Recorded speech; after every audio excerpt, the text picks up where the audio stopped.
Ready? Yeah.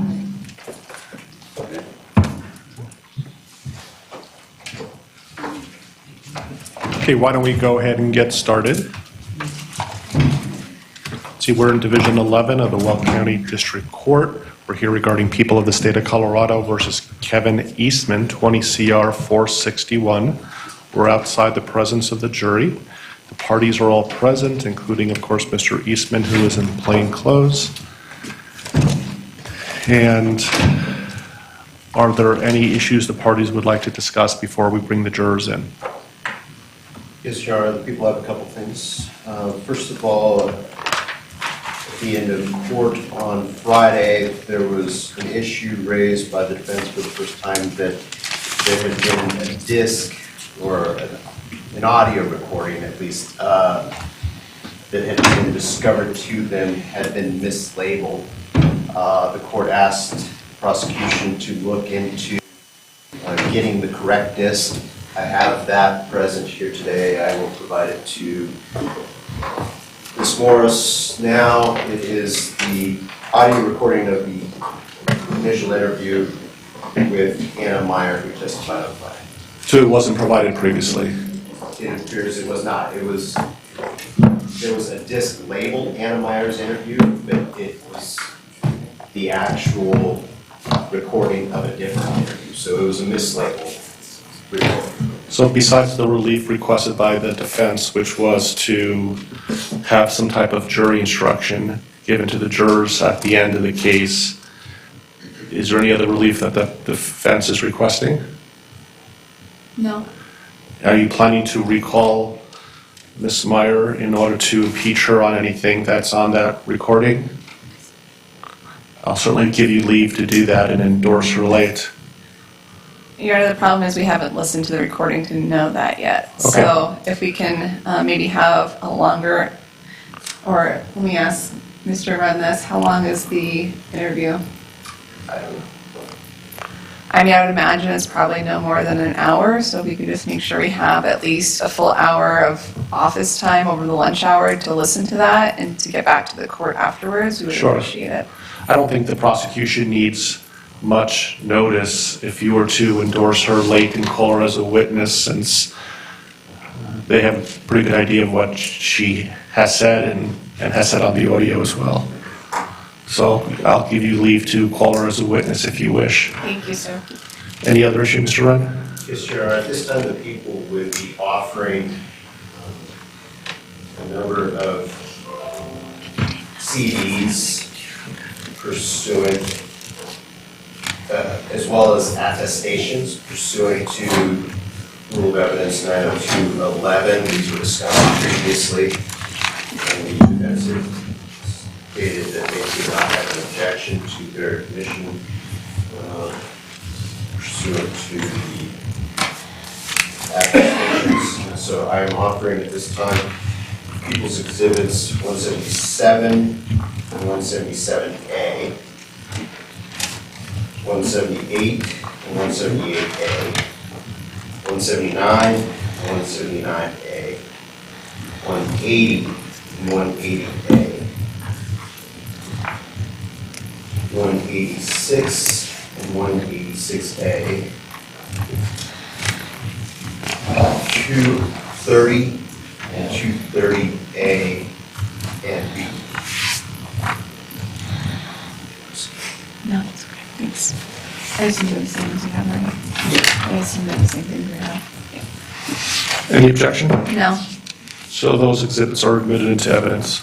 Would you like me to let the jurors know about that when they come in?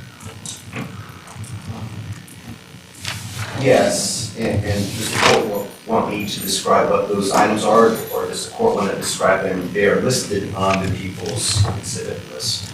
I think since it's your exhibit, you could, I'll let the jurors know that exhibits were admitted and you can identify the number, what they are. Sounds good.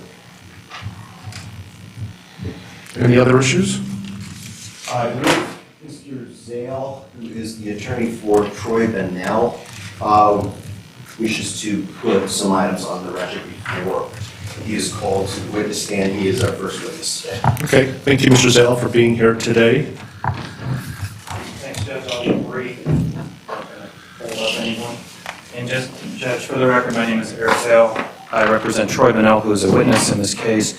I've been in contact with the government, and my understanding is that they have him under subpoena. I informed them that I would be invoking his rights pursuant to the Fifth Amendment because Mr. Bunnell has a pending case, 22 CR 172.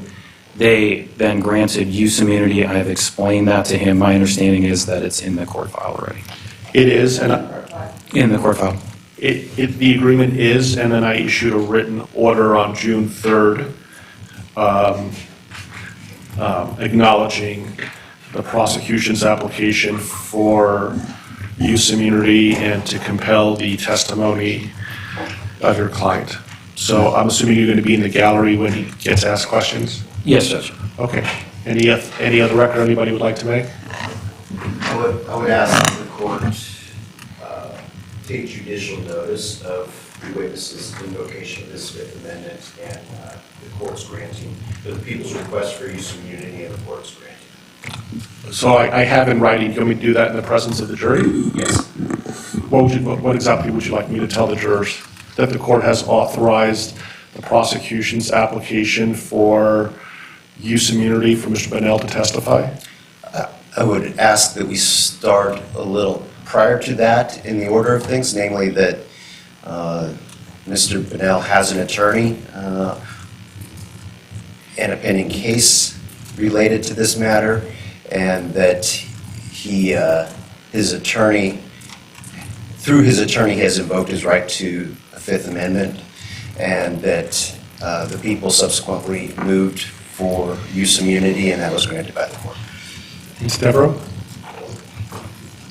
I think that's fine. The reason why I was standing up was I just wanted to know what the process would be if and when Mr. Bunnell decided he wanted to speak to his lawyer during any questioning.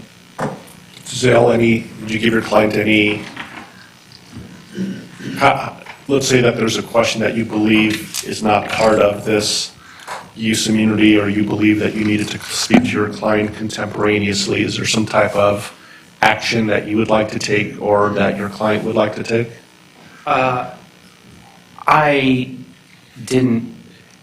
don't expect that we'll be going down that road. I did tell him that if I thought things were going, sideways, I would make it known, but I don't envision that. I think if in the unlikely event that happens, I think if I stand up, I think that we could probably figure something out. Okay.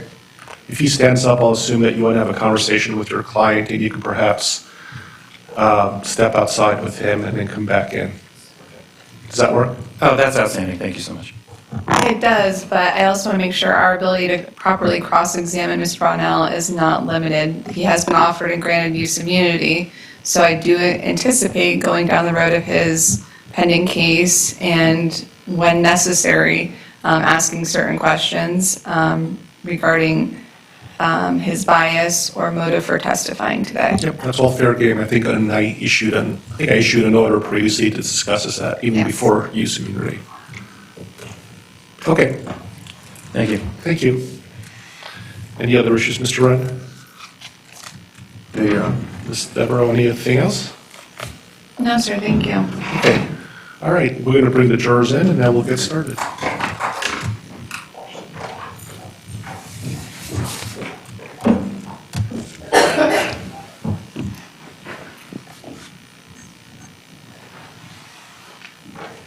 Sheree, take notes. I need you to follow along and then click.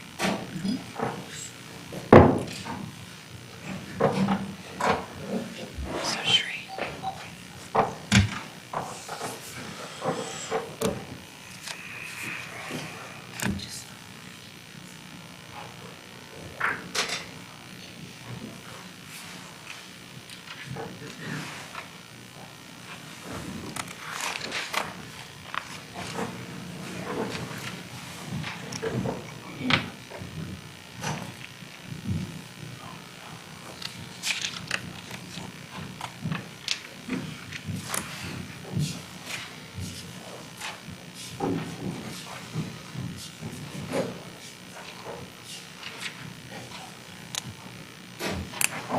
Morning.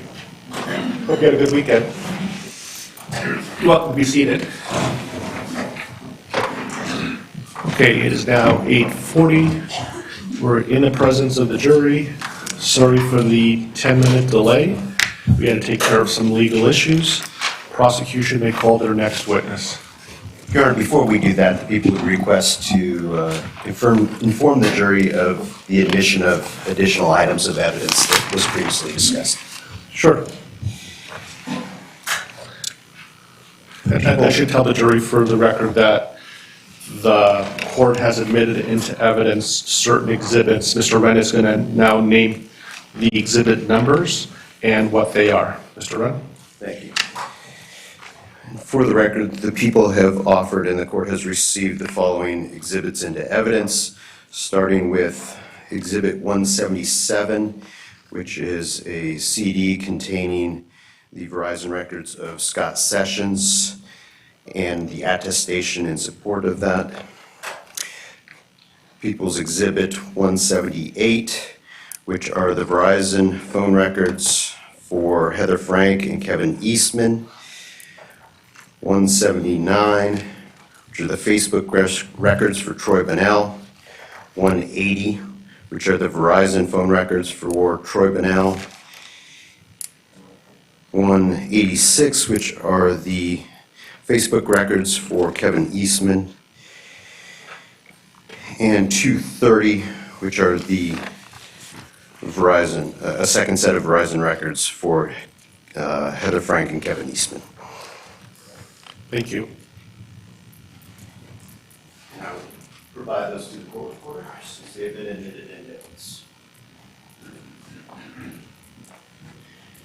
At this time, Your Honor, the people would call Troy Bunnell to the witness stand.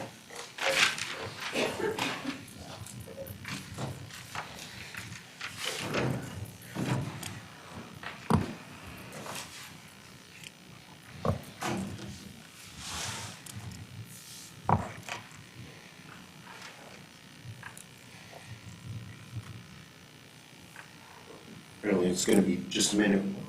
No problem. We're in the middle of a restroom break. No problem. While we're waiting, why don't I give you the Bluetooth devices?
Sorry, we thought we were ready.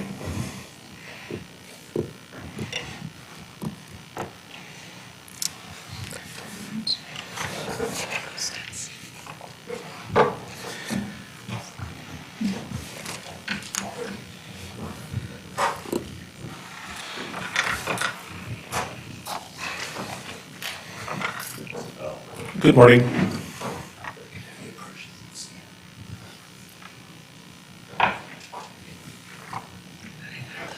Sir, if I can have you come up to the witness stand. And before you sit down, I'm going to swear you in as a witness, okay? Please have you raise your right hand. And do you solemnly swear or affirm under penalties of law that the testimony you're about to give will be the truth? Yes. Thanks. Once you have a seat, make yourself comfortable. Feel free to adjust that microphone. Once you're settled in, if you can please introduce yourself to the jury by stating your name and spelling your last name. My name is Troy Bonnell, last name Bonnell. Thank you. Let me advise the jurors that Mr. Bonnell has a pending criminal case. He's represented by his attorney, who's present in the gallery, that he has the right to invoke his right to remain silent under the Fifth Amendment. The prosecution has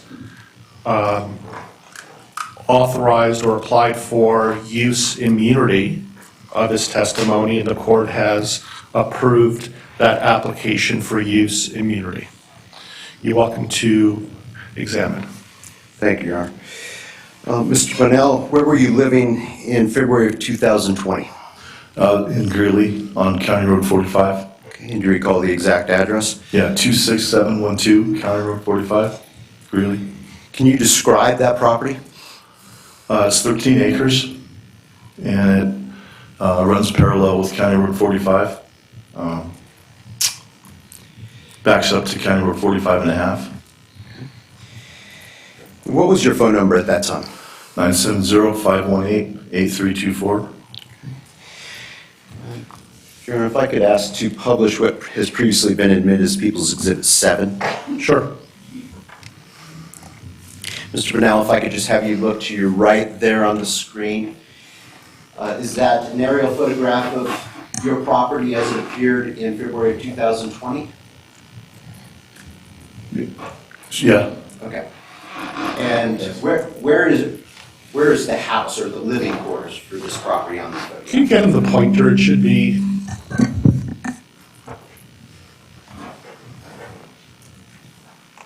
Is it not there?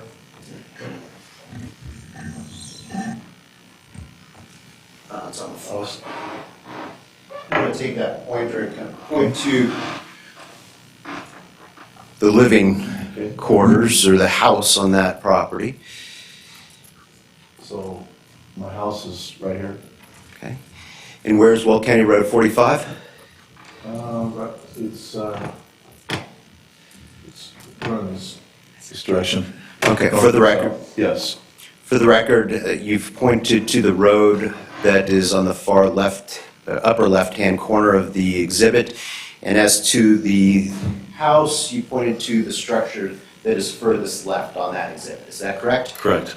Okay. And then we can see another building just to the lower right of the house. What is that? That's the garage shop. Okay. And is that garage attached to the house or separate? Separate. Okay.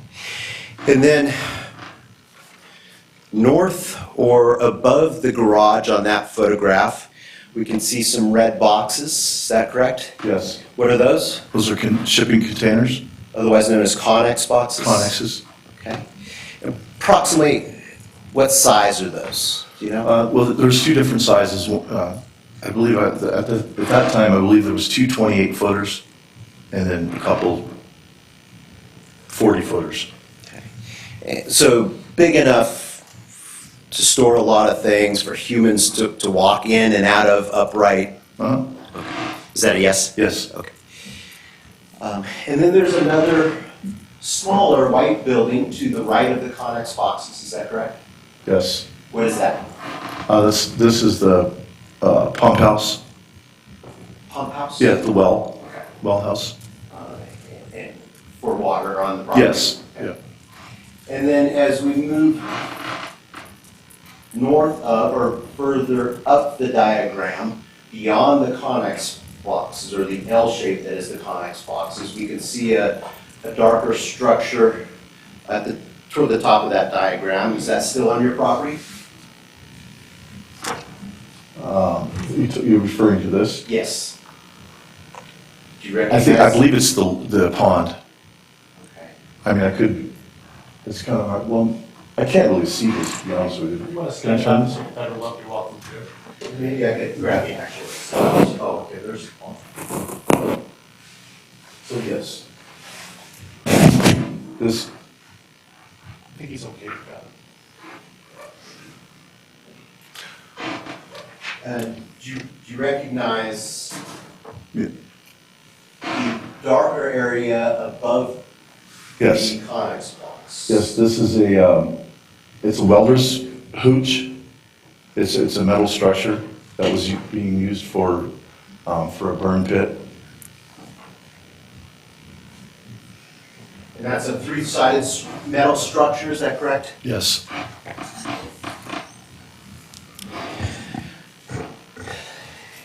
And we can see it, but just for reference, approximately how far is that burn pit structure from your house?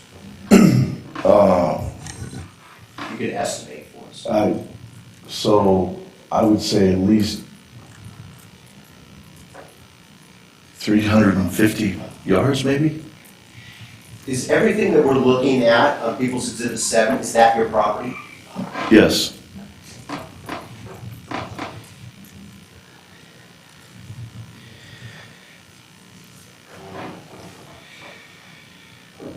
Who was living at that property on February 16th of 2020? Just myself. Okay. And sir, what did you do for a living at that time? I owned a trucking company. What did the trucking company do, or what was it involved in? So we hauled goods for the drilling rigs on the Front Range. Oil drilling? Particularly Halliburton product. Okay. And did you have trucks at various times on the property associated with that business? Yes. Did the business run out of that property, or was Yes. there a separate place? Yes. They were at the property. Okay. I had 2 trucks. And are these semis? Yes. And how long what was the name of that company? Bonnell Field Services. And how long had Bonnell Field Services been operating? Since 2016. Had you been in the oil field business generally longer than that? Yeah. Did you know a person by the name of Kevin Eastman at that time? Yes. Do you see that person here in the courtroom? Yes. Can you point to him and describe what he's wearing and where he's I'd seated, object please? to the reference of pointing to him. I just asked the witness, describes his clothing. What is he wearing? A blue shirt with black glasses. And is he at the council table behind me? Excuse me? Is he at the council table behind me? Yes. The people would the people would ask that the court note that, for the record, that the witness has identified the defendant. Very well. Do you recall when you first met Kevin Eastman?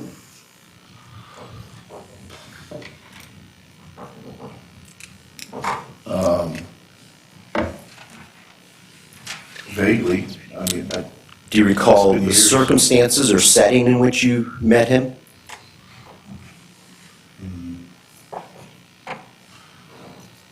I believe it was through a mutual friend that was employed at a oil field company that I used to work for. Okay, so you met him through your occupation, is that correct? Yes. And do you recall approximately when that would have been?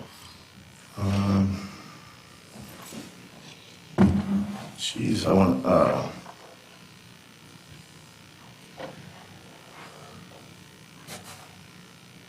so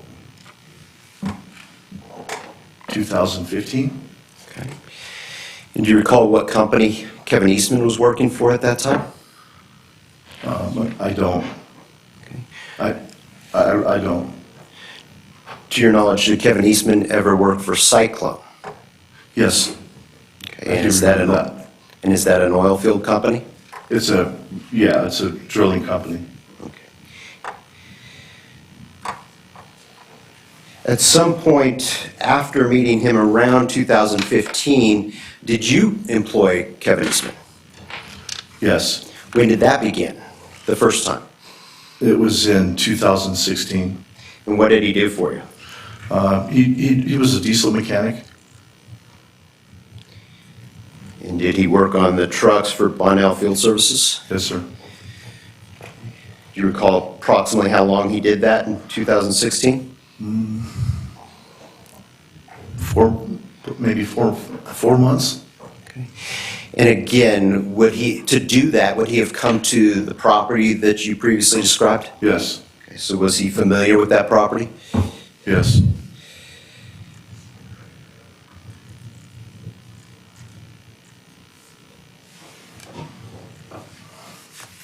Did the property look the same in 2016 as it did in the photograph that you just observed and as it did in 2020?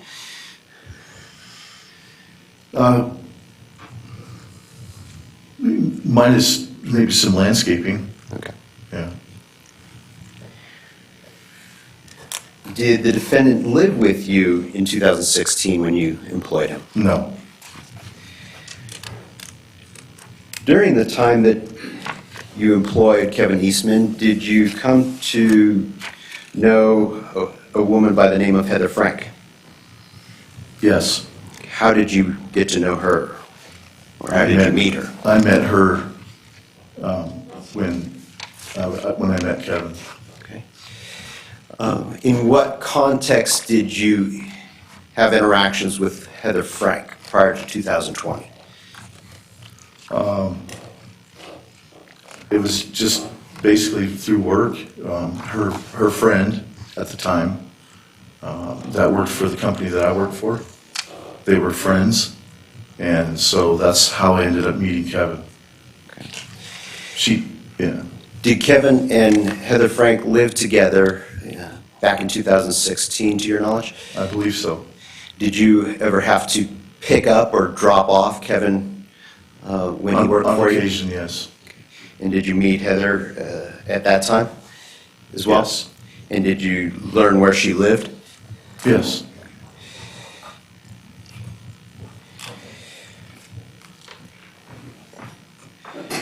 No, moving forward to 2020, specifically the beginning of 2020, at that time were you in need of a mechanic?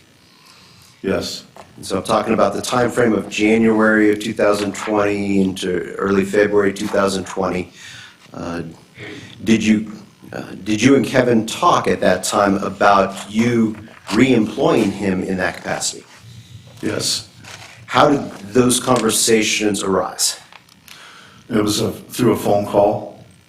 Who called who? I received a phone call from Kevin, and I hadn't heard from him for maybe 4 or 5 years. Okay. And what was the substance of that phone call? That he had been working on the western slope, I believe for his sister. Do you recall where his sister lived? I think he said Parachute. Okay. That's where the house was, I believe, that he was working on. Describe the rest of that phone call. Long time no here. I'm in town. I'm going to be in town. I need a job. This job's not paying me. Can you put me to work? And do you recall when that phone call took place? That first phone call?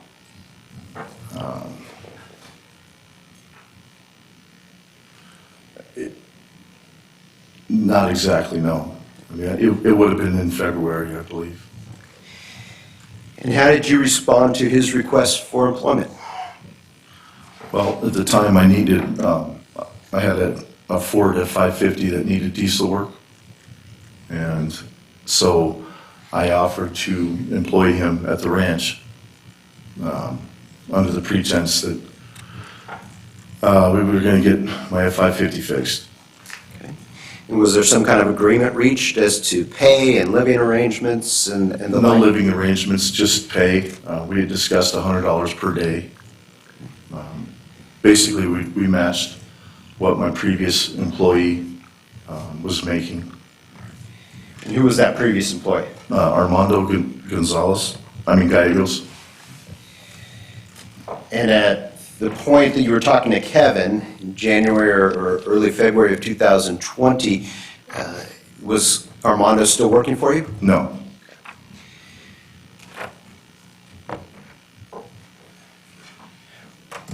Based on that phone call, what was your understanding about when Kevin would arrive to start working on this truck?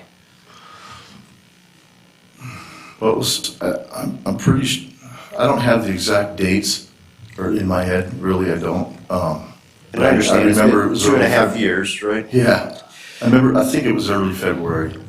Okay. Do you recall telling investigators during the course of this case that you expected him to arrive specifically on February 4th of 2020? Yes, I believe so. Yeah. And did Kevin arrive at that time? No. Did he arrive in the few days after that time? I want to say it was like a week later. Okay. And did that cause you some frustration? Yeah. Why? Well, I had a trucking company that was down one truck, and I needed to get the truck on the road. So And had you heard from Kevin about why he was not arriving when he said he was going to be arriving? no. And did you just try to reach out to Kevin to see when he would be arriving? Yes. How did you do that? It was a phone call. And were you able to get hold of him? No.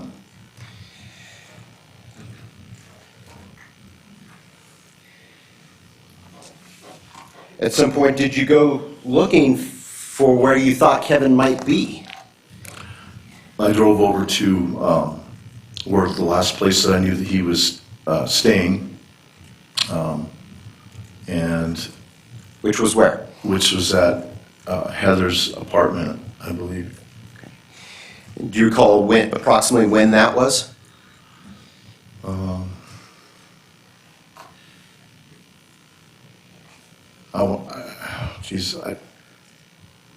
It's been too long. I mean, I want to say, Was it sometime after he didn't arrive on the 4th? yeah. But it was, yeah, so he's like a week late, and I remember messaging him or calling and no response, so. And when you drove to Heather's, did you go in? Or what happened when you got there? No, I drove into the cul-de-sac, and I didn't see either her car. I remember she had a little green car, and I didn't see Kevin's car. What did you last know Kevin to drive when you had employed him? It was a Jeep Cherokee.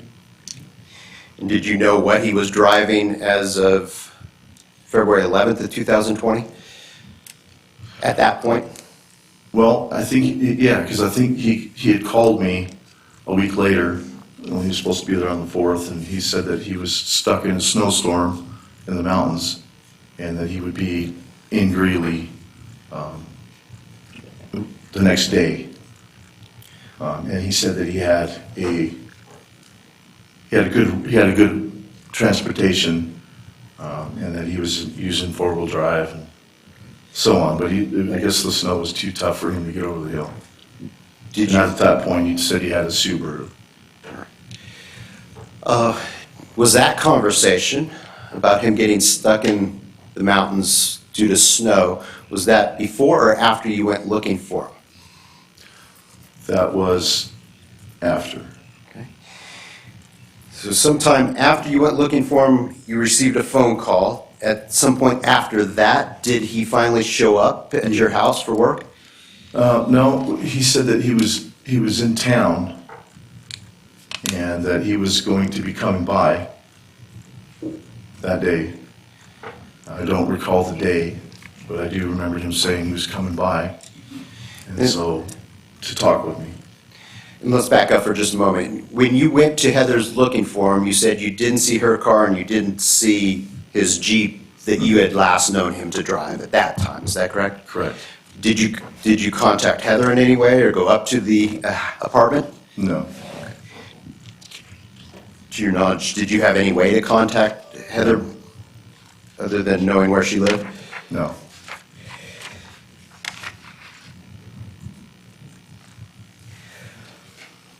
So then you receive the phone call, and then at some point after that phone call, does he show up at your property?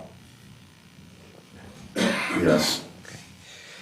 Do you recall approximately when that would have been?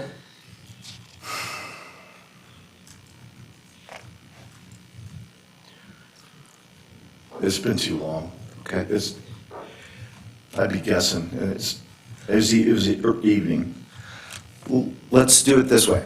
On the morning of February 16th of 2020, you were awoken by police officers. Objection leading. Why don't you try to rephrase it? It's being offered to give context for a question about a date. So, that's fine. The court will overrule finding this is foundational. On February 16th of 2020, you were awoken by police officers wanting to search your property. Is that correct? Correct. Okay. The first time that Kevin arrived at your property, was that the night before, or was it prior to that? It was the 15th. Okay. Do you recall talking to Investigator Porter, Sergeant Porter, on December 12th of 2021, and him asking you whether or not Kevin showed up to your house on February 11th, the evening of February 11th, after you had gone looking for him at Heather's apartment? I don't recall. Okay. But Did you and Kevin on the February 12th drive together to a Halliburton delivery in the area of Fort Lupton? yes, I believe so. And was that delivery to Fort Lupton done prior to him arriving to your house on the 15th? In other words, the night before the police searched your property? It definitely would have been prior. Okay. Okay, so were there two occasions then when Kevin arrived at your property?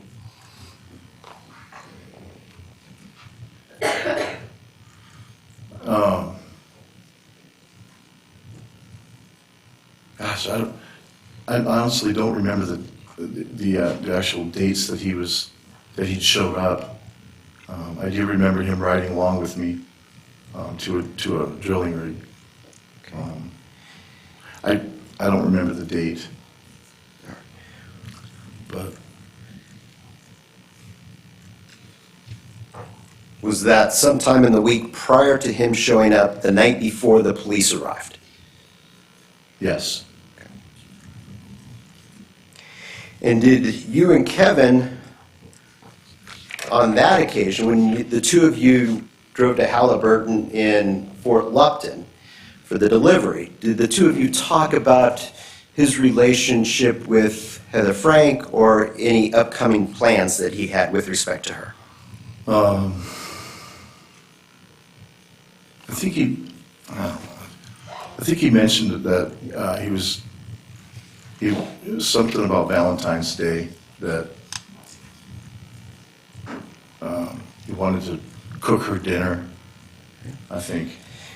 Do you recall telling Detective Porter on December 12th of 2021 that it was during those conversations with Kevin Eastman on February 11th while driving to Fort Lupton that he also not only talked about wanting to take his girlfriend out for Valentine's, but he also planned to propose marriage? That could have been, yeah. I know he was wanting to get back with her, I believe. Which I didn't know they were apart. But When Kevin Eastman first showed up to your house, was Heather Frank with him? no,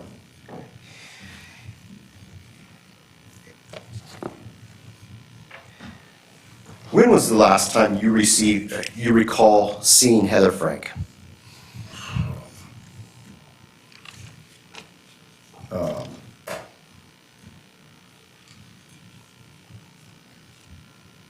2016.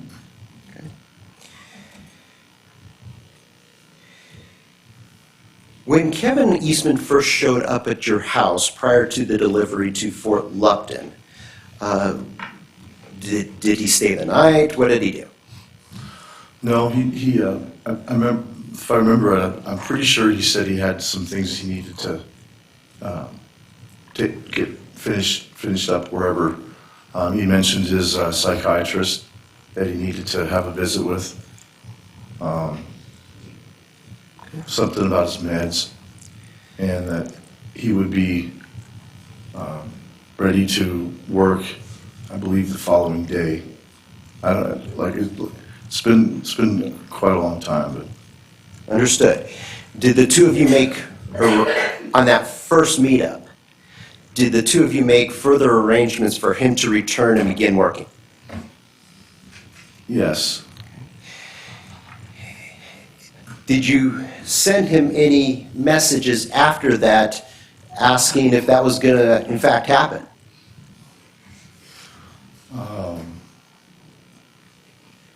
I don't recall. I mean, I remember. I'm pretty sure there was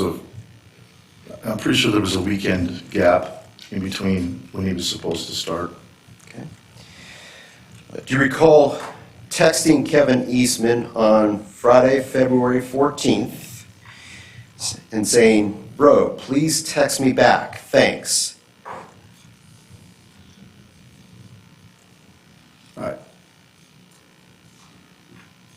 I don't recall, but I mean, I could have very well have been, yeah. Do you recall texting Kevin Eastman again on Saturday, February 15th at 9:36 in the morning and saying, "Good morning, big guy.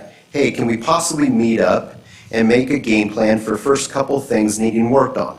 Yes, I do. Yeah, I do remember that. Okay. And do you recall telling Detective Porter about these, now Sergeant Porter, about these text messages that you had sent to Kevin Eastman during the course of this investigation? Yes, I believe And so. in fact, do you recall showing Detective Porter on your phone the text messages that you had sent to Kevin Eastman? I believe so, yes.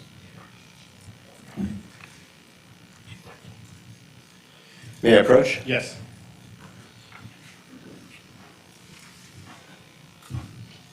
Do you recall Sergeant Porter taking pictures of your phone as you showed him the text messages that you had sent to Kevin Eastman prior to his arrival on the 15th? Yes, And I've shown you what's been marked for identification as People's Exhibit 213, which is a photograph. You recognize the text messages contained in that photograph? Mm-hmm. Is that a yes? I believe, yes. Okay. And are those the photographs of the text messages that you showed to Sergeant Porter that you had sent to Kevin Eastman on February 14th and then again on the morning of February 15th, 2020? Yes, yes. People would offer Exhibit 213 into evidence? Any objection? No. 213 submitted.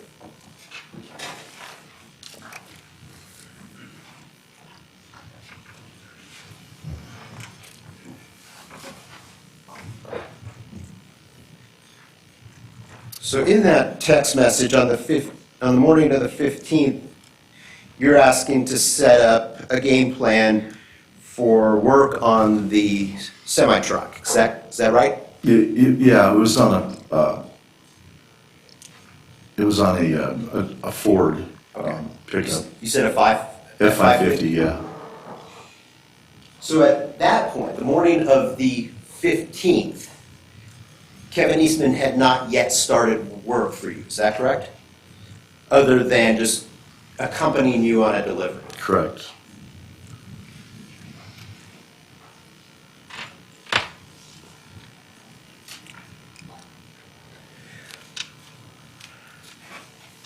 So did he respond to that text message to the best of your memory? I don't believe so. Did he, however, show up on the 15th, later on the 15th? I do, yes, for sure. Describe when that was and what happened. Well, I'm pretty sure it was in the, evening. Do you recall if it was light or dark? I think it was just I want to say it was just getting dark. Pretty sure. I don't know. It's been so long. I know it was early evening.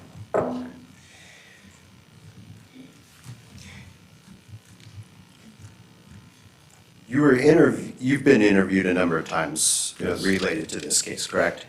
Yes. You were interviewed the next afternoon on the 16th for many hours at the Will County Sheriff's Office, is that correct? Yes. And you were interviewed on that date by both the Larimer County Sheriff's Office and the Will County Sheriff's Office. Yes. And at that time, were things more fresh in your mind? I would yeah, probably, yeah.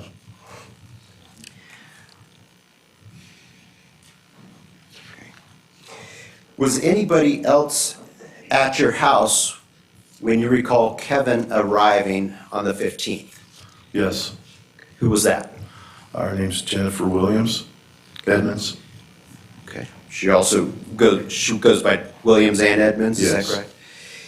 And who's Jennifer Edmonds? Jennifer's a gal that worked for me doing billing, on and off. And she later became, ended up being my girlfriend. And were you and Jennifer Edmonds in a romantic relationship at that time, February 15th of 2020? Yes. So on that night, was she at your place for the dual purpose of working on the billing as well as for purposes of visiting you in that romantic capacity? Yes. And was Jennifer there then when Kevin Eastman drove up? Yes. And describe what happened then.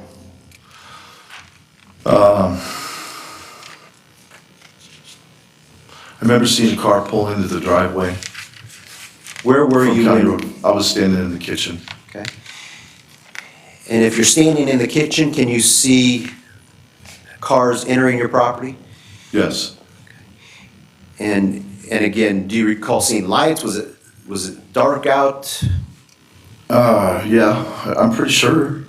I don't really recall if I saw headlights or not, but. So did you go up? I'm sorry, I didn't mean to interrupt you. No, I remember seeing a car pull into the property, and it looked like a Subaru. Did you go outside to see who it was? Yes. And what happened? I met him at the front of the garage, Who did you meet? Kevin Okay. Eastman. The front of the detached garage that's next to the house? Yes. Uh, That would be the south big roll-up side. And what was he driving? I believe it was a Subaru Outback, maybe, or Out. It was a Subaru. What happened when you met, well, let me ask you this. Did you meet him at the car, or did he get out and meet you somewhere in between? He got out of the car and walked up to me and hugged me. It had been a Yes. couple days since you'd seen each other? I'm sure you can respond to that verbally. Yes. Is that a yes? Yes. He, yeah, and he asked if there was any place where he could unload his tools that he had in his car. What did you tell him? I said, sure, on the east side of the garage, to, pull around back, and then he could unload all of his tools Okay. inside the garage. And is there a way to access that detached garage from the east side? Mhm. Is that a yes? Yes, it's a man door. Okay. Then what happened? I remember looking down at I have a car lift, and I'm pretty sure I moved the arms for the car lift and said he could put all his tools in that area. At that point, are the two of you inside the garage? Yes, Okay, so let's take it one step at a time, though. So you're having this conversation outside of Kevin's car, somewhere between the house and the front of the garage, where you Yes. parked. yes. Did you ever look inside Kevin's car? No, I mean, no, Did you see Heather Frank that night? no. Did you see whether or not there was anybody else inside the car as you spoke to Kevin? I did not. You didn't see, or I mean, I you didn't. don't know, or? I didn't look in the car. He had walked up to me and, he just said his car was squatted because it was full of tools. And you could clearly see that it was loaded. So when you directed him around to the east side of the garage, did he then get back in his car?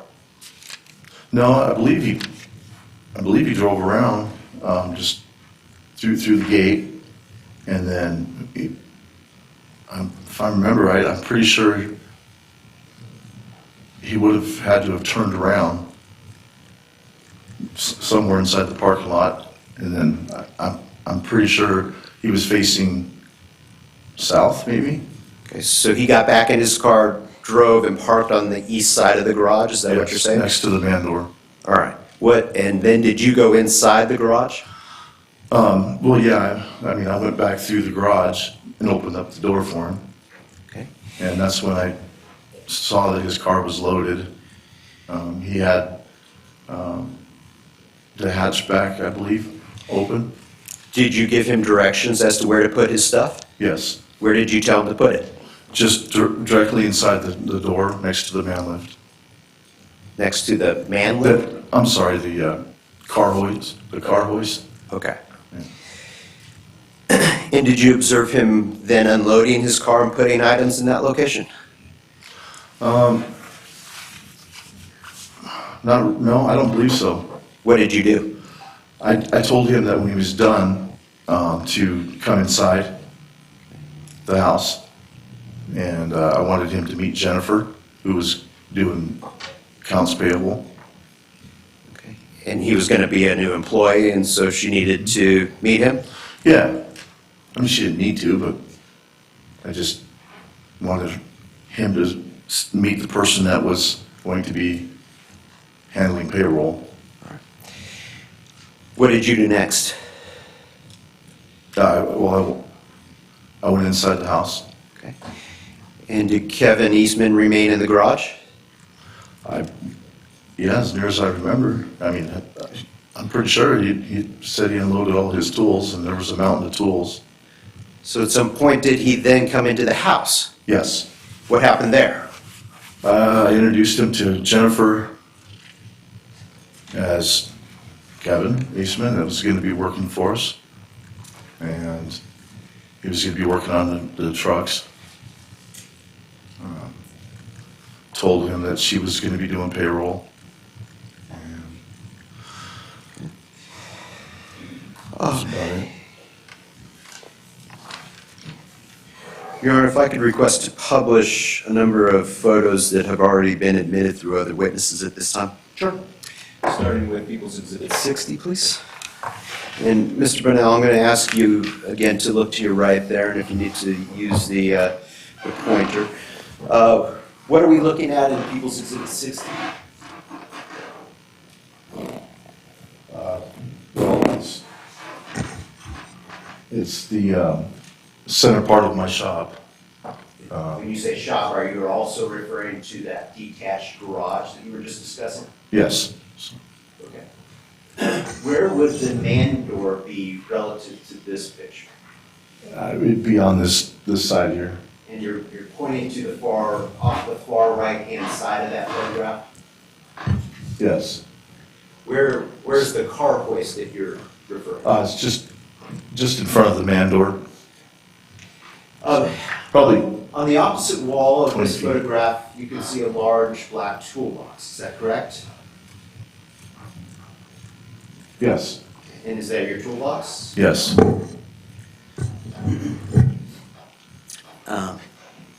Are all are all of the items in this photograph yours? Yes. Okay.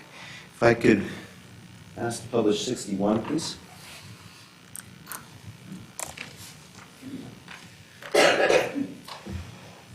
What are we looking at here? Looks, I believe it's Kevin's tools. Are those your items? No. And do you see the man door on the east side of the garage depicted in this photograph? Yes. Where is it? Okay. For the record, you're pointing to a door that's in the upper left-hand quadrant of this photo. Is that correct? Yes. So specifically, the red, it's an igloo cooler, on the middle or lower right-hand quadrant of that photo, is that yours? No. And then there are some tools to the left of the cooler, is that correct? Yes. Are those yours? No. And then there are some clothes just to the right of the door in that photograph, behind the cooler. Are those yours? No.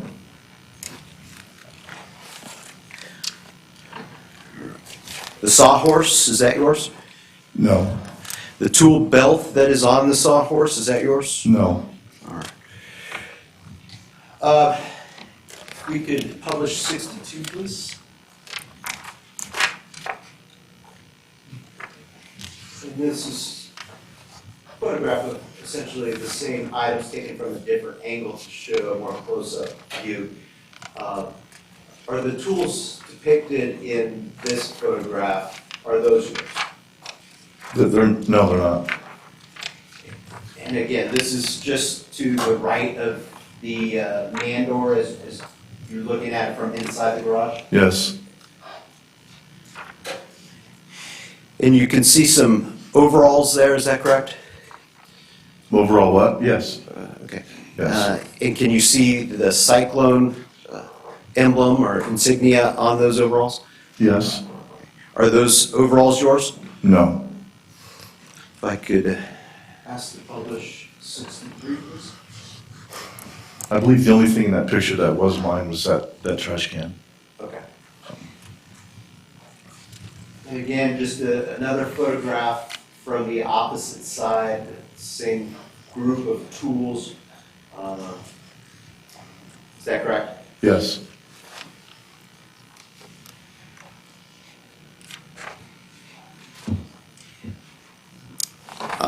There's a red leg, so to speak, on the right-hand side of that photograph. Is that for the car hoist that you're referring to?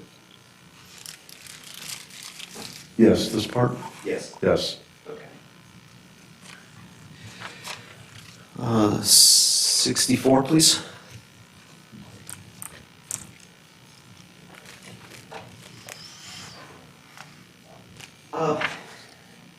And did you place any items inside that cooler? No. Did you ever do anything with that cooler? No.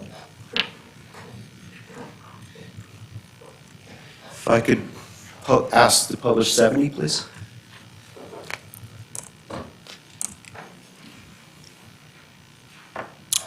The red toolbox that we're looking at here, are any of those, is that your toolbox?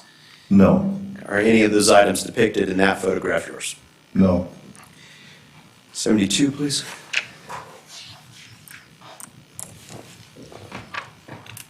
Okay, and these are some clothing items that have been removed from a pile that we just saw and kind of laid out. Are any of those clothing items that were in that area of the garage yours?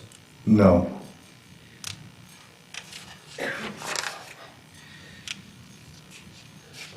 If we could publish 78, please.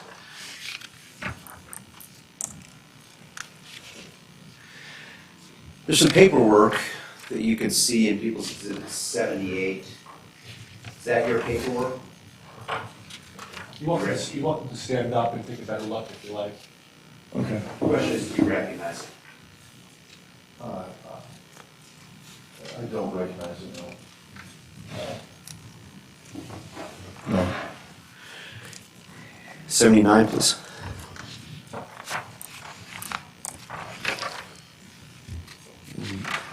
Just same paperwork, I guess. We don't need to belabor that. Exhibit 80, please. I don't recognize any of it. Okay. Same thing, just a closer up of some of that paperwork. Do you recognize it? No. And 81. Excuse me? Do you is that your handwriting on that paperwork? No. Is it Jennifer Edmonds' handwriting on that paperwork? No.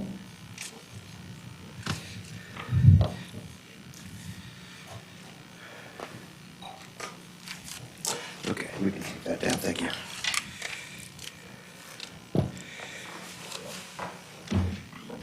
Do you recall what happened after Kevin Eastman came into the kitchen area and met Jennifer Edmonds? And you can look at this. Yeah, I believe he left. Yeah, he left. Did you see him drive away, or do you mean he just left the house? He left the house.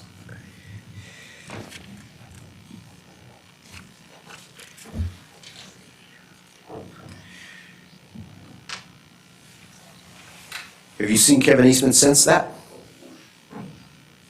No. What did you and Just Jen? answer that, please. Can't hear you. I didn't hear a verbal answer from the witness. No.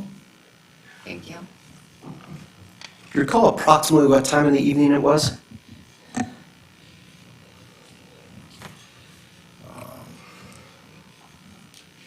I don't. I know it was, again, early evening. Did Jennifer Edmonds spend the night that night? Yes, Where did the two of you spend the night? in my house. Okay. Bedroom? Yeah, bedroom. Kitchen? What? I mean, yeah, kitchen, then bedroom. And did you share an intimate, romantic evening in your bedroom that night? Yes. Do you recall when she left in the morning?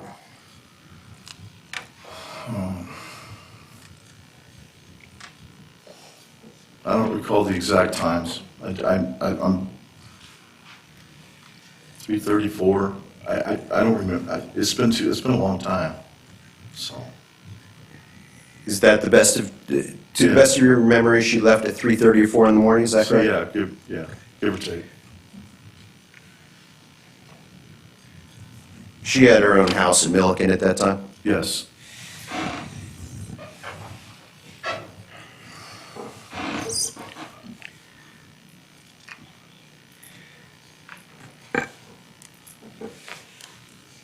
When Kevin came inside the house, did Heather Frank come with him? No. Did Kevin say anything about Heather Frank while he was in the house or while the two of you talked either outside or in the garage that night? I don't believe so.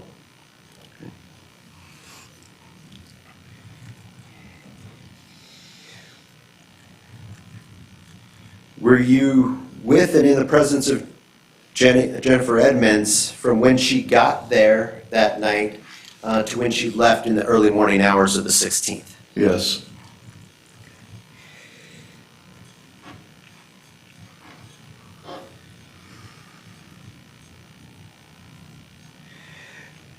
And I know this is going to sound like a little bit of an awkward and strange question, but while Jennifer Edmonds was there that night, did the two of you go to sleep or were you up all night together?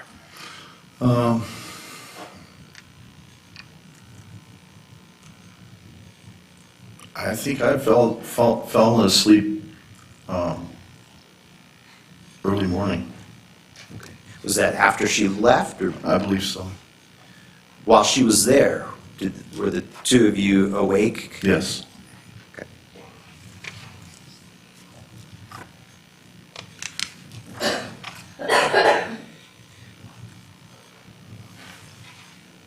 From your bedroom area of your house, can you see the area of the burn pit on your property? No.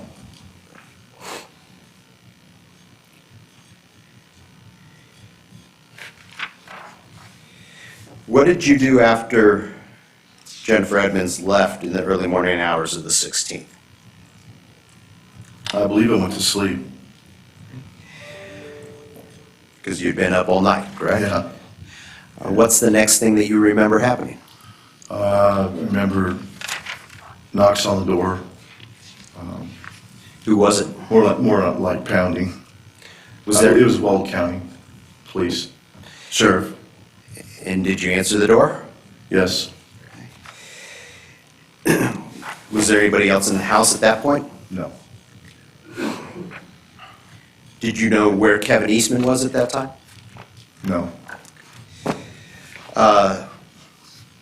What happened when you answered the door and realized it was Weld County Sheriff's Office? Well, I went to the front door because that's where they were knocking, and I told the sheriff that the door was screwed shut because of the wind. And so I asked them to go to the back door.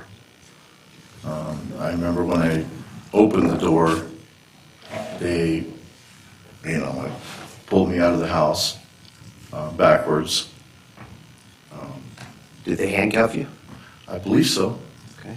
Do you recall what you were wearing at that point? Excuse me? Do you recall what you were wearing at that point? I think I was wearing my just underwear Okay. and a shirt. And you say they pulled you out of the house. Where did they take you? I'm pretty sure I sat there on the one of the chairs on the patio for a minute. You said they initially knocked on the front door, or pounded on the front door. Would that be on the side closest to Weld County Road 45? Yeah, on the west side. Okay, so that's the door that you don't use, is that right? No, So you directed them to you said the back of the house. Would that then be on the east side of the house? yes, Closest to the detached garage? yes, And is there a walkway or a patio on the back side or on the east side of the house between the garage and the patio? Excuse me, between the garage and the back door of the house? yes, And is that where you were seated by police at that time? yes, Did they later place you into a patrol car? yes, And did they ask you if you'd be willing to go to the Weld County Sheriff's Office to answer some questions? yes, And did you do that? yes, Before you left for the sheriff's office, while you were in the patrol car, did you ask to get some pants? yes. And were you allowed to go back into the house and get No. those pants? No. How did you get the pants? I believe one of the officers went in and got my clothes for me. Okay. Did they then take you to the Weld County Sheriff's Office, Yes, and where you were interviewed for many hours? yes.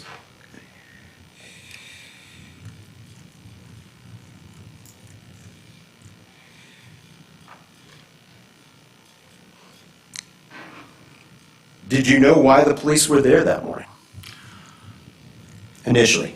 No, Did they give you some information at some point? no, other than they had a warrant for Kevin and Heather, and they asked if there was anybody in the house.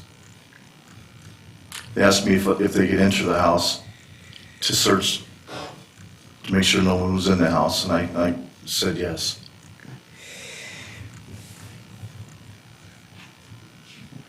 When did you first learn of Heather Frank's deceased body being found on your property? It would have been hours after I was at the police station. Did you have any involvement in Heather Frank's death? No, Did you have any involvement in wrapping up her body in plastic and baling wire? no, Did you have any involvement in moving her deceased body at any point? no, Did you know her deceased body was on your property prior to the police informing you of that Objection fact? asked and answered. Overruled. Prior to the police informing you of that fact during the interview at the Weld County Sheriff's Office? was I aware? No,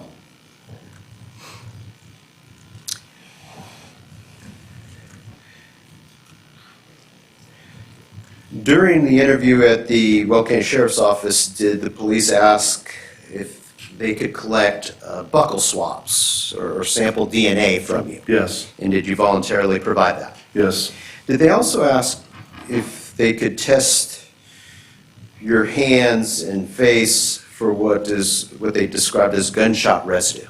yes, And did you voluntarily agree to that as well? yes, And that was Detective Geyer that collected those things, is that correct? I Do you remember? don't remember the name.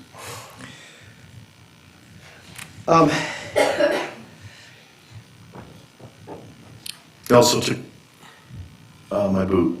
Okay. Yeah. Do you recall them asking you questions during that interview about whether or not there were any guns in your house? No, Okay. Do you recall describing to them guns that might be in your house? no, You don't recall telling Detective Shaw during that interview that about a .22 rifle that would be in your house? I don't recall. I mean, Do you recall telling Detective Shaw about a pellet gun with a scope that would be found in your bedroom as well?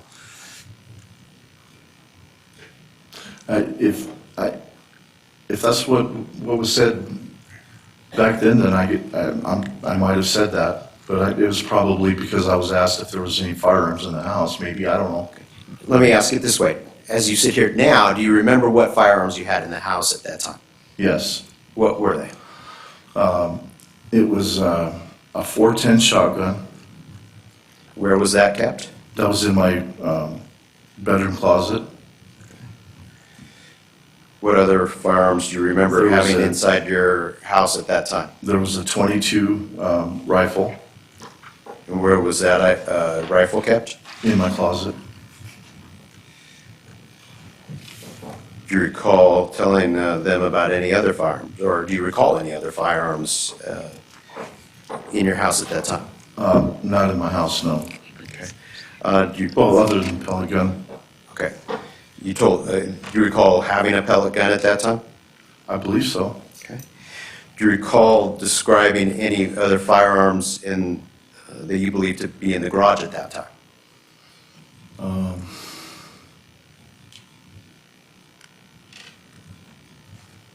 I honestly don't recall.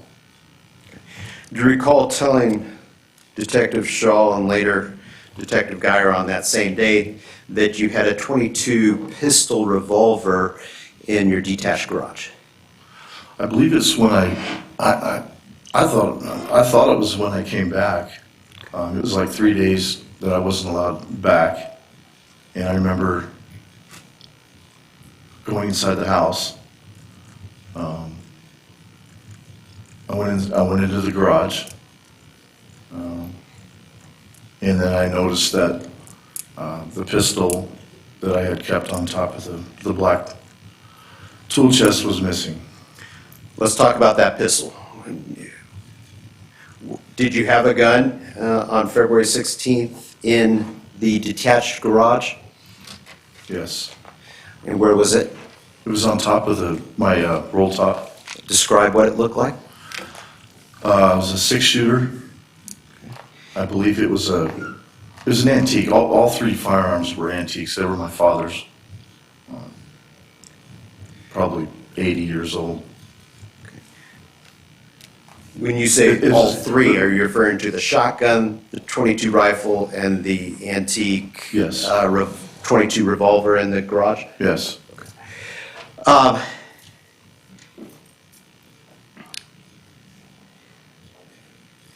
When you said it was a 6-shooter, in other words, 6 rounds of ammunition could be loaded into the cylinder of the revolver? Yeah, it was a revolver. And when was the last time you recall seeing that 6-shooter?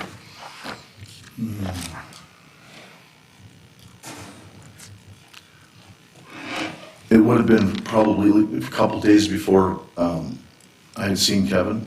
Okay.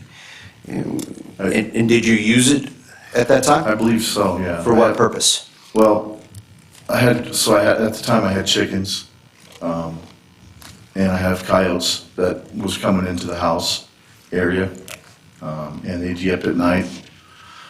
So, I remember going out there and shooting, up in this, at black, just so they would hear it and the coyotes would run off. Okay.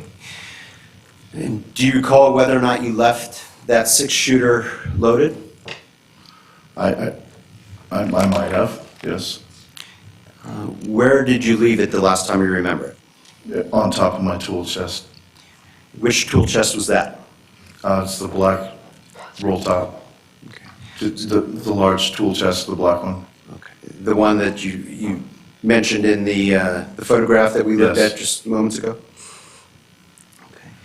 Was it in a holster or was it by itself? It was by itself, and I had it tucked.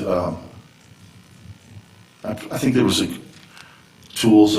I think there was a few extension cords, maybe. But it was just kind of nose down.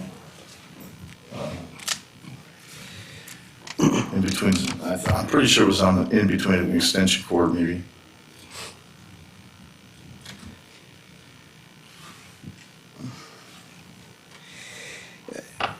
Eventually, were you allowed to return to your house after being interviewed by the Larimer County and Weld County Sheriff's offices? Yes. Or not that night, right? No. Excuse me. It was, You were given a hotel room for Yes. a little while? Yes. While the police You guys put me up conducted in their search? Alt Okay. for a night. And when you eventually got back to your house, was that antique 22 caliber 6-shooter pistol in the toolbox? No. Have you ever seen it since? No. Was that 6-shooter part of a set? Yes. How many were in that set? Well, there was a matching. It was a holster that had it had a 6-shooter, 2 6-shooters, identical. Okay. Like an old Western Yep. holster that held 2 6-shooters on Yep. each side? Yes. Okay. And you said that you'd received that from your father, is that correct? Yes. Uh, Along with the 410 Okay. and the 22. Do you know where the holster was when you last saw it? So the holster was stolen from a previous theft. When did that occur? I think it was some two years prior, maybe a year and a half. Who stole it? Well, it hasn't been decided, but I was, From judge and speculation. I believed it was. So, yeah, I don't want you to guess or speculate, so if you can answer without guessing or speculating, you're welcome to. If not, please don't answer the question. Fair enough. Do you have some evidence of who stole that? Yeah, I mean, I feel like I do. Okay. And did you report that Yes. theft to the police long before February 16th of 2020? Yes. And did you tell the police at that time, who you thought stole it? Yes. Was that based on observations and circumstantial evidence? Yeah, I mean, there was other charges, embezzlement and such, but All right. And was that a prior employee? yes. Who was that? Her name is Lynette I Llewellyn. would still object to speculation in terms of who stole it. She said charges. So the jury needs to understand that this is his opinion, which may or may not be accurate based on his beliefs, and so you want him to continue.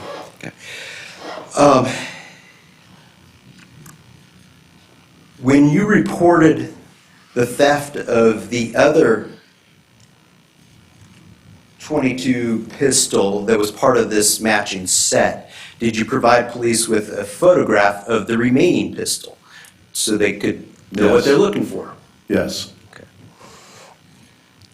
May I approach? Yes.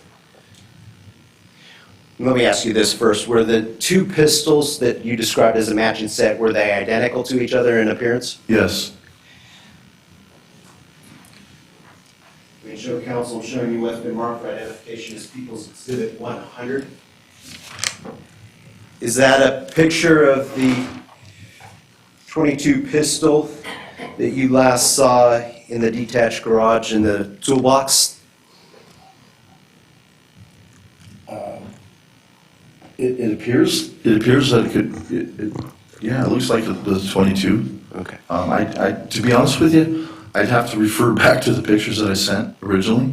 I don't know if the handle is that light, but honestly, I'm pretty sure the name of the pistols was a Victor. Do you recall sending a photograph to the deputy that was investigating Yes. Lynette's theft prior? Yes, I do. Okay. And then do you recall Detective Porter, during the investigation of this murder case, obtaining that photograph and asking you if this is a picture, the picture that you provided to the deputies of the stolen gun? I remember being asked to send the original email that I'd sent. Okay. Yes. And did you do that? Yes. And send a picture to Deputy Porter? Yes, I forwarded the email. Okay. Yeah.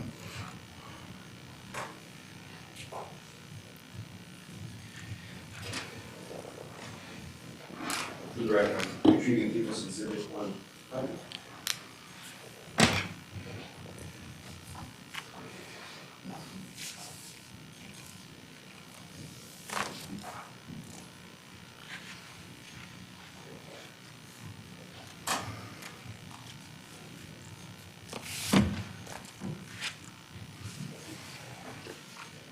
All right, let's talk about that burn pit a little bit, if we can.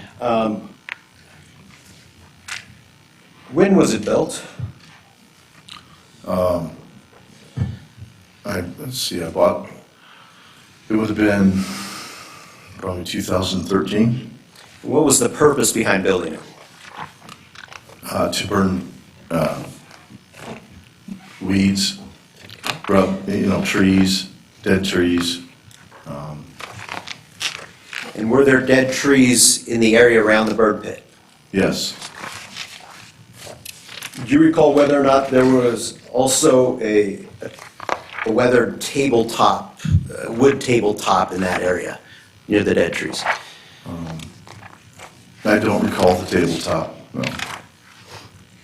Did you go to that wood pile very often on your property? Not as often as I was later. I mean, the whole purpose of it was just to burn, dead limbs, trees, weeds. And at the time I had dumpsters on two different, one for business and one for the house. I decided I was going to start burning my trash rather than pay for disposal. Okay. And when did you start burning trash?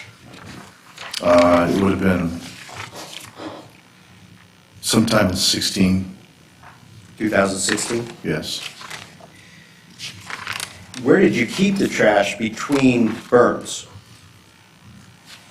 Well, it went from I have a buggy, like a golf cart with a bed, and it'd go from the house to the buggy I'd ride it out to the burn pit.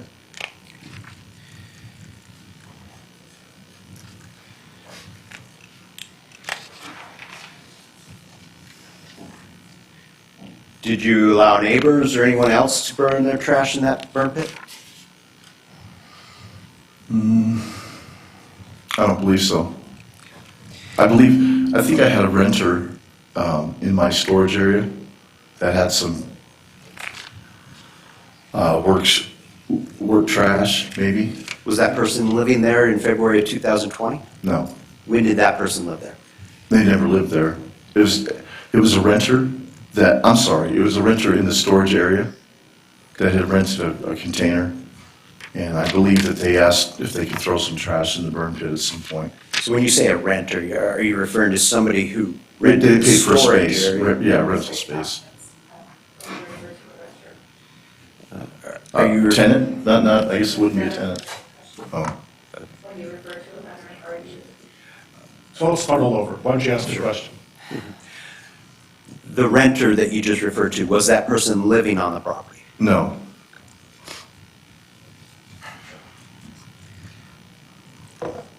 Was that person just renting space or storage space on the yes, property? To your knowledge, did that person use the burn pit to dispose of trash? I believe so, yes. When did that person last rent space at your property?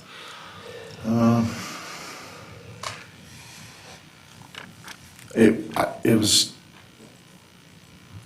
shortly, I want to say probably maybe, I don't know, it was a couple months after, February, March, April, maybe April Of what year? 20. Okay, so that didn't start until after February of 2020? No, she was renting space in the storage area for a year, maybe, 2019 to 20. Okay. Maybe, I want to say it was 2-3 months after everything happened, she had left. After your interview with, your initial interview with police on February 16th of 2020, at some point you were contacted by Detective Porter and he went through a list of items that had been found in the burn pit during the search of your property. Is that correct? Yes, And you remember going through some of those items that he had found and talking to him about that? I do. Do you remember him asking you if, about a eyeglasses case with glasses inside, and whether or not those belonged to you, or whether or not you had any knowledge of those? I know there were several items that he asked me that, I don't recall the eyeglasses, but I remember several items. It was pages. Do you recall putting any eyeglasses or an eyeglass case into the burn pit? No, Do you recall placing a Rockies hoodie or sweater into the burn pit? no, Do you recall placing baling wire into the burn pit? no, Did you have baling wire on your property that time? not that I know of.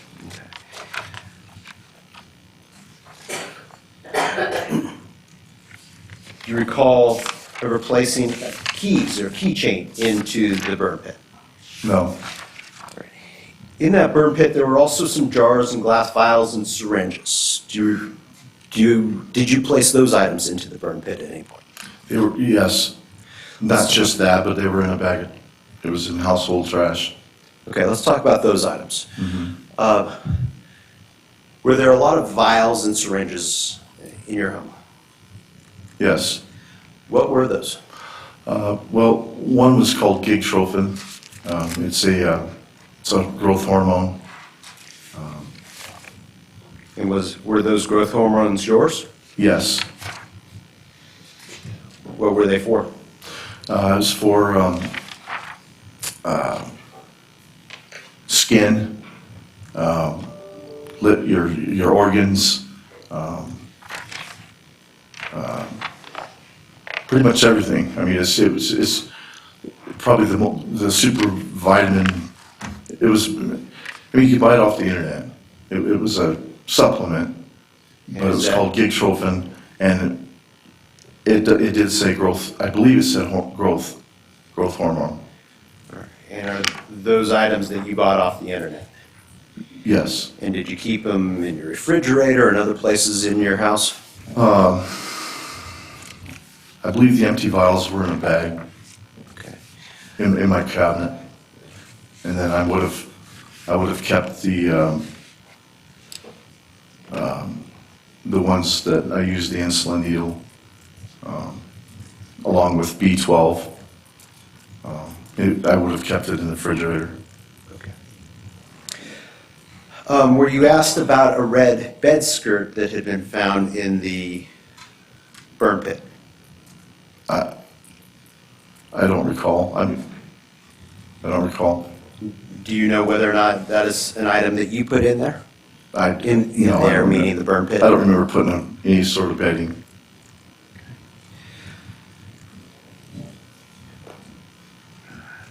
Were you a smoker at that time?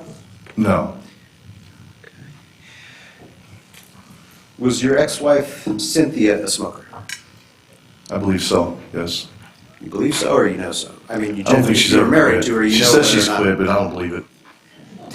Okay. When you were married to her, was she a smoker? Yes. Okay. What did she smoke? What type of Pall cigarettes? Mall, blues, I believe, Pall Mall blues. Do you recall telling Detective Porter during the investigation of this case, during one of your interviews, that Cynthia smoked Marlboro Reds? I could have. Do you recall her smoking Marlboro Reds? I don't recall, but again,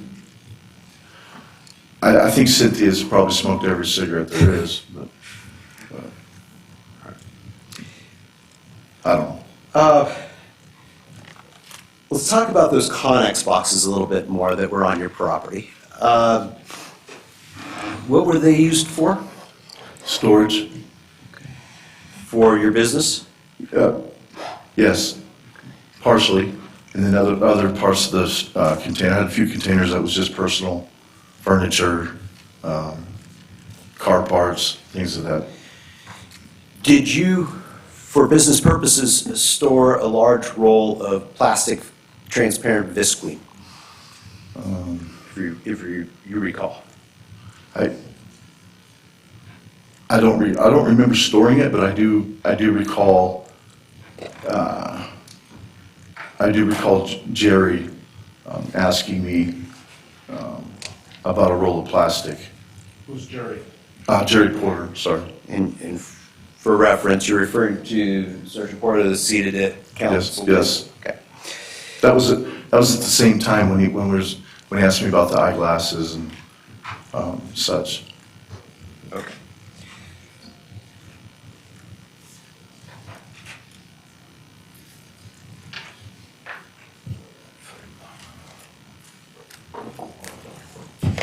Give me just a moment.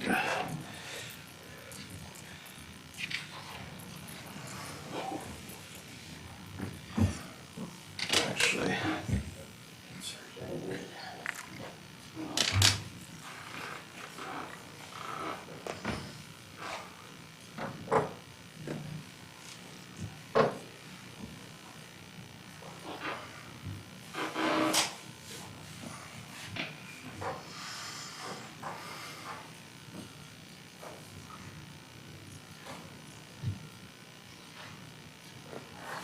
I'm assuming you have previously been in as people said it's 76.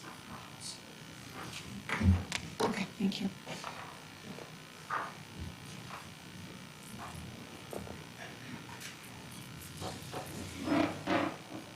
Is the scene depicted in that photograph, does that appear to be the inside of one of your Connex boxes? Yes. And there's a roll of plastic visqueen there, is that correct? In that photograph? Yes. And Appears is, to be, yeah. and is that an item that you had stored in one of those Connex boxes? Very well could have been, yes. And to recall when Pretty much everything in there was rig related. it was what? Drilling rigs? Okay. That was going to be my next question.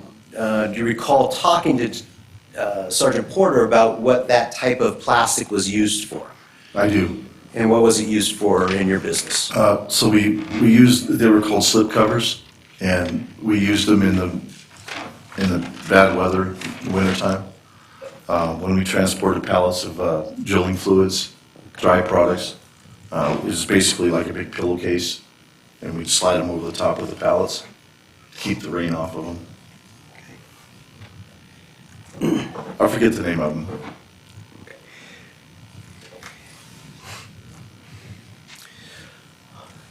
Retrieving people's Exhibit 76 from this.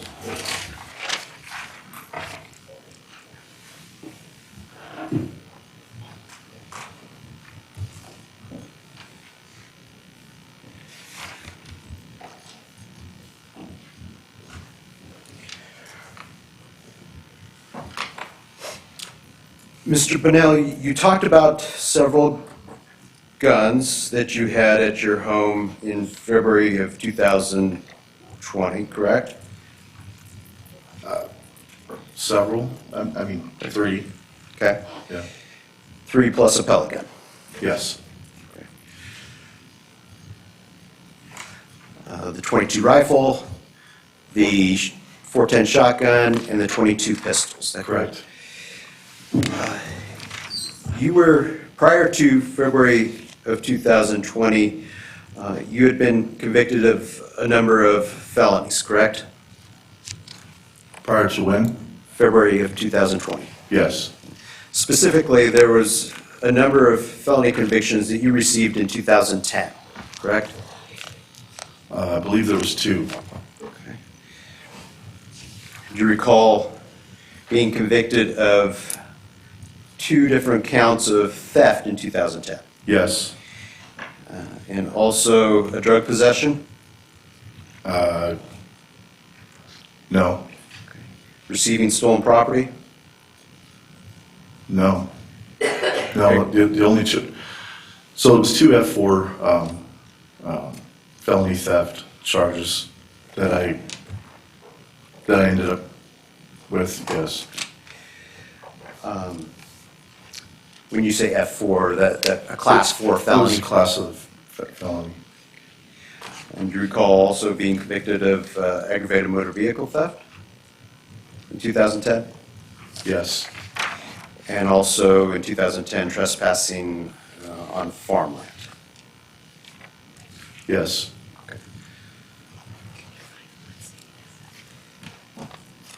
And were you sentenced on all of those at the same time? yes.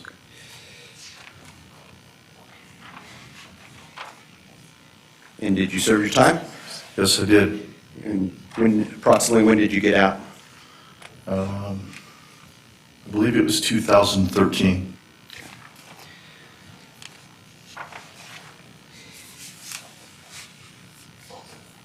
In 2018, was there also an incident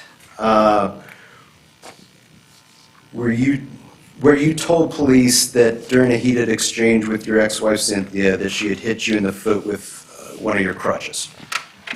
Yes, And you were ultimately convicted of making a false statement to police officers in that respect. Is that correct? yes,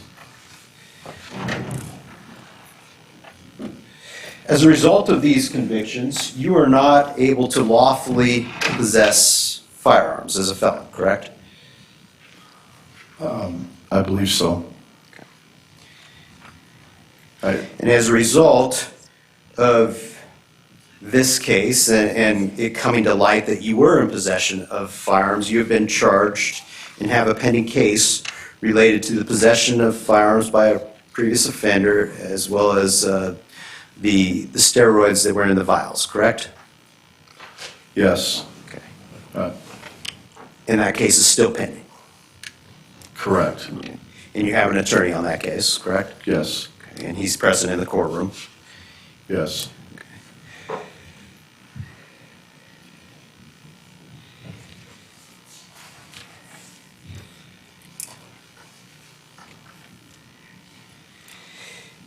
And prior to the trial in this matter, on advice of counsel, you were prepared to invoke your Fifth Amendment right to remain silent as to any questions that might relate to the possession of firearms or to the possession of steroids. Is that correct? Yes, Okay. And then you also understood that my office then applied for a grant of use immunity to allow you to testify in this case. Is that yes, correct? yes, And so it's your understanding that you're testifying here today, and that anything based on that grant of use immunity granted by the court, whatever you say here today can't be used against you in your pending case. Is that correct? that's the way I understand it. Yes.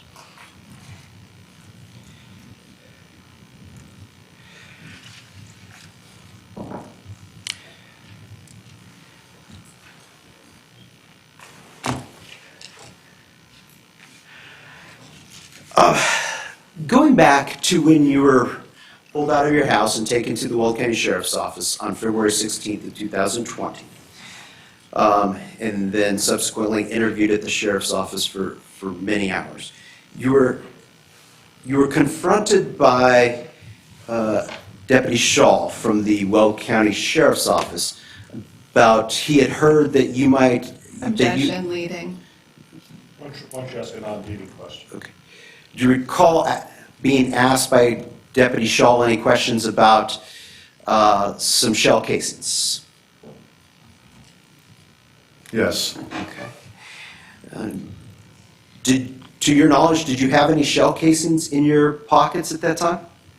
That's what I believe the sheriff had found or pulled out of my pocket Okay.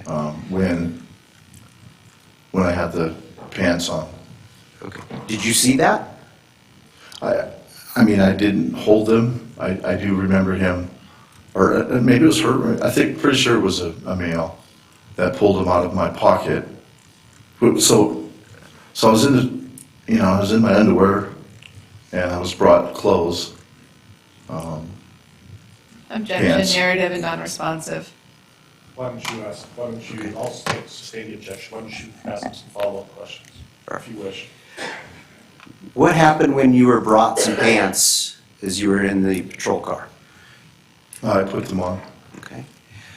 And then what happened? And I sat and waited for one of the officers to come back, and that's when I got back out of the car, and part of the way I think I remember is that they had to search me before we went out to the police station, and I believe that's when he found the shell casings in my pocket. And do you recall seeing those? I'm pretty sure, yeah. I remember him pulling out. I don't remember if they were casings or bullets, but I do remember him pulling out a few bullets or shell casings and asking, or said,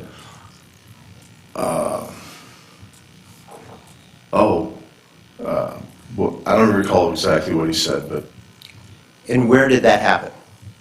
that was at the patrol car.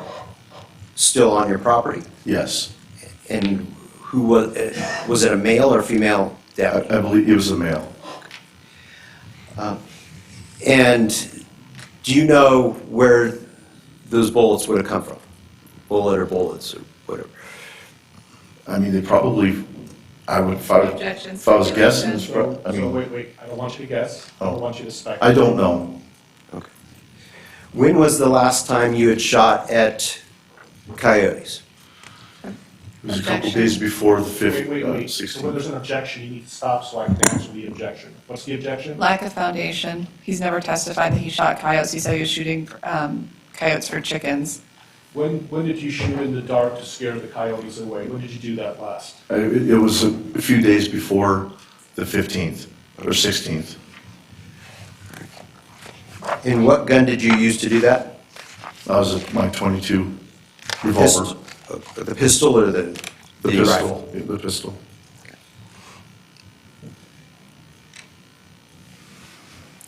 Did you have .22 ammo at your house? Yes. Where was it kept? Pretty sure it was kept in my bedroom.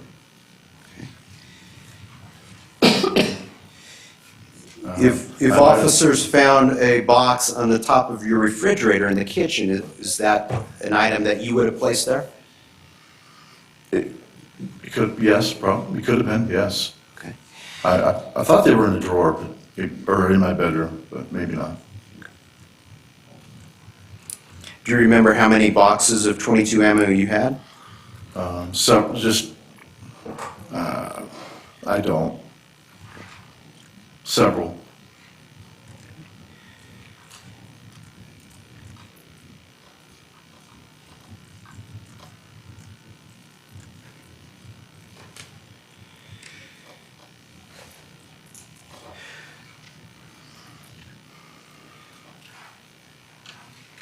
Mr. Bunnell, did you ever drive, well, to your knowledge, did you leave your house on February 9th of 2020? I don't recall. Did you drive up the Pingree Canyon on Sunday, February 9th of 2020? No, Do you know where Pingree Park is? no.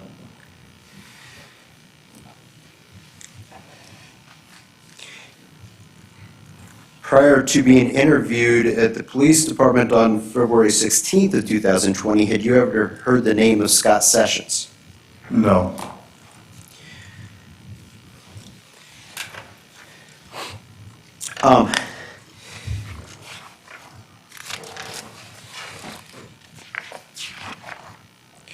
Mr. Brunel, if your DNA was found on a cigarette pack that was located on Heather Frank's deceased person, do you know how that DNA would have been placed on that cigarette pack? I don't. How tall are you?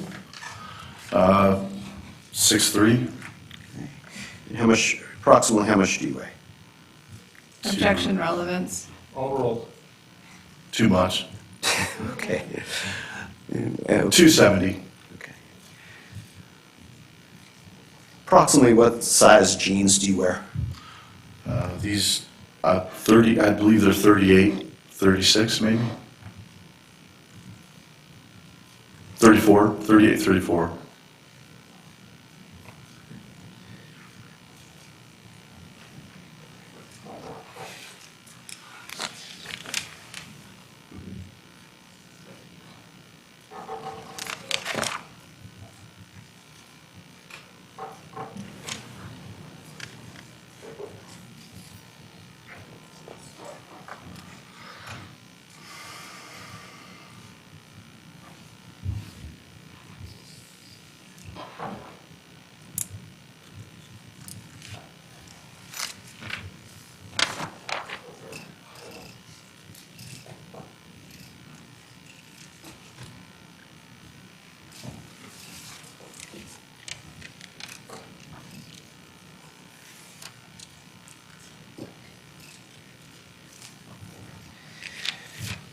Mr. Brunel, did you ever tell Kevin Eastman to burn trash in the burn pit on your property? No, Was there any discussion about the burn pit as part of his agreement to work for you? no.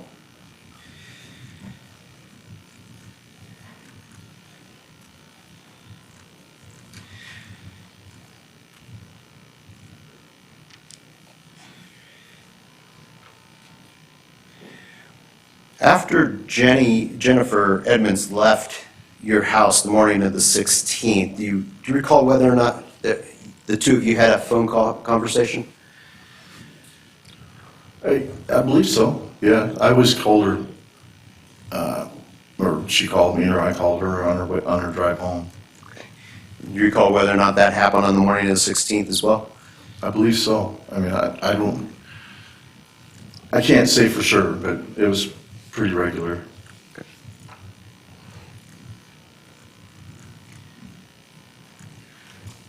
Thank you, sir. No further questions, Your Honor. Thank you. We're going to take our morning break before we start cross-examination for about 15 minutes. Why don't we agree to start up again about 10:35? Once again, I want to instruct you until the trial is completed. Please don't discuss this case with anybody. That includes your family, people involved in the trial, other jurors, witnesses, or anyone else. If somebody approaches you and tries to discuss the trial with you, please let me know about it immediately. It's also important that you must not read or listen to any news reports of the trial. Do not in any way try to gain information about the case outside of this courtroom. That includes no research on the internet, medical or law books, or dictionaries. Finally, it is especially important that you not form or express any opinion on the case until it's finally submitted to you. We'll see you in about 15 minutes. Let's all please rise for the jury.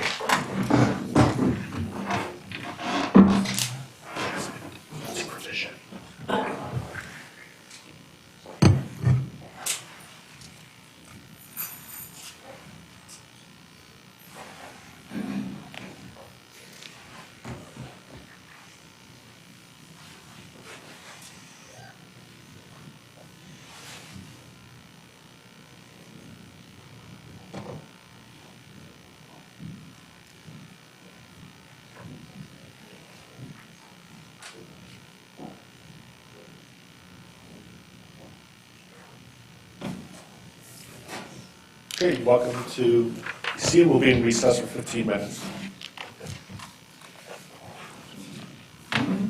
Thank you.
Judge, can I please speak or test the speakers again? Yeah. Thank you.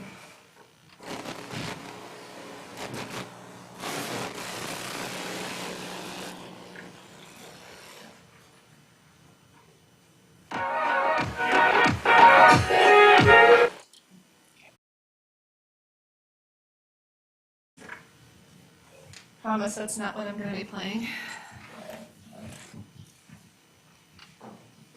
Hello, what was it? I was testing it last week, but it's not came on.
No, I think it's more than that. No, that was six.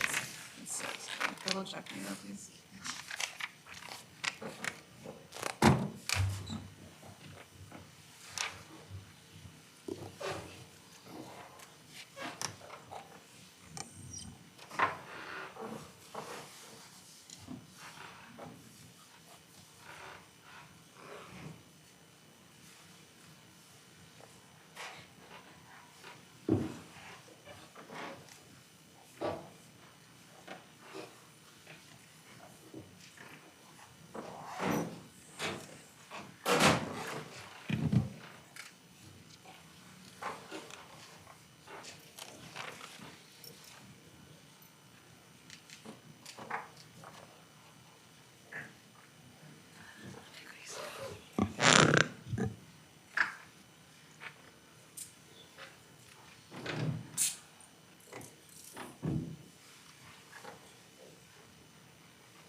Okay, we know Amy when you're ready.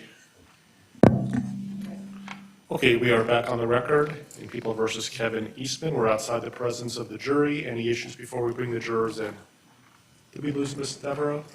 We did. She'll be back very shortly. Okay. Sorry.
Okay, again, we're back on the record. Ms. Devereaux is now joining us. Any issues before we bring the jurors in? I don't believe so. Mr. Rudd? No. Okay, go ahead and bring the jurors in.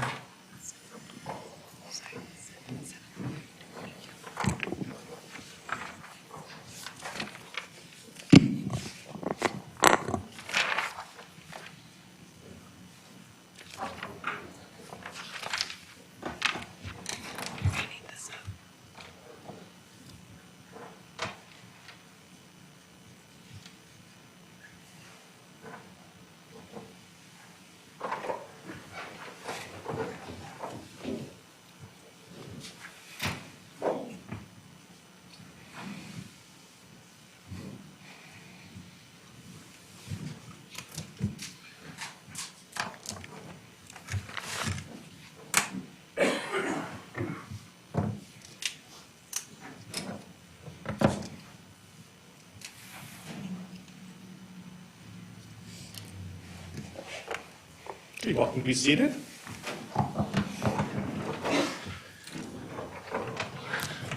Ms. Devereaux, you're welcome to conduct cross-examination. Mr. Bunnell, you're still under oath, okay? Thank you, sir.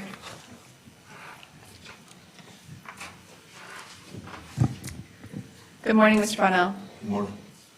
So, Mr. Bonnell, during your testimony earlier this morning with Mr. Wren, you said the answer, I don't know, quite a bit. So before we get started this morning, I just want to let you know that at any point during my questionings you don't remember, just please let me know. And I have an entire stack of every transcript of every word that you've ever said to law enforcement here to refresh your recollection, or we can refresh your recollection with any kind of audio or video.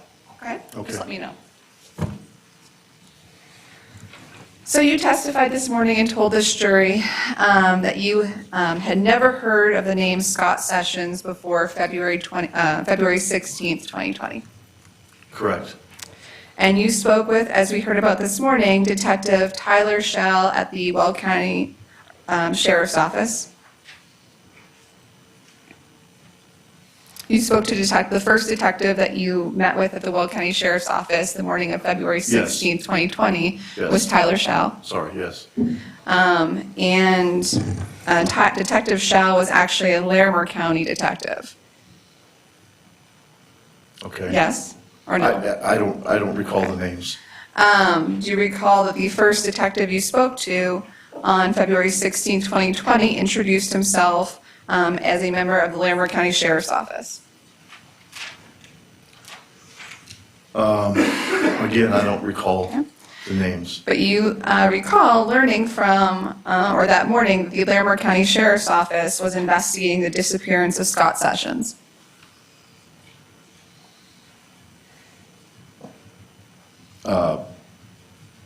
You talked about when we met at the property? The morning of February 16th of 2020, when you were brought to Weld County Sheriff's Office, Okay. and spoke to Larimer County Sheriff's Officer or Detective Tyler Schell, you learned that Larimer County was investigating the disappearance of Scott Sessions. No, I don't. When I went in for questioning, I don't believe I remember. I don't remember hearing Okay. that they were. What- Let him finish his answer. Go ahead. Yeah, all I remember was them asking if they said they really wanted to find Heather Frank, but I don't remember anything about a Scott Session. So is it your testimony this morning that you were not told that the reason that you were at the Weld County Sheriff's Office the morning of February 16, 2020, was that law enforcement was investigating the disappearance of Scott Sessions?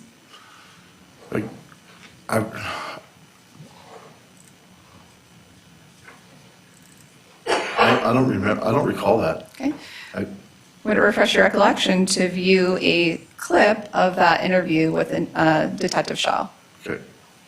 Your Honor, may I approach the witness, and can I have freestanding Sure. to approach? Yes, ma'am.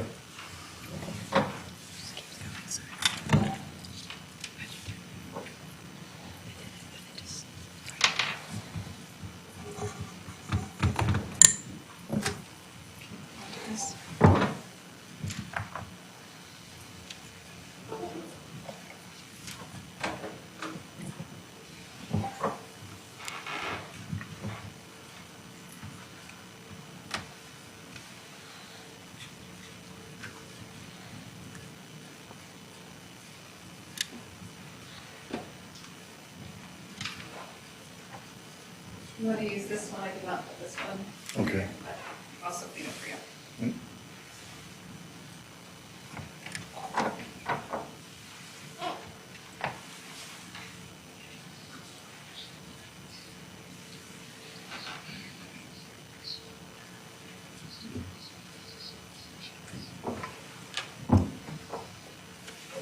You need to watch it again? No. Okay. So is your memory refresher? Sure. Okay, so again, the morning of February 16th, 2020, Detective Schell told you that Larimer County Sheriff's Office was investigating the disappearance of Scott Sessions. Yes. That's what you just heard? Yes. Okay. And that's why you were brought to the Weld County Sheriff's Office?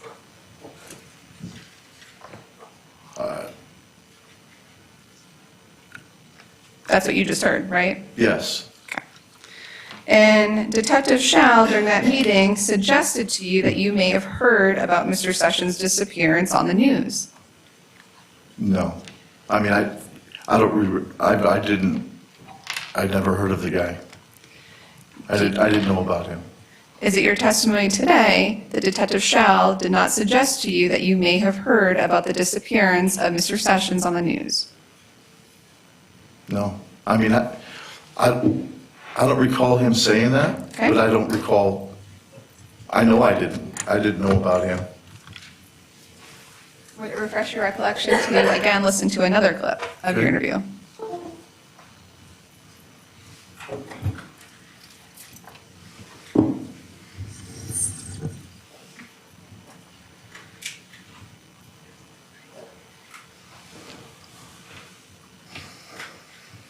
For you? I know when you're ready.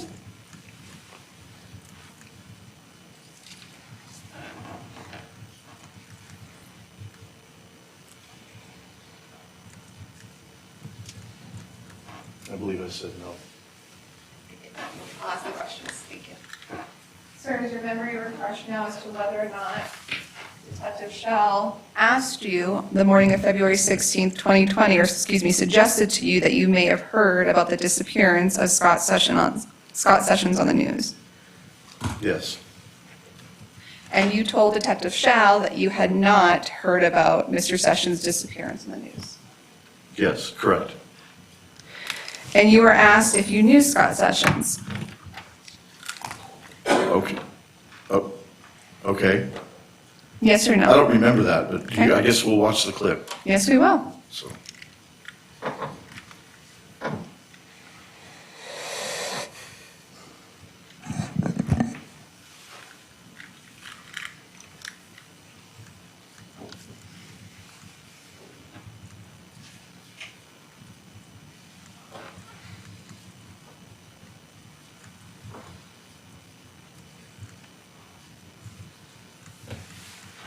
Okay.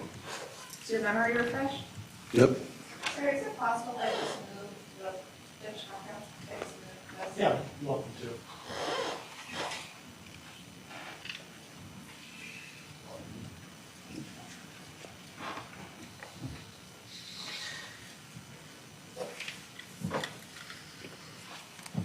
So again, you were asked if you knew Scott Sessions.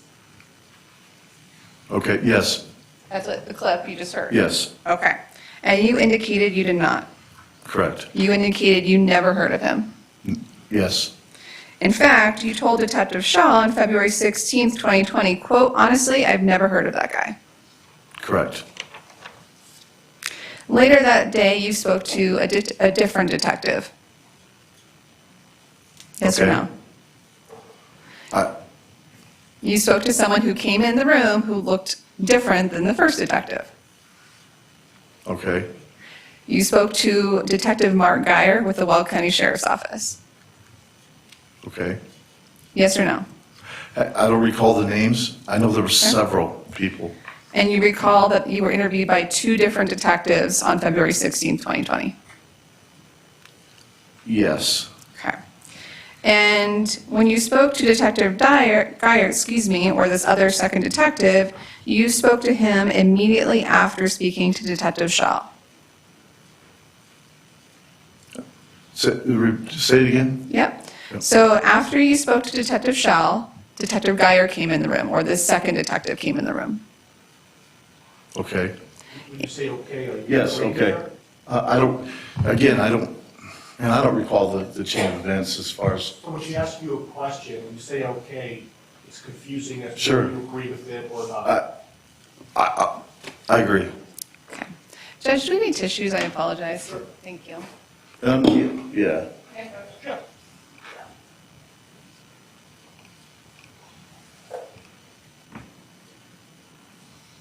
I promise it's just allergies, not COVID. Okay, and so Detective Geyer came in the room right after you finished speaking with Detective Shaw, and Detective Geyer asked you what you knew. Okay, yes, And you told Detective Geyer that you had or what you had learned from Detective Schall. Okay. Yes, yes, sorry. And you told Detective Geyer that you had learned from Detective Schall about a gentleman from Larimer County. Yes, And that gentleman was a band member.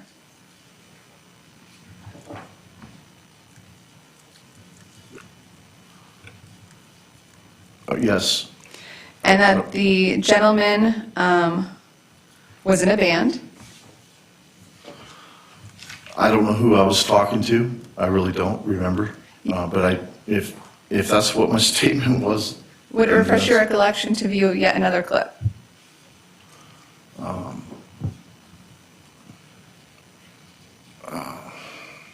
Sure, let's watch the clip. Okay.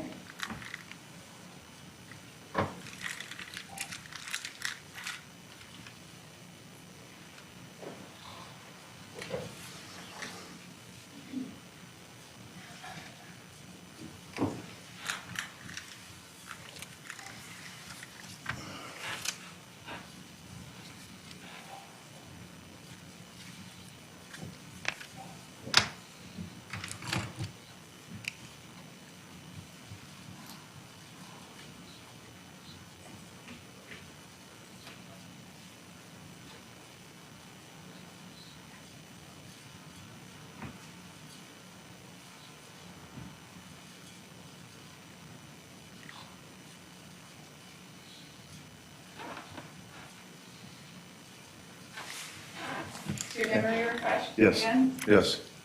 Thank you. Your Honor, if I could just be provided the timestamps Sure.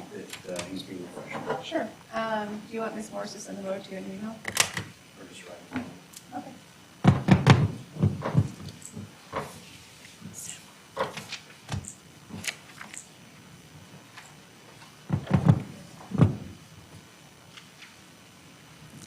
And so you, or again, Detective Geyer asked you what you knew. Yes, And again, you told him that you learned from Detective Schall that Larimer County was investigating a homicide relating to a band member, yes, and that the person killed was in a band. yes, Detective Schall started his interview with you by asking you basic information. yes, You were asked for the spelling of your first name, yes, spelling of your last name. yes, You were asked about your date of birth, yes, your address, yes, and you were also asked what your phone number was. correct. Just like today, Mr. Wren just asked you about your phone number. Okay, yep, And the phone number you told Detective Schall on February 16th, 2020 was 970-518-8324. yes, And that is also the same phone number you just testified to earlier this morning with Mr. Wren. correct. And you were asked by Detective Schall if that was the only phone number that you had, Yes, that was the only cell phone you had. yes, And you told Detective Schall that that was, in fact, the only cell phone you had. that was that was an operating number, yes, Okay. And you also told Detective Schall that you kept it with you pretty much all the time. yes, Your interview with Detective Schall also started about him asking you some questions about how you knew Kevin Eastman. Yes or no? yes, Thank you. The court reporter right here has to type out everything she said, or you say, and so it's Yes. really difficult. Thank you. And you told Detective Schall that you used to employ Mr. Eastman. yes, Mr. Eastman worked for you, you told Detective Schall that Mr. Eastman worked for you a year before the police arrived at your property. no, I don't recall that, but Okay? I thought it was 4 or 5 years. And that's what you told this jury earlier this morning. You told this jury earlier this morning that Mr. Eastman worked for you back in 2016. Right, but I hadn't seen him. That's not my since- question, Oh, okay? We're talking about working for you. So you told this jury this morning that that Mr. Eastman last worked for you in 2016, before this incident, okay, yes, okay? And again, you talked to Detective Shell on February 16th, 2020. Yes or no, sir? yes, And you knew that you were speaking to a member of law enforcement.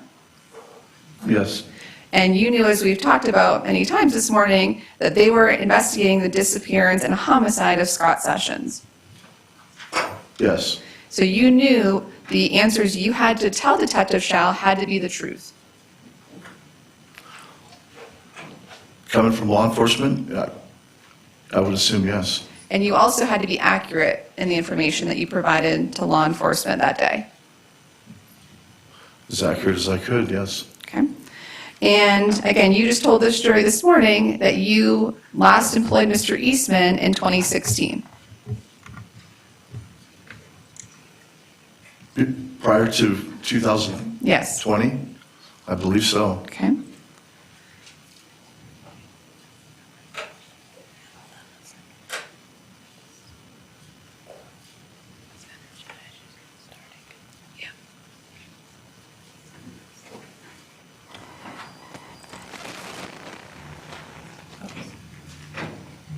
Work? Yeah, Okay. When did he work for you? motor like nobody's business. Is that what he did for you, mechanic work? Yeah. Okay. When did he work for you? So it's gonna be, man, bro, I wanna say a year ago? How long did he work for you? And again, this interview that we're watching was in February 2020. Yeah, I was definitely wrong on that one. Because a year beforehand would have been 2019, Correct, not 2016. correct, And you told this jury this morning that Mr. Eastman only worked for you for about 4 months. Do you remember that? yes, And again, this was also yet another question that Detective Shaw asked you on February 16th, 2020. yes, And again, you knew the importance of being truthful with Detective Shaw, yes, being accurate, yes, and telling him exact dates when you knew him. yes, And again, you knew that they were investigating a homicide. yes, And again, you just told this jury that this morning that Mr. Eastman only worked for you for 4 months, correct? To the date, I don't have the exact dates. I thought it was less than, I don't know, I thought it was 4 months, 4 or 5, Okay. give or take. Man, bro, I wanna say a year ago? How long did he work for you? Not very long, maybe a month. Okay. The whole not showing up to work thing was. Yeah, it just didn't work out. Yeah. So out of a month, maybe 4 days, 5 days, That he didn't show up or that he did? then he worked. Wow. Yeah, that's bad. Yeah. Okay, So so he had issues, you know? So you told Detective Shell on February 16th, 2020 that Mr. Eastman only worked for you for about 4 or 5 days. For back in 16? That's not my question. Oh, When Mr. Eastman worked for you, you told Detective Shell, as we just saw in the clip, that he only worked for you for 4 or 5 days. yes, And you told Detective Shell that morning of February 16th, 2020, that you didn't keep up with Mr. Eastman since then. correct. So you did not keep up with Mr. Eastman since the 4 or 5 days that he worked for you. Keep up with him? No. Meaning you didn't hear from him?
Same objection. I'm not sure what the objection is. Vagueness, I'll overrule. Thank you. A lot of information, yes. Now I'm going to ask follow-up with specifics, I mean, okay? yeah, yes, You knew that Mr. Eastman had been through some trauma. yes, You knew that he was involved in an accident on an oil rig. yes, I told you that. You knew that Mr. Eastman specifically had head trauma. I remember we had that conversation. You knew that Mr. Eastman had crushed his skull. Yes, I remember telling you that. You knew that because of this head trauma, Mr. Eastman easily got disoriented. Correct. You knew that he had seizures. Yes, You knew that he was diagnosed with epilepsy. I did not know that part, but Okay. I know he had been crushed by a pipe on a rig. And again, you spoke to Detective Geyer on February 16th, 2020. Okay, yes, And you guys, or the two of you, were talking about the information that you knew or could provide to him about Mr. Eastman. correct, And at that point, you knew that law enforcement was looking at him for the homicide of at least Scott Sessions. correct, And you knew that it was important, again, to be truthful and honest and detailed in any information that you told law enforcement. correct. And again, you just told this jury that you do not remember, or you did not know that Mr. Eastman was diagnosed with epilepsy. Yeah, I don't remember having a conversation with Mr. Eastman about And then you him would have having that- epilepsy. Okay. And then he would have he's had epilepsy.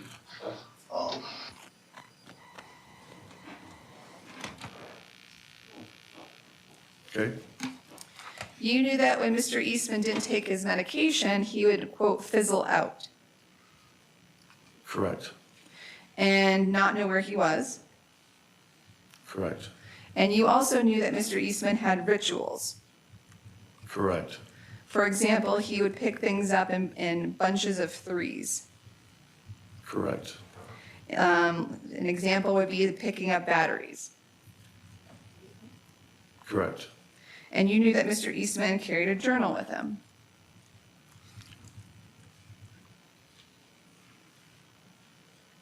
I don't remember a journal. Okay, so it's your testimony today that you did not tell Detective Geyer. There was a journal found at my residence, yes, That wasn't my question. You told Detective Geyer that you knew that Mr. Eastman carried a journal with him, and you told Detective Geyer that on February 16th, 2020. yes, that would have been the day that I was, I believe so, yes, And you told Detective Geyer that Mr. Eastman always carried his journal with him. yes, And you knew that Mr. Eastman had a military-type discipline. yes. I don't remember that, but yes. Well, it's either you don't remember it. I don't remember saying that, but Okay. So it's your testimony today that you don't remember telling Detective Mark Geyer on February 16th, 2020, that you knew Mr. Eastman had a military-type discipline when it came to receiving criticism at work. correct, And again, you spoke to Detective Geyer on February 16th, 2020. correct, You knew he was a member of law enforcement. correct, You knew it was important to be truthful with him. correct. He's kind of got that military sort of thing, discipline, I don't know. He's got a military type discipline, and he's very like,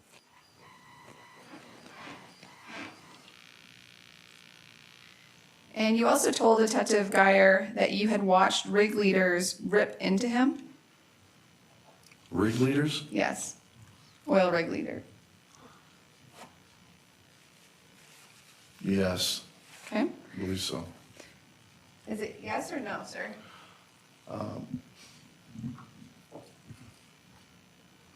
Yes, And that you observed Mr. Eastman just stand there and take it with stride. yes, Mr. Eastman would take it in strides in situations where you didn't think you could have handled it. Yes, And you knew that Mr. Eastman also had a rough upbringing? yes, I believe so. And you knew that he was physically abused as a child? I did not know that. So it's your testimony today to this jury that you did not know that Mr. Eastman was physically abused as a child? I don't remember having that conversation. Okay.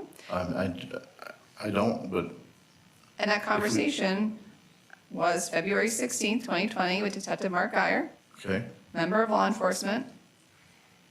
okay, yes, Member of law enforcement just doing his job, trying to investigate a homicide. okay, And yes, Yes, and a member of law enforcement that you knew you had to be honest with. yes, Experiences, man, and I know he's happy-handed, you know, I know he had a fucking rough upbringing, you know, he's told some, maybe stories about how he got his ass beat when he was a kid and this and that.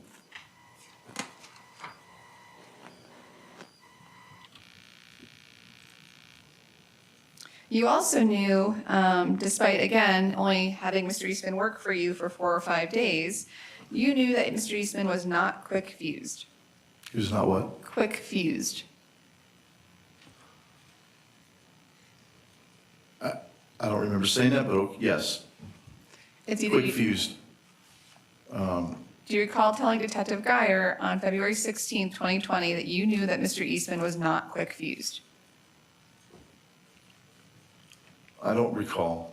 I really don't recall. I don't recall half this, but clearly I said it. So, And again, you talked to Detective Geyer on February 16th, 2020, and you yes. knew the importance of telling him the truth. Yes, He's not quick fused, you know, I'm more of a fuck.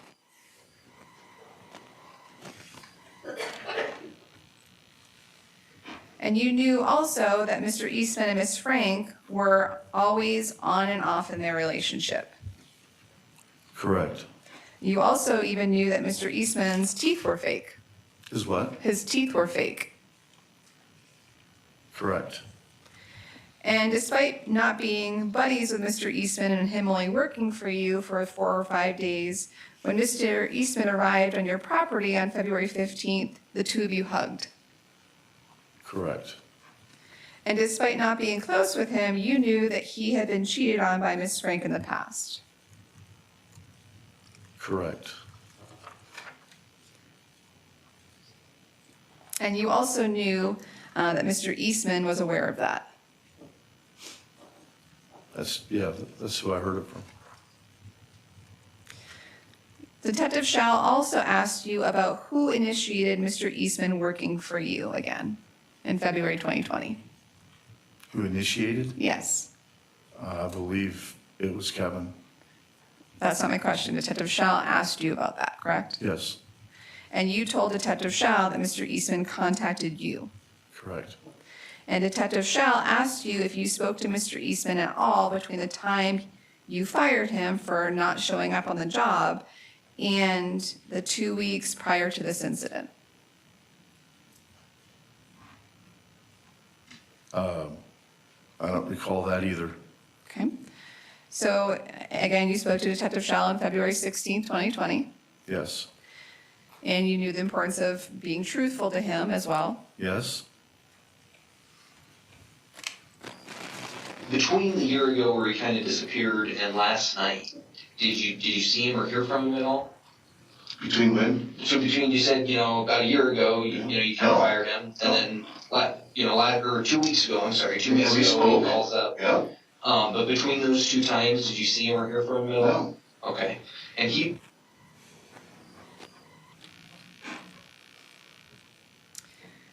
So you told Detective Schall that you didn't hear anything from Mr. Eastman before he contacted you for employment.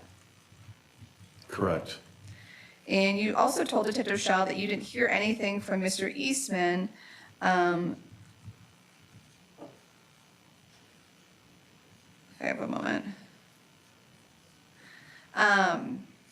Or you told Detective Schall that contact occurred with Mr. Eastman on February 2nd. I don't recall the date, but yes, It was a couple days before before the day that Mr. Eastman was scheduled to start working for you. Yes, I believe it was a week later, but, okay, yes, And you told Detective Shao that you did not see Mr. Eastman since he stopped working for you a year prior. correct. And the agreement, as we heard about this morning, was that Mr. Eastman would start working for you on February 4th. Correct. Correct? Correct. And you told Detective Shao that Mr. Eastman contacted you out of the blue to do this employment. Correct.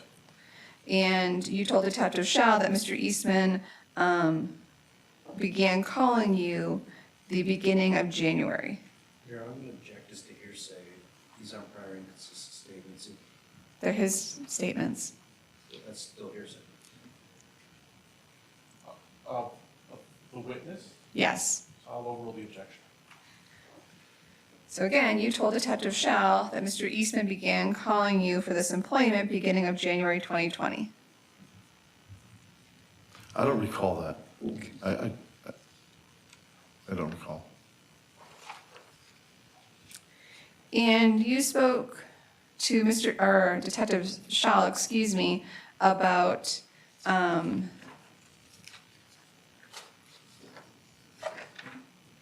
when Mr. Eastman showed up to work. Specifically, you told Detective Shao that you had no communication between or with Mr. Eastman until he showed up on your property on February 15th, 2020.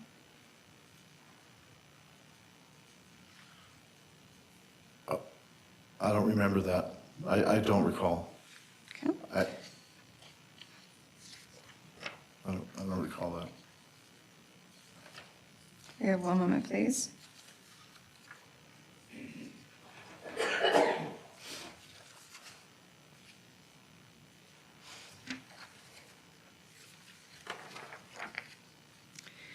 And do you recall telling Detective Shaw that you never saw Mr. Eastman until the night of February 15th when he showed up? Correct.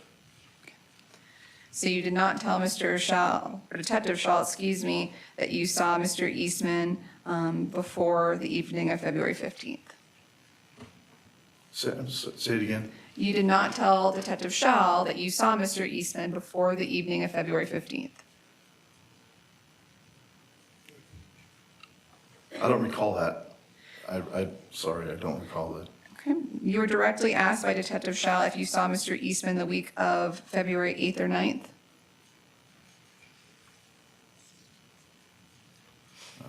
I don't recall. So it's your testimony today that you don't remember being asked by Detective Shaw directly if you saw Mr. Eastman the week of February 8th or 9th?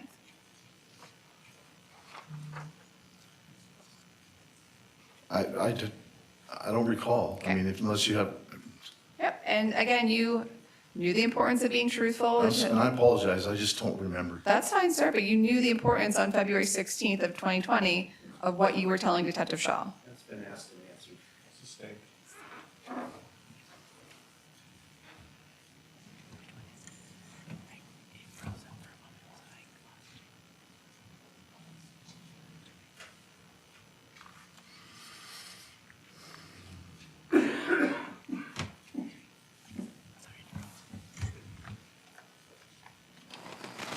You know, if you, yeah, I guess I didn't ask, but let me ask you this, did you see that week of the 8th and 9th, you didn't see or hear from Kevin, right? Because you said, you know, he called you like 2 weeks ago, and then you didn't see him until last night?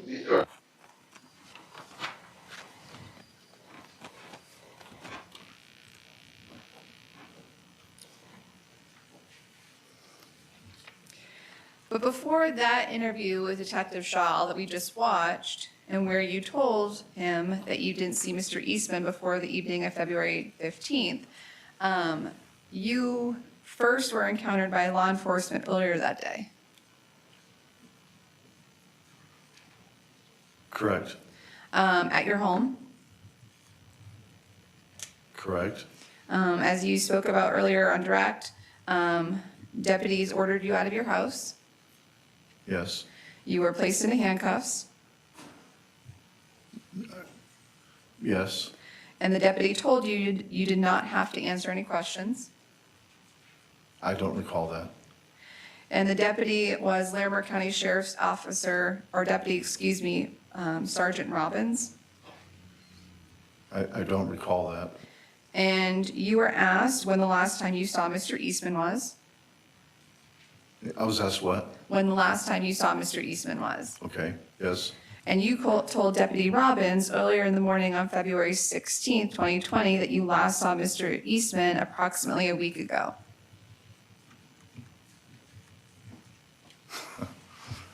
I don't recall that. And you would agree with me that approximately a week before February 16th would have been February 9th. Honestly, don't recall that. Do you, you know that a week is 7 days, correct, sir? Excuse me? You know a week is 7 days. Yes, And so 7 minus February 16th would be February 9th. okay. Is that correct? Doing the math, yes. So you told Deputy Robbins on February 16th, 2020, earlier in the morning, that you last saw Kevin Eastman on February 9th, 2020. I don't recall. I don't recall saying that. And you recalled on direct examination that you had a meeting with these DAs and Detective Porter, or Jerry, as you like to call him, on December 17th, 2021. Yes, It was about 10 in the morning. Yes or no? yes, I mean, The meeting was at the DA's office, yes, and they were there, and you were there, because they were preparing you for your testimony at a previous trial setting date. prepare me for testimony for what? A previous trial setting date for this case. Okay. Is that Yes. correct? That trial didn't happen because of COVID. Yes, And they were there meeting you to go over questions about what you were going to testify to yes, prepare you. yes, And when they were preparing you, they told you that you and Mr. Eastman's phones were both traveling together from Kersey to Fort Lupton, correct, and that they had evidence of that. correct. And so you were asked again on that day with these DAs and Detective Porter on December 17th, 2021, whether Mr. Eastman came to your house on February 8th or February 9th. I don't recall that, but I do remember him riding along with me. That's not my question. My question is that during that trial prep meeting on December 17th, 2021 at the DA's office, you were asked if Mr. Eastman came to your house on February 8th or February 19th. I don't recall that, but I don't. And you told these detectives and Detective Porter, no. I don't recall that.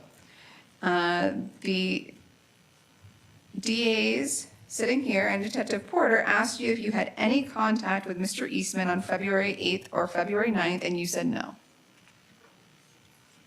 I don't recall that.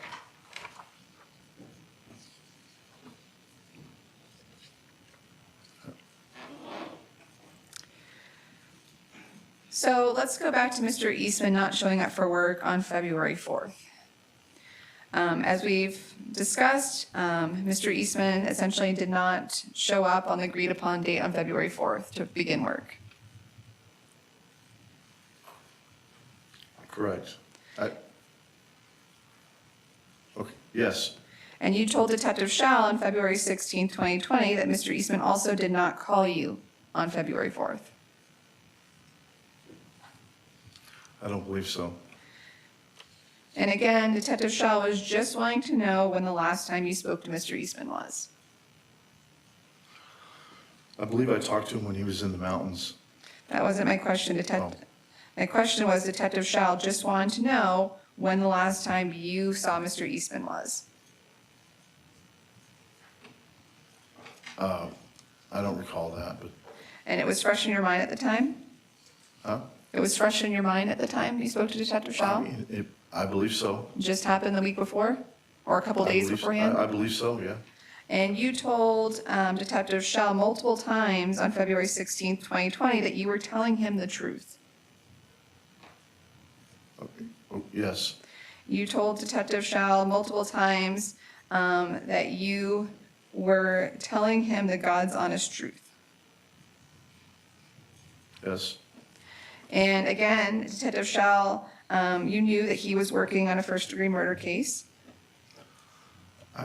I don't recall saying that, but sure. I didn't ask you if you said that. I asked you if you knew, or you knew at the time Detective Shaw was working on a first-degree murder case. I believe, yes, And you told Detective Shaw that you didn't hear from Mr. Eastman and he just showed up on the evening of February 15th.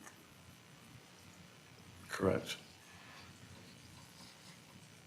You told Detective Shaw that you never saw Mr. Eastman until he showed up on your property on the evening of February 15th.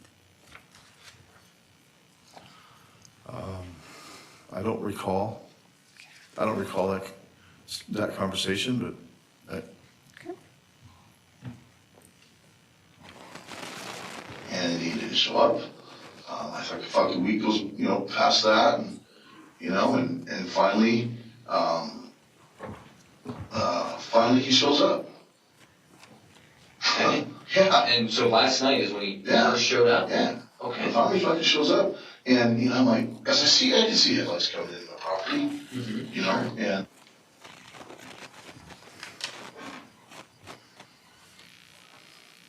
You, in fact, at one point told Detective Shaw that Mr. Eastman had ghosted you. correct.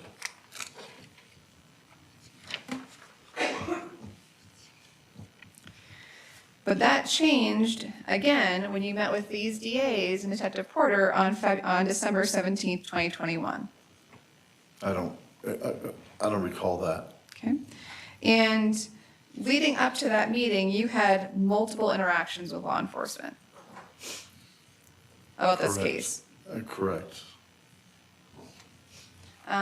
So let's talk about some of those. You had spoken to Detective Shaw and Detective Geyer on February 16th, 2020, as we've talked about. Again, I don't recall the names, but Okay, but you knew you I talked just saw to... the clips, so yes. And as we've heard this morning, that meeting went on for nearly 6 hours. Correct. You spoke to Detective Porter, or Jerry, as you like to call him, on the phone on February 17th, 2020. Correct. You spoke to Detective Porter again on the phone on February 18th, 2020. I don't recall. You also called Detective Porter on February 20th, 2020. I don't recall. And you also had 3 deputies with the Weld County Sheriff's Office, including Detective Geyer, Detective Fick, and Deputy Johnson, at your residence at your request on February 20th, 2020. Okay, yes. And they were there for over an hour.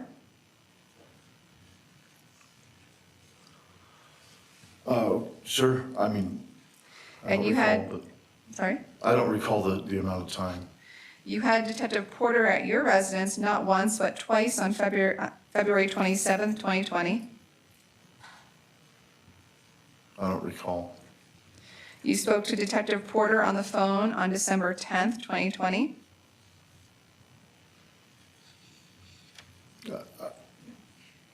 I don't recall, but You texted back and forth with or Detective Porter multiple times on that yes, I day. do remember that.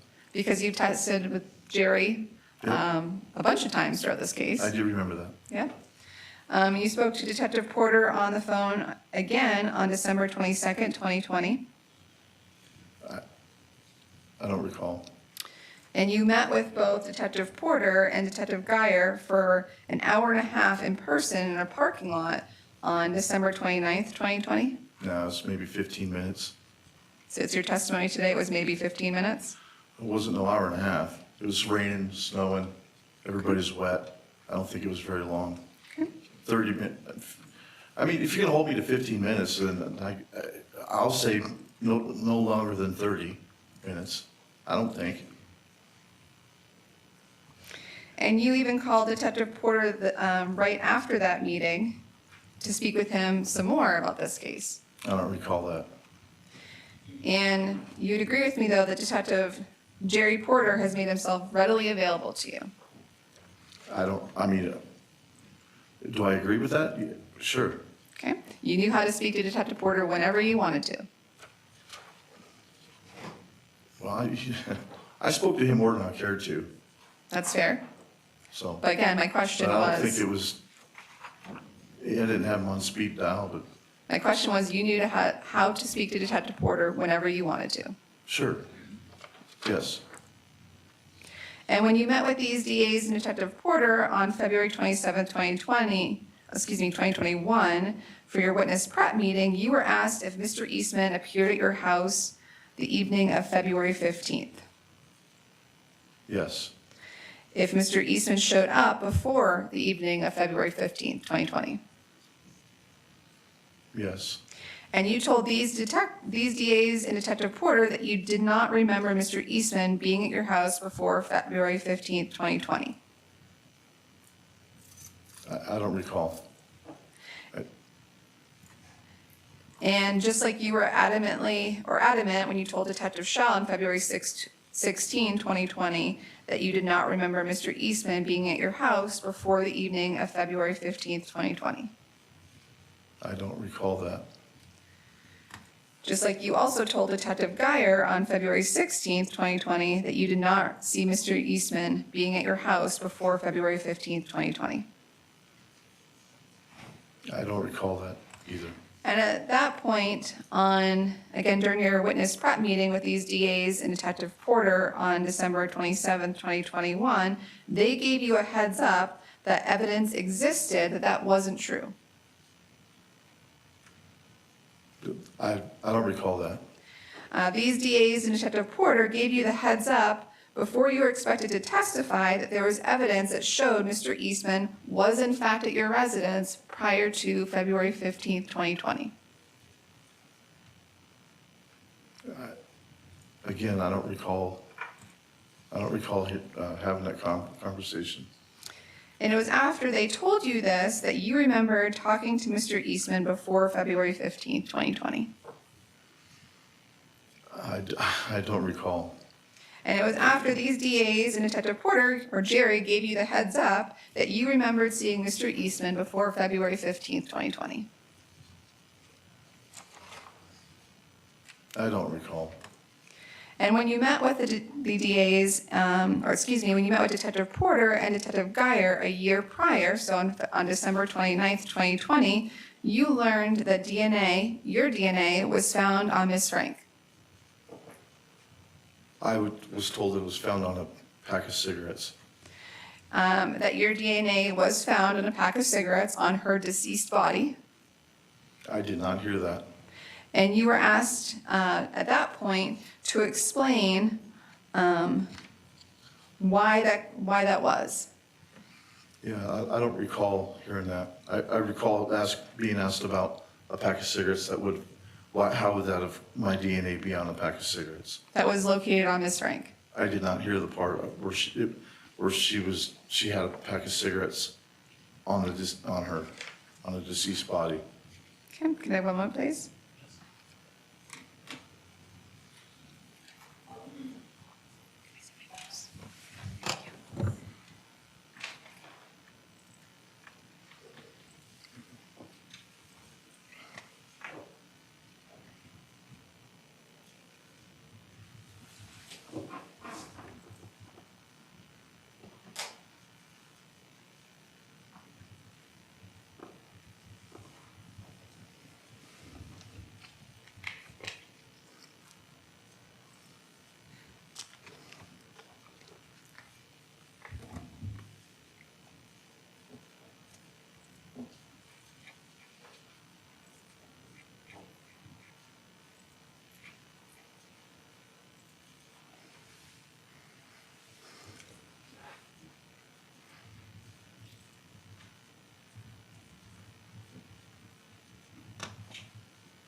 mean, that's like, you know, fuck cigarette packs. I mean, I would The think. cigarette pack was found on.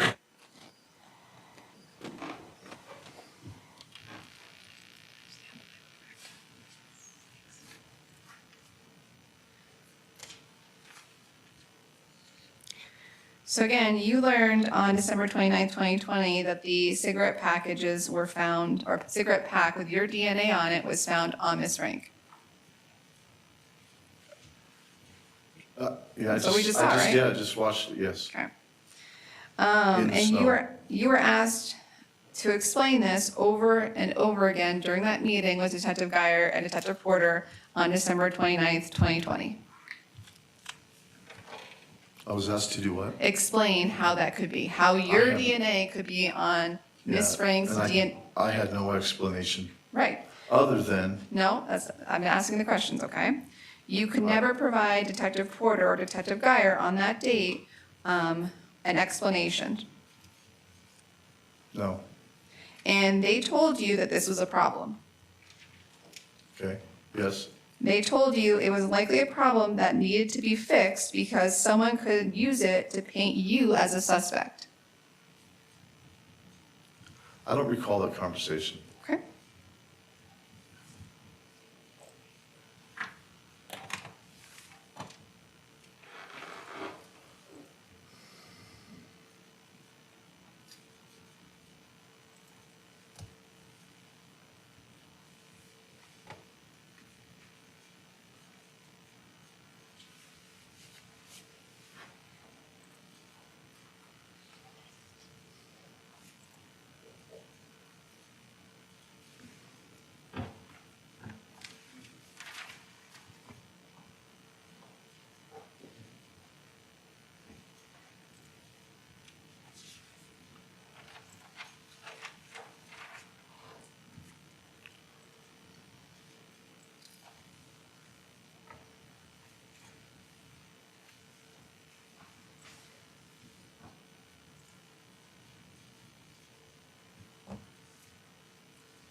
So, and you don't smoke, we've already said that.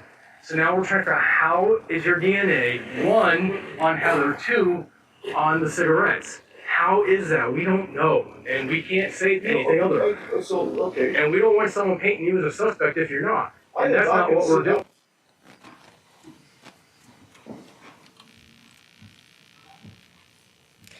So when you met with these DAs and Jerry, about a year after that meeting, you told them at that time you were going to be, quote, straight up with them. I don't recall that. You told them because at that point, on December 21st, 2029, I'm sorry, 27th, 2021, you, quote, remember this shit. I don't recall that, sorry. And you suddenly remembered Mr. Eastman going with you in your semi to Halliburton in Fort Lupton. Yes, I did, as it was, I think Valentine's Day was mentioned, and that's what. We'll get to that, sir. Yeah. And after almost 2 years, you suddenly remembered Mr. Eastman riding with you in your semi for about 6 hours. Correct. And you suddenly remembered that over 2 years later, after this meeting with Detective Porter and Detective Geyer. Correct. And you also, nearly 2 years later, suddenly remembered Mr. Eastman showing up at your residence before February 15th, 2020. Your Honor, I'm going to object to the form of the question. If we're talking about a conversation Why on don't you clarify, December of 2021. why don't you clarify that? Okay. Again, when you met with these DAs and Detective Porter on February 27th, 2021, you remembered and told them that Mr. Eastman had been on your property before February 15th, 2020. I don't recall that conversation, but I don't recall that. And as you started to say earlier, or just a few moments ago, it was during this meeting, your witness prep meeting on December 27th, 2021, that you also remembered having a conversation with Mr. Eastman about Valentine's Day. That he was going to cook her a dinner, yes. Okay. And I think you also testified on direct examination that Mr. Eastman was going to propose. I don't remember having that conversation about proposing. And again, it was after this conversation with Detective Porter and Detective Geyer when they told you that Ms. Frank's cigarettes were located on her with your DNA, that you told these DAs about a year later that if you had touched cigarettes on Ms. Frank, it would have been while you were in, or touched cigarettes, excuse me, it would have been while you were in your semi with Mr. Eastman. It could, yes. And you had previously told detectives that when Mr. Eastman showed up out of the blue on February 15th, 2020, he was just there to drop off his tools in your garage and meet Miss Edmonds. And what? Meet Miss Edmonds. Correct. And because the DAs and Detective Porter nearly 2 years later were finding out that this wasn't true, they also asked you about when Mr. Eastman put his belongings in your garage. And for I don't recall clarification, that was during that witness prep meeting in December 2021. Sure. Okay. And you told these DAs and Detective Porter on December 17th, 2021, quote, "I remember the whole scenario." I don't recall that, saying that. You also told these DAs and Detective Porter on December 17th, 2021, quote, "I guess I had my dates screwed up when I actually let him unload his shit." Correct. So nearly 2 years later, you remembered Mr. Eastman dropping off his tools before going with you to Fort Lupton. Correct. And nearly 2 years later, you remembered Mr. Eastman dropping off his tools before February 14th, Valentine's Day.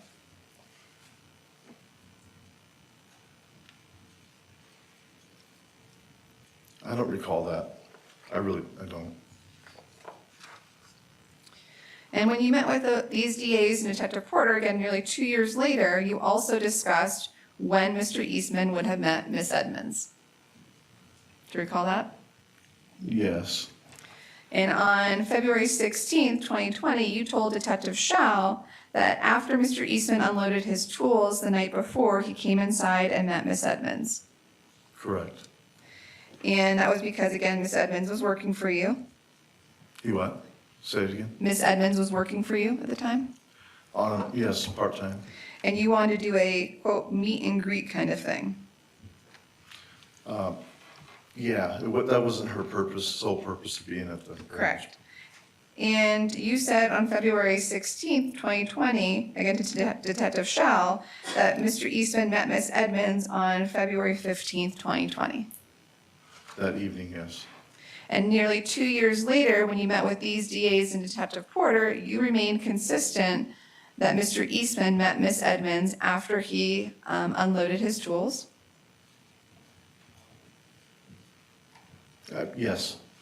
But since at that point, during that conversation, that changed to Mr. Eastman dropping off his tools before February 14th, Valentine's Day, you also told these detectives, Detective Porter and these DAs, that Mr. Eastman first met Miss Edmonds before February 14th.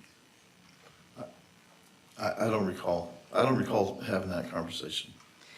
And on December 17th, 2021, you told these DAs and Detective Porter that Mr. Eastman was introduced to Miss Edmonds before you went to Halliburton.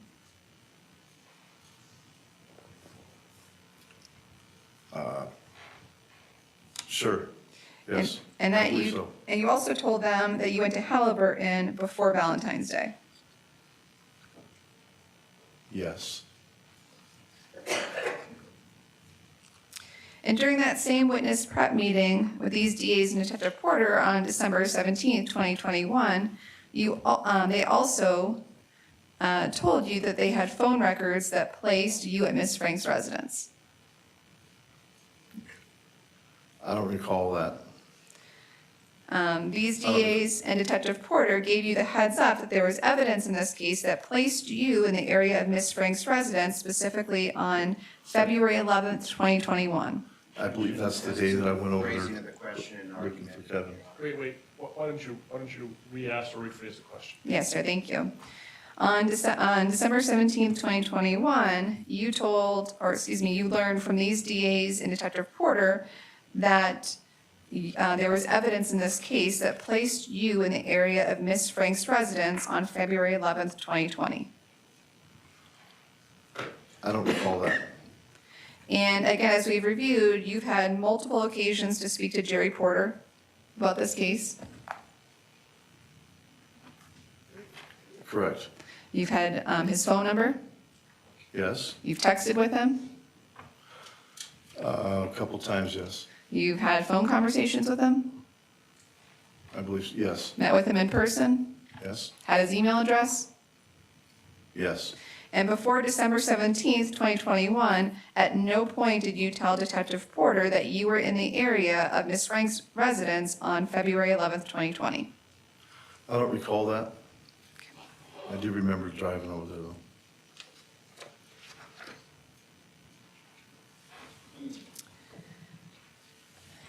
And when you met with Detective Shaw on let me ask you this way.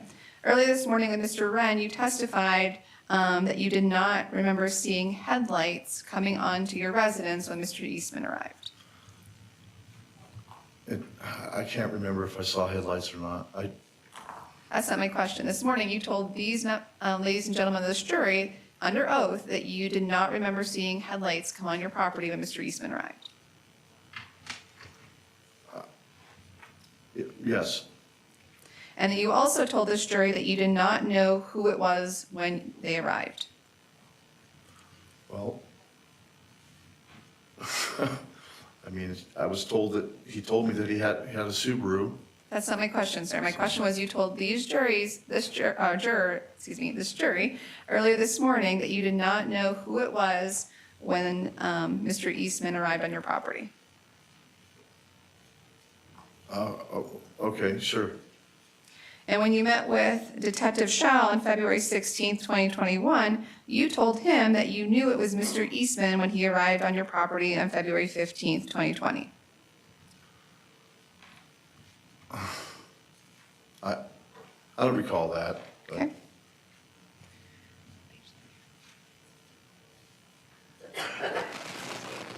Finally, he shows up. And, Yeah, and so last night is when he Yeah. first showed up? yeah. Okay. Finally, fucking shows up, and I'm like, as I can see headlights coming in the property, Mm-hmm. yeah. And the next clip, it's going to be below it.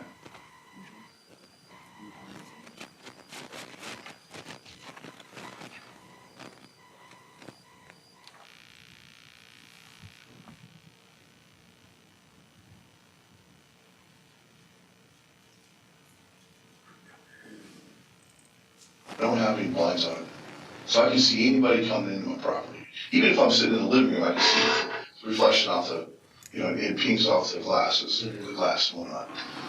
So I knew he was coming, okay? I knew that was him. So I was.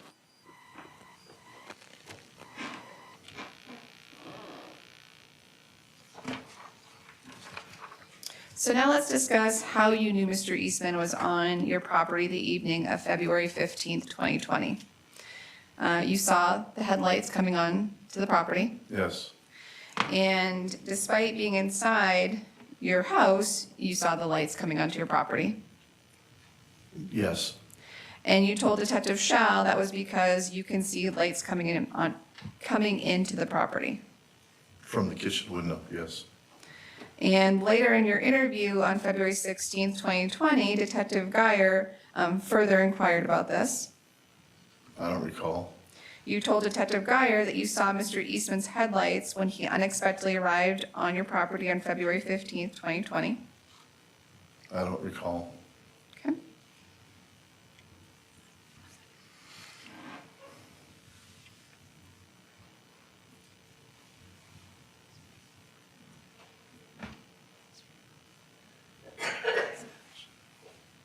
Do you recall telling Detective Geyer that your kitchen window was wide open and you don't have any blinds on your property? That it requires the what? That your window was wide open and you did not have any blinds on your property?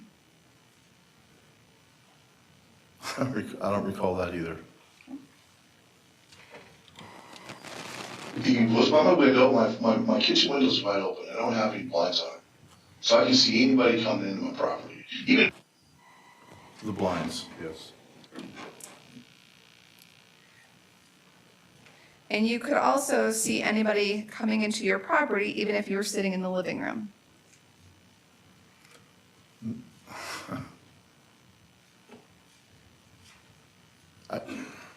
Perhaps, if I'm standing up. Okay, do you recall telling Detective Geyer on February 16, 2020, quote, "Even if I'm sitting in the living room, I can see the reflection off the, it pings off the glasses and the glass and whatnot"? Yes.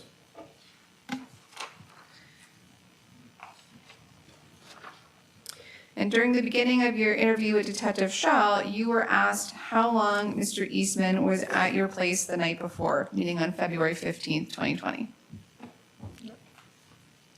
Sure, yes. And you first told Detective Shaw that Mr. Eastman was at your residence for 15 minutes. I don't recall that. Okay. And then you told Detective Shaw that you maybe 20 minutes?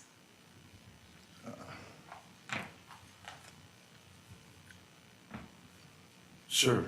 I mean, I don't want to. If you don't remember, you I can- just don't remember, if you're going to hold me to a few minutes, I just don't remember. Yeah, just tell us if you don't remember. just I let us don't know. remember. Okay, next question. Yeah, Okay. And then you changed that to say maybe 30 minutes. sure. Again, you not recall? Sir, Huh? do you not recall again? For the sake of, Wait, do you recall or not? I mean, I don't recall. Okay. Yeah. He was at your place last night. Fuck, maybe 15 minutes, 20, maybe 30 minutes?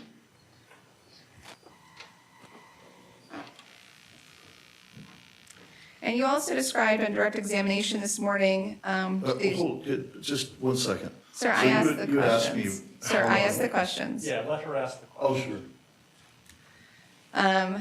On direct examination this morning, you told these jurors or explained to these jurors how Mr. Eastman had to have turned around in your property to leave. Do you remember that? Yes, And when you met with Detective Schall on February 16th, 2020, you told him that you did not watch him drive off, meeting Mr. Eastman. no, I don't believe so. Okay.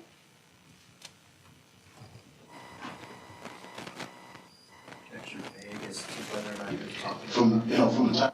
I'm confused as to what he's saying no to. Okay. Why don't you follow up with that? So, can you tell us what you meant no by? Huh? What did you mean no by when you just testified no? Oh, well, I thought what I was being asked was how long was he? I mean, there's no way, I don't know, like 30 minutes, I don't know. Why don't you re-ask the question? You told Detective Schall that you did not watch him drive off.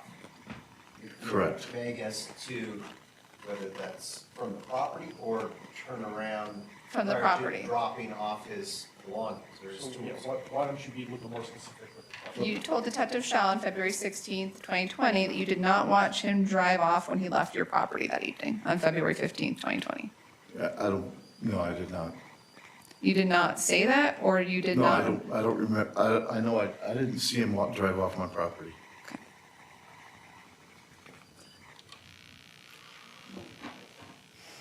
This is a good natural breaking point. If I could just clarify one moment. Yes, it is. It is a good natural breaking point. When you said you did, you remember not seeing Mr. Eastman drive off from your property the February 15th evening, do you recall also telling Detective Schall that? I don't recall that, but roll him. From the time, I don't know. I mean, I didn't watch him drive off. Sure. But of that time, It's a good breaking point now, sir. Thank you. Great, we're going to take our lunch break for about an hour, 15. I'd like to get started at 1:15 today. Once again, I want to instruct you until the trial is completed. Please don't discuss this case with anybody. That includes your family, people involved in the trial, other jurors, witnesses, or anyone else. If someone approaches you and tries to discuss a trial with you, please let me know about it immediately. It's also important that you must not read or listen to any news reports of the trial. Do not in any way try to gain information about the case outside of this courtroom. That includes no research on the internet, medical or law books, or dictionaries. Finally, it is especially important that you not form or express any opinion on the case until it's finally submitted to you. I'd like to get started at 1:15, so if you can get here a few minutes before, that would be wonderful. And let's all please rise for the jury.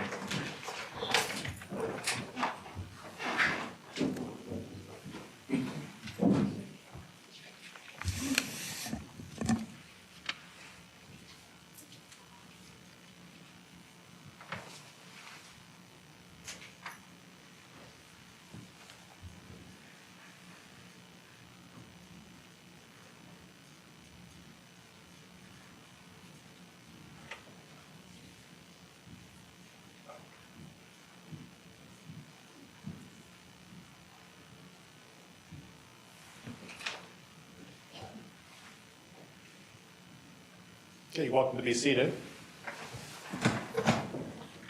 Okay, we are outside the presence of the jury. If you want to step down, you're welcome to. I'm going to continue your subpoena. I want you to be back and ready at 1:15, okay? 1:15. Mr. Wren, any other issues? If we could do it after Mr. Bennell, please. Sure. Ms. Devereaux, anything else? No. So, Mr. Bernal, I'm going to have you and your lawyer just step outside for a moment. We're going to have a discussion about something outside of your presence. See you at 1:15.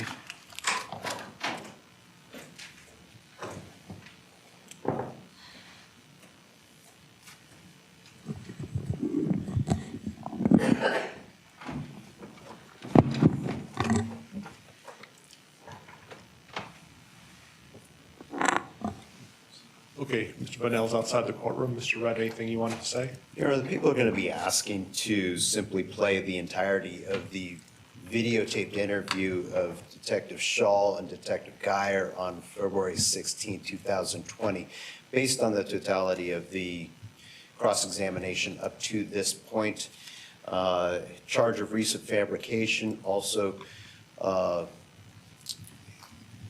pursuant to People v. Clark, 370p 3rd, 197. Can you please repeat that and go slower? Just the site. Yeah. Okay. People v. Clark, 370 p 3rd, 197. Thank you. It's the people's position that the best evidence at this point is going to be the totality of the interview. And tell me the date of the interview again and who it was with. Yes, it was midday on February 16th, after Mr. Bonnell had been brought out of his house and taken down to the Will County Sheriff's Office. The initial interview was conducted by Detective Tyler Shaw of the Larimer County Sheriff's Office, and then part of the same video, there's a bit of a gap, and then Detective Mark Geyer comes in from the Will County Sheriff's Office and conducts additional interviews or interviewing, all part of the same ongoing interview. And so how long is that interview?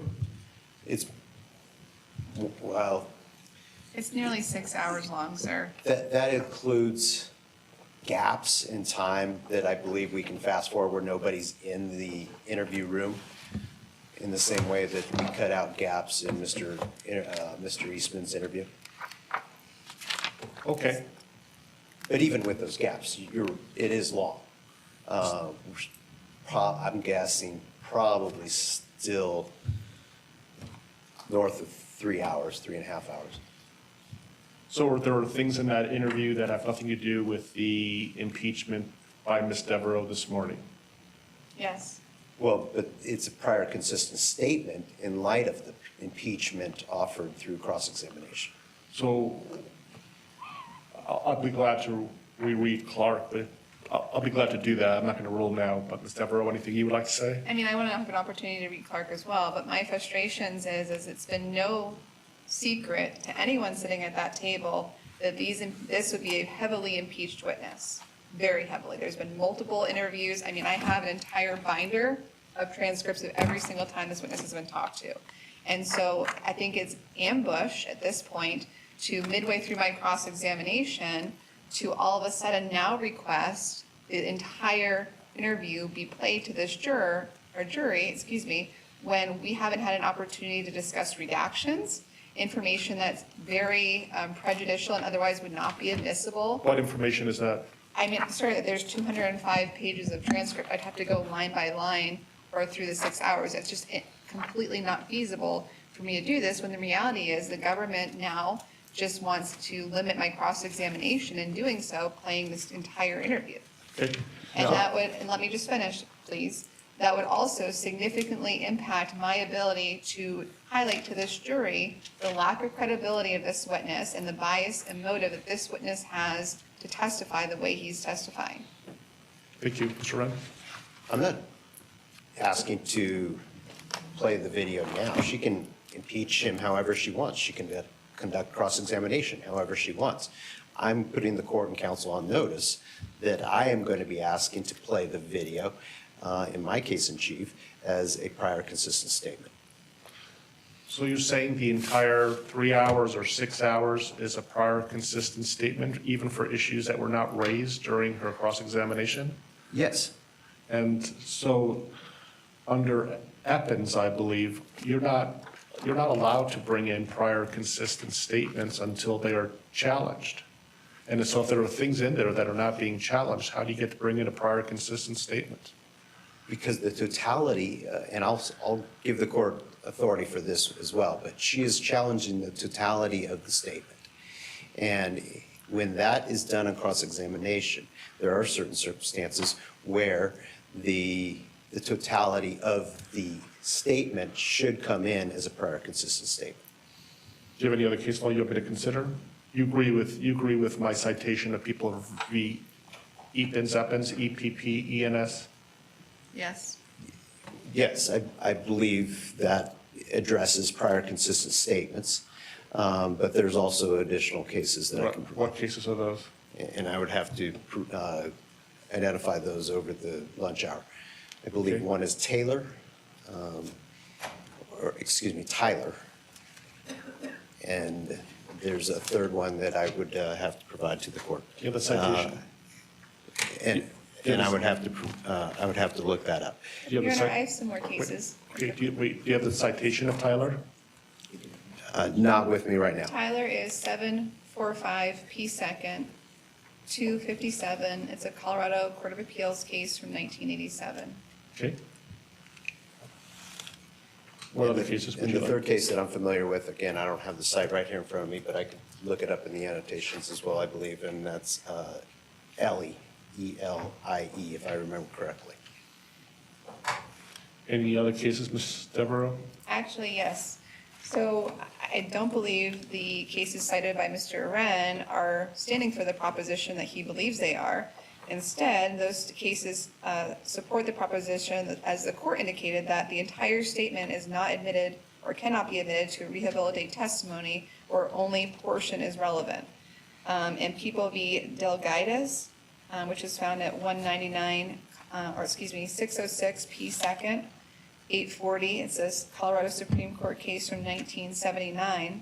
In that case, the trial court did not err in refusing to admit an entire tape recording of a statement made by the defendant after his arrest for the purpose of rehabilitating his testimony when only a portion of the recording was relevant to rebut the prior inconsistent statement used by the prosecution for impeachment purposes. Okay. All right, well, I'll rule out 115 today. How much longer? I'm sorry, so there's actually more cases. Okay. When the victim is impeached with respect to credibility, all prior consistent statements are admissible, not just those that are directly related to specific facts in question, and that's the Tyler case. I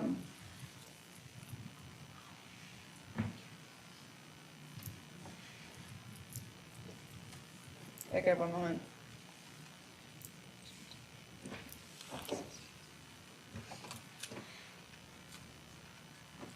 we could have a cite for the Tyler case, if you've got it right there. No, I'll just stand on the Delgaitis case right now, and I just ask for an opportunity to further research this issue. What's the citation for Tyler? I'll find it in just a moment. You disagree with the defense's citation, 345 P. Second 257? It's 745 P. Second 257 is the Tyler case. 745. Tyler case can be found at 745 P. Second 257, and it's a Colorado Court of Appeals case from 1987.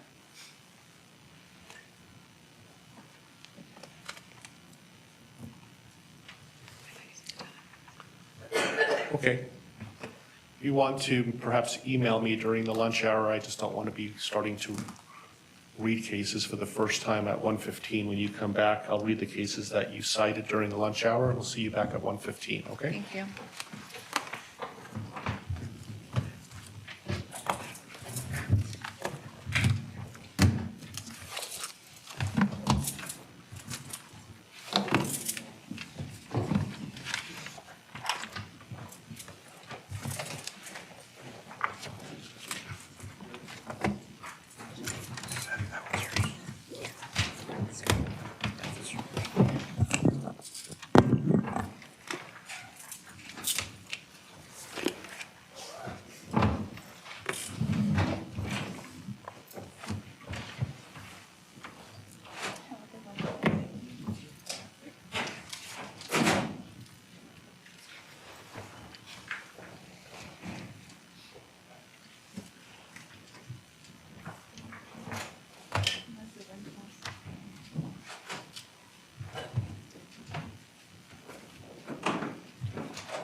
Judge, did you have a good lunch? Honestly, no. Well, I had 4-day-old pizza, if that matters to you. I read case law. Did you not get to eat it all? Yeah, I did.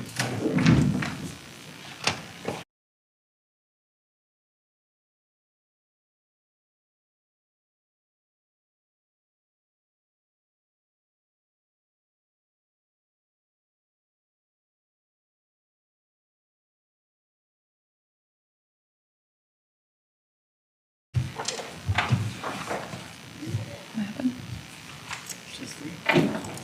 Yeah. What I do is.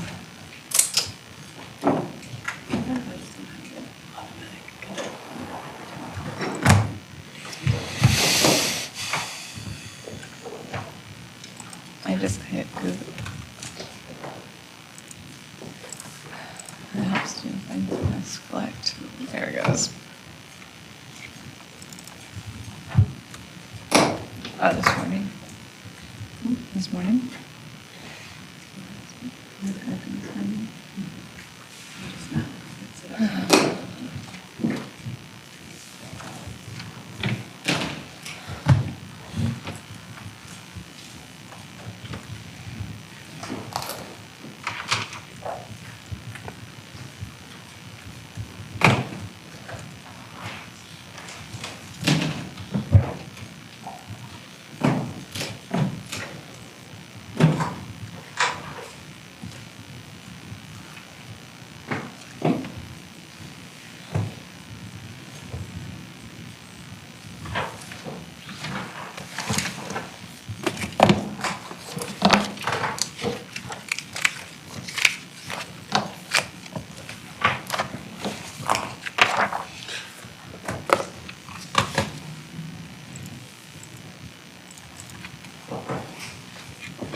Thank you.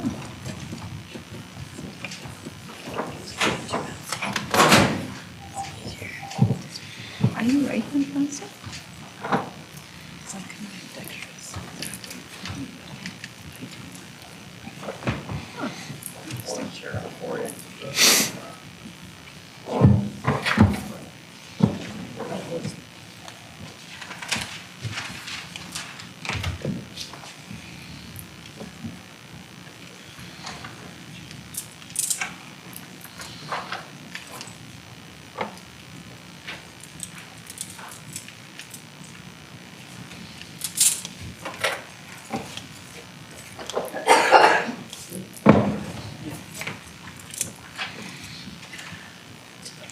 Okay, we are back on the record in People versus Kevin Eastman, 20 CR 461. It is 1:17. We're outside the presence of the jury. The parties are all present. We left off with a legal issue that was brought before the court. The issue is, according to the prosecution, is since the defense has had an opportunity to play portions of the recorded interview of Mr. Bunnell, where Mr. Bunnell, for many of the questions, indicated he didn't remember and needed to have his memory refreshed or impeached through those small portions.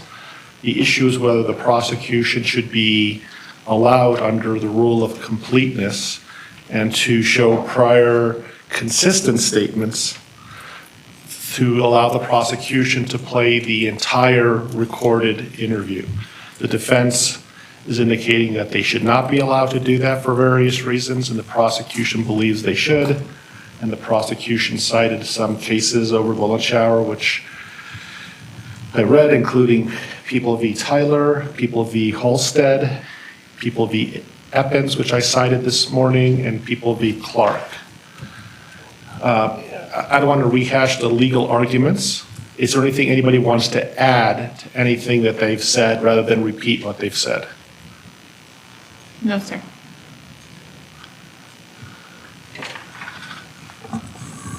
I guess I would take issue with the characterization that the impeachment up to this point of Mr. Bunnell by defense counsel has been focused on refreshing his memory. I think there has been a challenge to a lot of statements that he made during direct examination. Defense counsels repeatedly prefaced the question with, "You told this jury on direct examination this. Now I'm going to show you what you said previously." And that has happened. I didn't count the number of times so far that he has been impeached with a prior inconsistent statement. There was a combination of prior inconsistent statements and refreshing memory.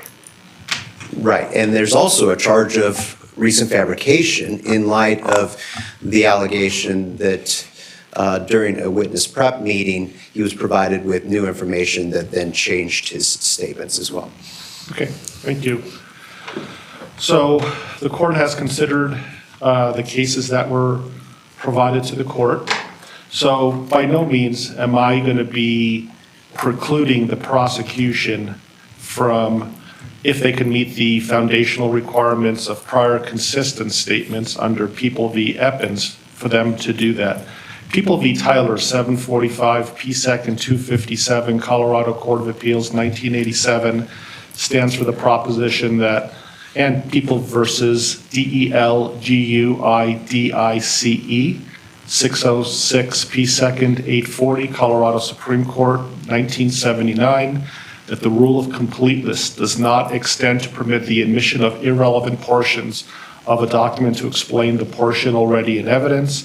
Instead, the determination of how much of a prior consistent statement is admissible is based upon its relevance and probative value.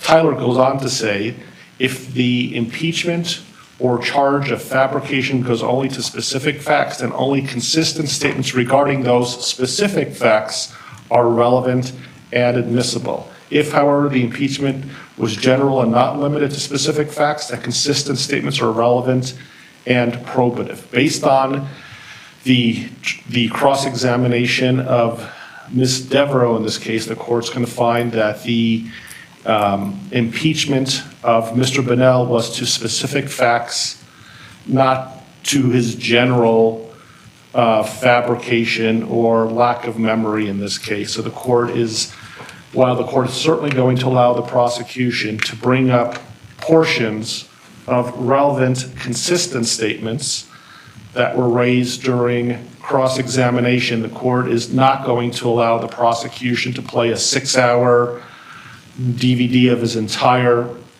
interview, with breaks. Apparently it's about 3 hours long, but the court's going to find that that would not be appropriate under what I've heard this morning based on the rule of completeness. So, Mr. Wren, you're welcome to bring up prior consistent statements, but not play the entire 3-hour or 6-hour DVD. Okay? Are we ready for the jurors? Just, Your Honor, I would just request that if the government elects to play the video or portions of the videos the court just authorized, that the court either give the government a deadline to give us a proposed redacted video so we have time to review it, given the length of the entire interview. There are, and I went back to my office, and I could at least remember off the top of my head, there is a portion where Mr. Bonnell talks about our client's prior driving records as to why Mr. Bonnell would have to pick him up from Ms. Frank's house, and so that would not, obviously not be coming in, those driving convictions, and so there's just a host of potential redactions. So I'm not going to require the prosecution to give you notice of what they intend to use for prior consistent statements. You already have discovery of that. I would suspect that Mr. Wren is experienced enough that he's not going to try to bring in any other type of 404B evidence or prior bad acts to show prior consistent statements. Do you agree, Mr. Wren? Yes. Okay. All right, let's bring the jurors in.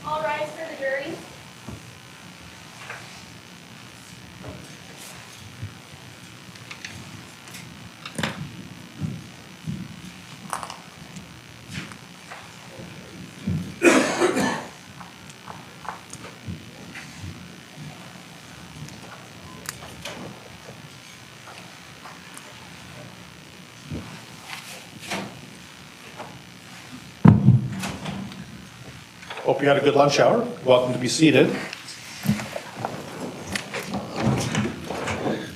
Mr. Bonnell, I'm going to have you resume the witness stand. I just want to remind you that you're still under oath. Let us know when you're ready.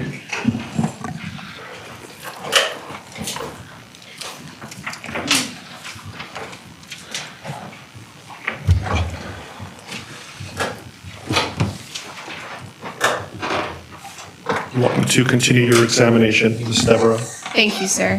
Mr. Bonnell, good afternoon. Yes. Mr. Bonnell, this morning we discussed in your testimony your ability to see headlights from the kitchen and living room area of your residence, correct? Yes. The one place that you told law enforcement you couldn't see someone coming into your property was from your bedroom. I couldn't see what? The one place in your residence that you have previously told law enforcement that you could not see someone coming into your property is from your bedroom. Who's been into the property? Okay, that's fair. Do you Yes. recall? Okay. And that specifically was said to Detective Geyer.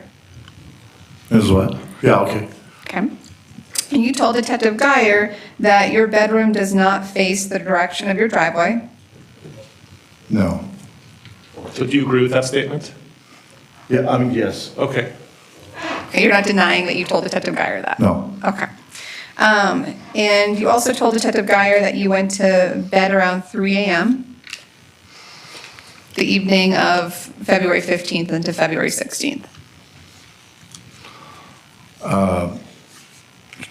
I don't have the exact times. Okay, so it's your testimony today that you don't remember telling Detective Geyer that you told him.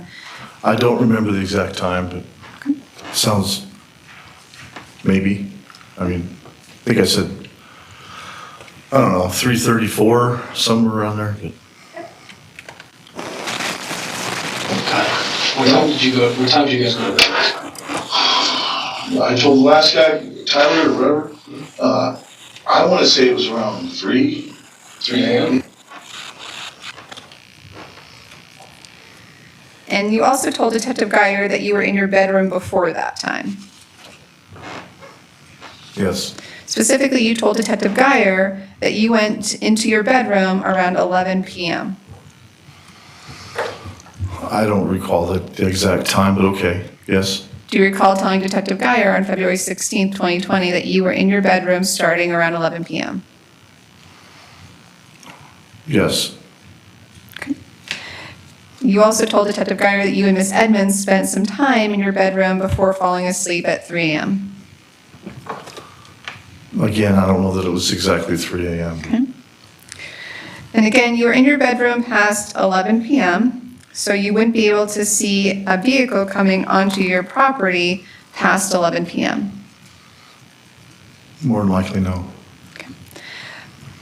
So at 9:42 p.m., you would have been able to see Mr. Eastman come onto your property. Are you Because- insinuating I was looking out the window, or? Again, your previous testimony was just that you could not see anyone coming into your property from your bedroom, and that you were in your bedroom starting around 11 p.m. And so, as you testified earlier, you would be able to see anyone coming onto your property from your living room or your kitchen. I mean, I would see lights, like, flickering off the windows. Yes, that doesn't, So if you Sure. were in your bedroom starting at 11 p.m., you would have been able to see Mr. Eastman coming onto your property at 9:42 p.m.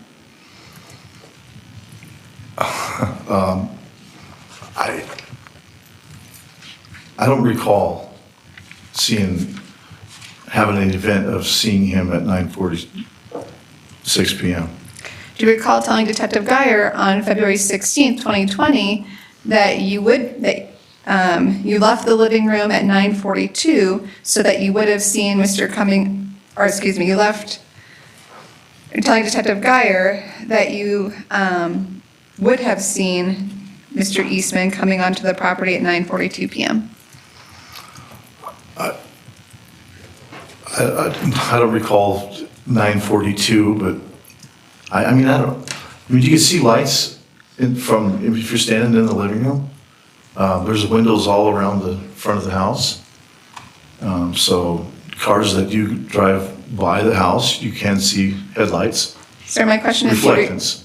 do you recall telling Detective Geyer on February 16th, 2020, that it's 9:42 you would have seen Mr. Eastman coming on the property?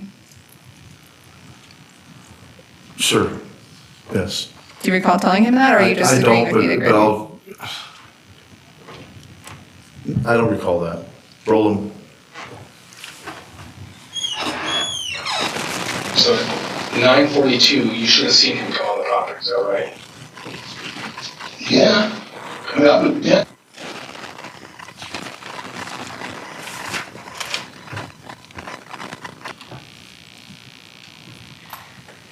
So when Mr. Eastman appeared at your residence on the evening of February 15th, 2020, he asked you, or excuse me, there was a discussion about when the two of you would start work. When the two of us did what? Would start work. Yes, You told Mr. Eastman to come back the next morning to begin working. yes, I believe so. And you also told Detective Schall on February 16th, 2020, that that next day, February 16th, was going to be a rest day. Yes, A rest? A rest day, a day to rest. Okay. But that you still told Mr. Eastman to come by.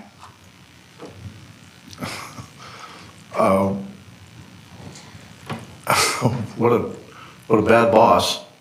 I mean, I don't remember saying that, but okay.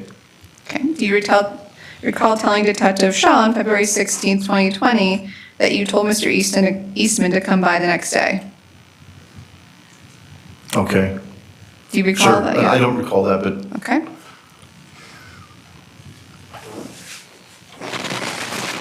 But at any rate, he was, I told him, look, tomorrow's a rest day for me, you know. If you want to come by and we'll fucking discuss what needs to be done, and we can do that. Okay. And that was.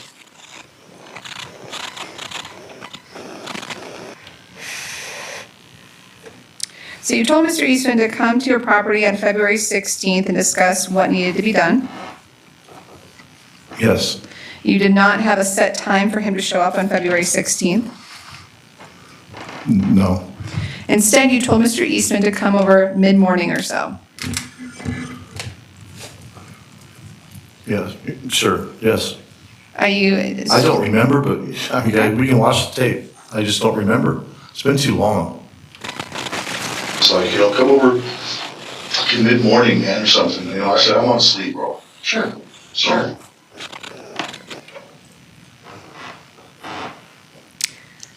And so there was an agreement that Mr. Eastman would come back the morning of February 16th, 2020.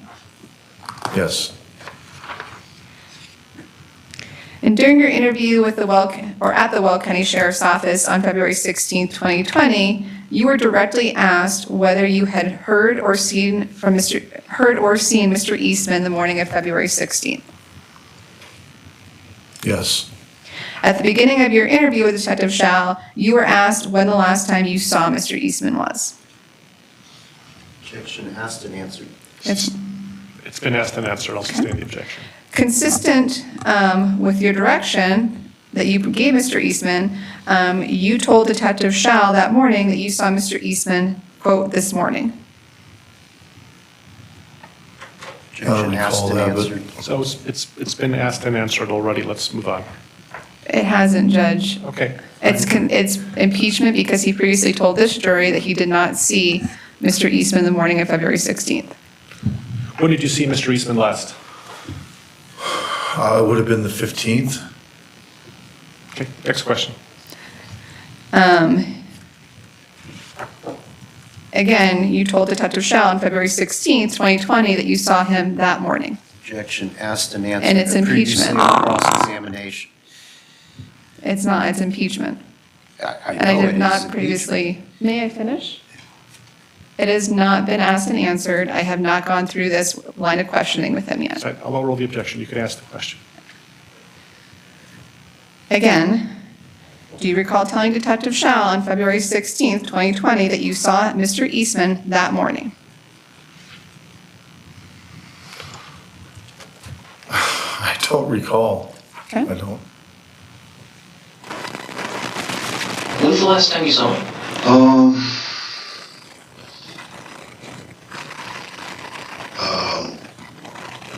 This morning? This morning? Yeah. Okay, what time this morning?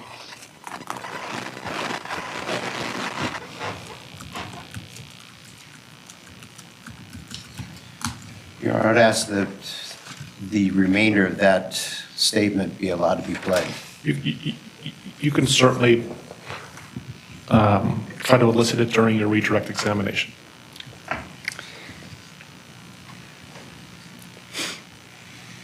Later in that same interview with Detective Shell on February 16th, 2020, you were asked whether you heard from Mr. Eastman again after he unloaded his tools the evening of February 15th.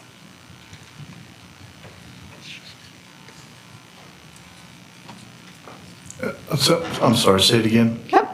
Later in that same interview with Detective Shell, you were asked whether you heard from Mr. Eastman again after he unloaded his tools the evening of February 15th.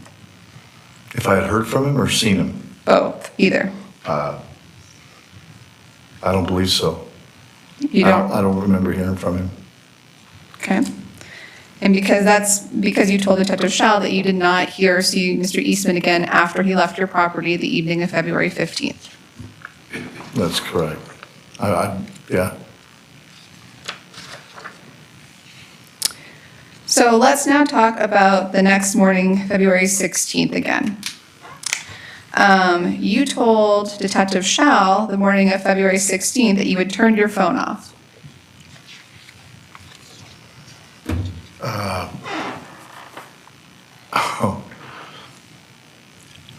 I turned it on, so I don't recall, but I don't recall turning it off either.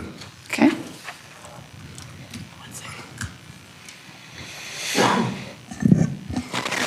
It's like, come over fucking mid-morning, man, or something, I said, I want to sleep, bro. Sure. So, I never got to sleep, I just, my phone, I turn the fucker off, Yeah. or silent, because it just rings and rings, and Oh, yeah. I get woke up, and at any rate,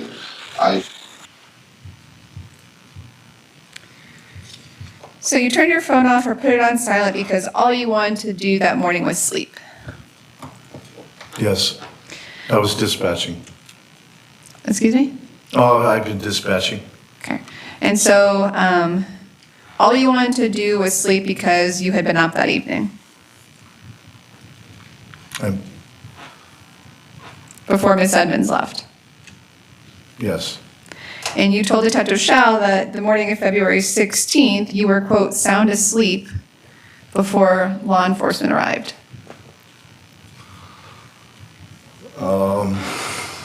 yeah, I believe I was just starting to doze off, yes. So is it your testimony today that you were just starting to doze off, or do you agree with me that you... REM, sleep, I don't know, I just remember getting woke up. Okay. I'm sorry, ma'am, And so on February 16th, 2020, you told Detective Shell that you were sound asleep. They treated you. yeah, well, I mean, Are you asking him a question? I am, and He hasn't answered it yet, so you shouldn't be playing the video until he answers it. So answer the question. Did you tell the officer that you were sound asleep? yes. Thank you. And that you were sound asleep when you heard faint shoutings of officers?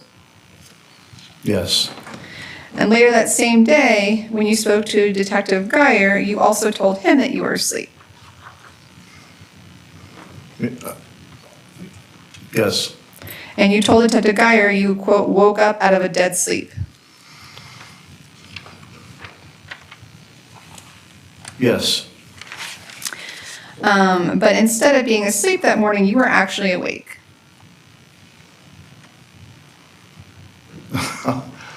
Okay, Objection vague as to time. Yeah, why don't you re-ask the question? And then again, when you say okay, Sure, I don't know what that means. She's going to re-ask you a question. If you can answer it other than okay, because we don't know what that means. Sure. And you were awake specifically at 8:23 a.m. on February 16th, 2020.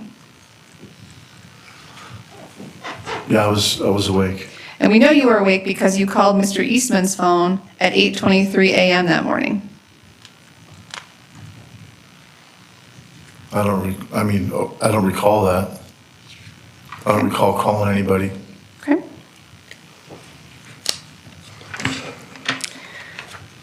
When you spoke to Detective Shaw, you indicated that you, again, never heard of Scott Sessions. So the next thing you were asked about was whether you had heard about or knew Miss Frank.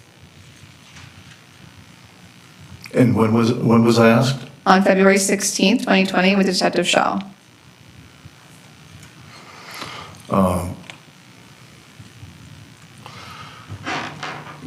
This is kind of all jumbling up here, so can you ask it one more time? Sure. I'm sorry. When you first met with Detective Shaw on February 16th, 2020, you were asked if you knew Miss Frank. If I knew her? Yes. Yes. Knew of her. Yes. And you told Detective Shaw that you did not know her well? Well, I mean, I knew of her through Kevin. Okay. You knew that she was Mr. Eastman's girlfriend? On and off. That was it. Yep. And again, Mr. Eastman only worked for you about 4 or 5 days out of a month?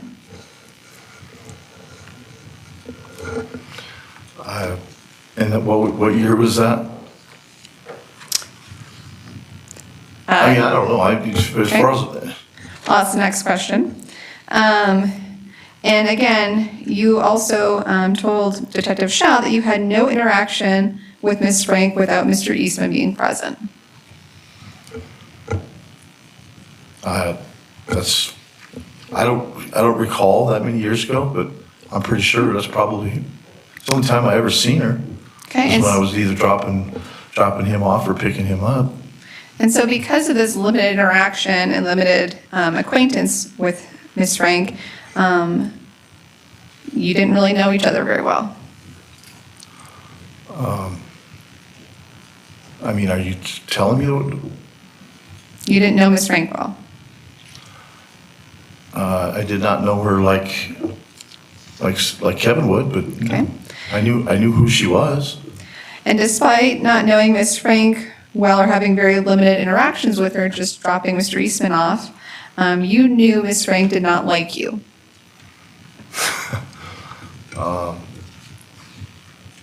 Objection, foundation, Well, and I hearsay. mean, I don't think Kevin liked me for that matter. Wait. What's the response to the objection? I didn't hear the objection, I'm sorry, sir. Foundation. I'd like more of a foundation as to how he would have known that Ms. Frank liked or did not like him. That's news to me. No, that's a question that I'm asking of her. And Your Honor, this is more of an impeachment for building up that, the fact that he just repeatedly said he did not know Miss Frank well. So if you want to lay more of a foundation how he would know that or not, that would be fine.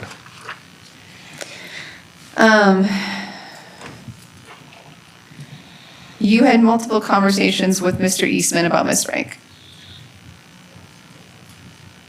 I don't recall numerous conversations about her. You had conversations about Miss Frank not liking you. Objection, hearsay. I can't lay a foundation without admitting some sort of hearsay. It's just a matter of, the whole point of this cross is that he says he doesn't know her, and she didn't know him very well, but yet it's contradicting because he knew she didn't like him. The source of the information is hearsay, so I'm going to sustain the objection. Okay. You testified earlier this morning that you last saw Miss Frank in 2016. I did what? You told this jury that you last saw Miss Frank in 2016. This morning. Yes. Okay. And you were asked that same question by Detective Shaw on February 16th, 2020, about when the last time you saw Miss Frank was. Yes. And on that day, you told Detective Shaw that you last saw Miss Frank 8 months beforehand, Before Kevin? before being present and interviewing with Detective Shaw on February 16th, 2020.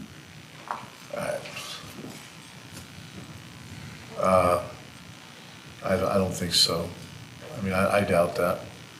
I hadn't seen him and her in years. Okay, so it's your testimony this afternoon that you did not tell Detective Schall that you last saw Ms. Frank 8 months before your interview on February 16th, 2020. That's before my interview. I don't recall that. Okay? Heather? Fuck. I haven't seen her. I mean, it's been like 8 months. Okay. Yeah.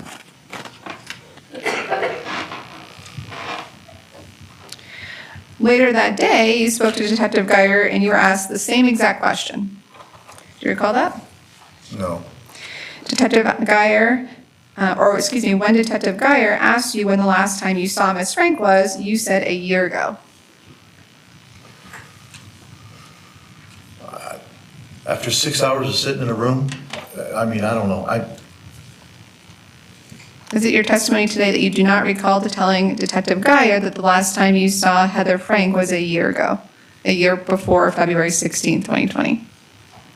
No. I mean, no. I don't recall that. Her, you know, When's the last time you saw her? like a year ago? Yeah. But she's just real.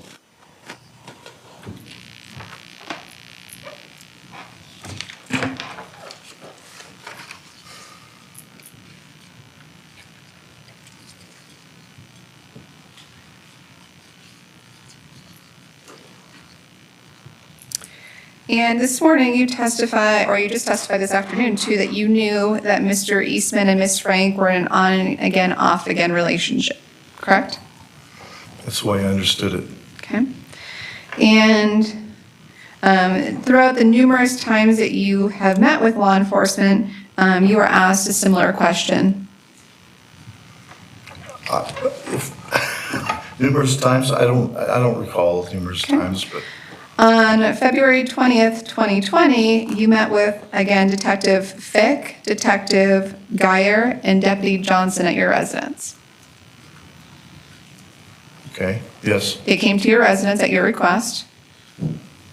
okay, yes, And on that day, you told them that you thought Mr. Eastman was, quote, done with her.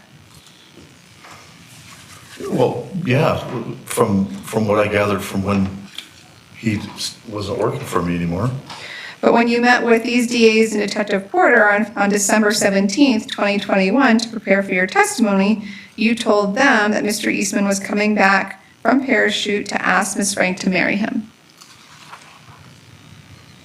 I don't remember those exact words, coming back from Parachute to ask him. I remember him telling me that he wanted to cook her a Valentine's Day dinner. That was the extent of that. I don't remember the proposal part though, but The what? I don't remember the proposal. Okay, so it's your testimony today that you did not tell these DAs and Detective Porter on December 17th, 2021, that Mr. Eastman was coming back from He Parachute. said he wanted to get back together with her. Let me finish my question, sir, please. That Mr. Eastman was coming back from Parachute to ask Ms. Frank to marry him.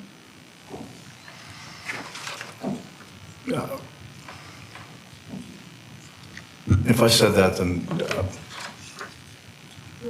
okay, yes. When Mr. Eastman arrived at your house on February 15th, 2020, he initially did not knock on your door when he arrived. When? When Mr. Eastman arrived at your property on February 15th, 2020, he did not knock on your door when he initially arrived. No. He didn't ring a doorbell. No, that's when I met him outside. Right. And so you walked outside and greeted Mr. Eastman. Yes. Is that a yes? Yes. And you spoke to Mr. Eastman outside of your garage. Yes. And you spoke to Mr. Eastman while on your driveway. Yes. And you walked by Mr. Eastman's car. No.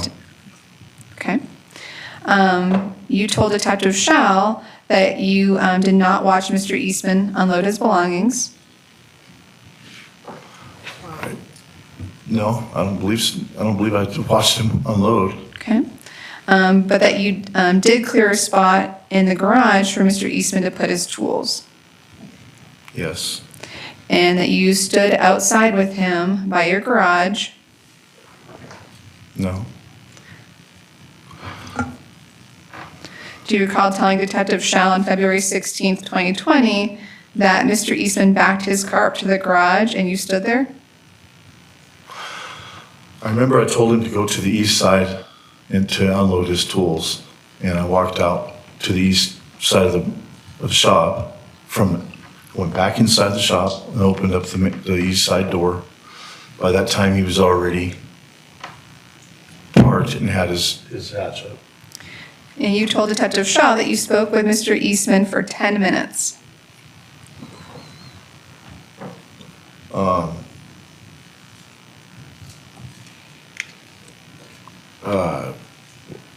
Sure, yes. Are you saying yes, so I move on to the next question, or are you saying yes because I remember it? Well, I mean, if I would have known I was going to be held to my feet to the fire for every minute of everything that, we're talking about 2.5. You know what? I don't even want to say how long ago it is, because that'll be wrong. So I'm just trying to be as congenial as I can. I just don't remember times exactly down to the minute.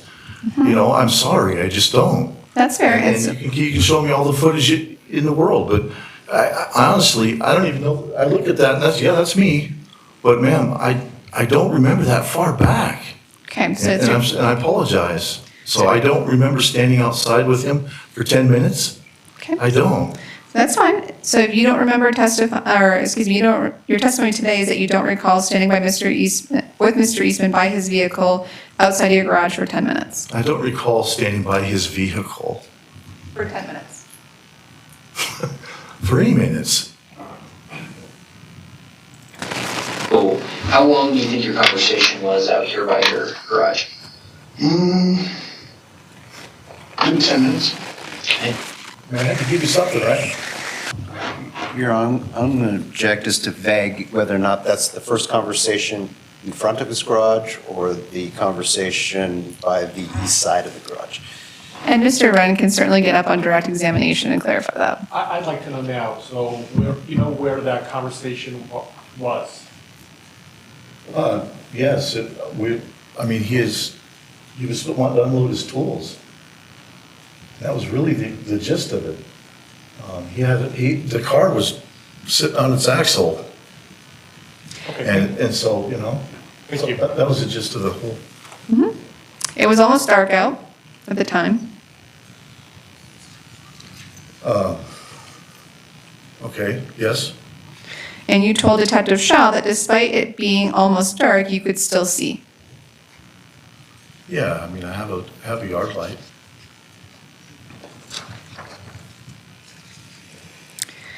In the very beginning of your interview with Detective Schall, you learned that law enforcement had been tracking Ms. Frank and Mr. Eastman. I don't know who I learned that from.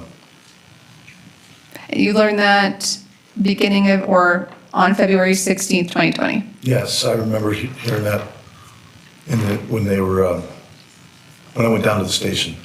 And you also learned that law enforcement had been using trackers to surveil the two of them for days.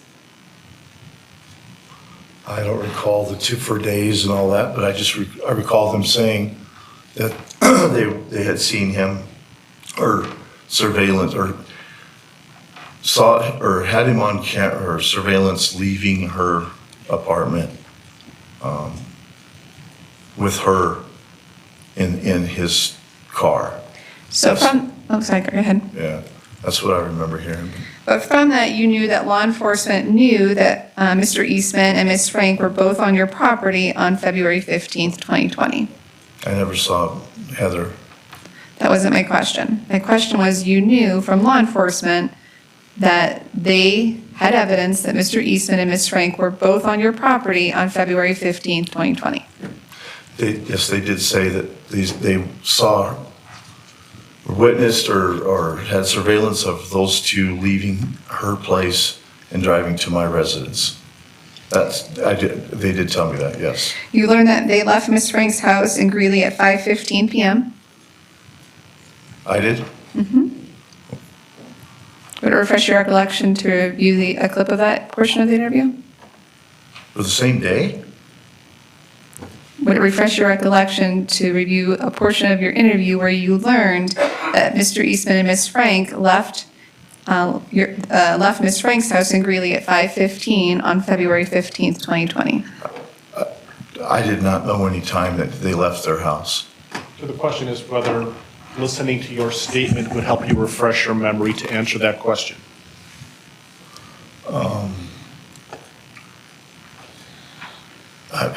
I don't recall. So I that's- really don't.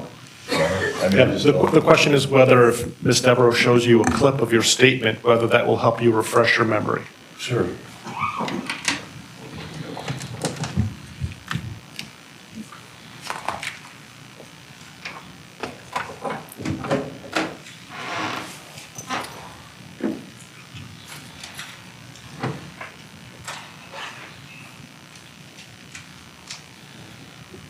May I still? Sure.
So is your memory fresh now? Yes. So again, you learned on February 16th, 2020, from Detective Shaw, that law enforcement was aware that Ms. Frank and Mr. Eastman left their house in Greeley at 5:15 p.m. That's what was said, yes. and that they drove directly to your house, That's what I just heard. and that law enforcement knew that they went directly to your house without any stops. That's what I just heard. After you learned this, you told Detective Shaw that you did not look into Mr. Eastman's car. I was asked if I had seen inside his car. And you told Detective Shaw that you And did not look go in. up and walk up to his car and look inside. Let me ask the question, please. Okay. You told Detective Shaw after you learned that you did not look into Mr. Eastman's car. Correct. And the portion of the interview that you just reviewed was within the first 50 minutes of your interview with Detective Shaw. The first. Yep. So the clip that you just watched Yeah. now, that was from within the first 50 minutes or so of your interview with Detective Shaw. Okay. 2 hours later, you were still being interviewed by Detective Shaw. Correct? It was a 6-hour-long interview, as you guys were there? I mean, Okay. And so by this point, you were told that a female body was located on your property. yeah, I was told that they were really concerned about Heather. You And were- that they were trying to find her. You were Yes. told, sorry, let me ask the question. You were told specifically first that a female body was located on your property. Oh, yes. And you were also, or you learned at that point that law enforcement believed that it could be Heather Frank, They were hoping that it wasn't Heather Frank. of course, but they were concerned that it could be. Yeah. I mean, And after you learned that from Detective Shaw, you were also made aware that they were investigating a second, or excuse me, after you learned from Detective Shaw that they were investigating a second homicide, you told Detective Shaw this did not add up because you only saw the back end of Mr. Eastman's vehicle. Fair enough, yeah. You Yes. told Detective Shaw that you saw into the back end of Mr. Eastman's vehicle. Yes, it appeared to Objection be. vague as to whether he saw the back end or saw into the back end. I will rephrase the question, sir. Mr. Eastman was driving a smaller subcompact crossover SUV, Subaru, I believe it was a Subaru, yes. and the vehicle had a hatch, Yes, and the hatch to Mr. Eastman's vehicle was up. yes. And you saw into the back area of Mr. Eastman's vehicle because the hatch was up. I mean, yes, I guess, yeah. And I mean, when I opened the door, the hatch was up. And so you saw in Mr. Eastman's vehicle, he had tools. Correct. You saw that he had clothes. I saw what? He had clothing in his vehicle. I didn't inventory it right off. I mean, I didn't look at his, I just saw tools. So it's your testimony today that you did not tell Detective Shaw on February 16th, 2020, that you also were able to see clothes because Mr. Eastman's hatch was up in his vehicle and you looked inside. I saw clothes in the pile in my garage. That's But not my I don't question. remember seeing him inside his car. Okay. But there again.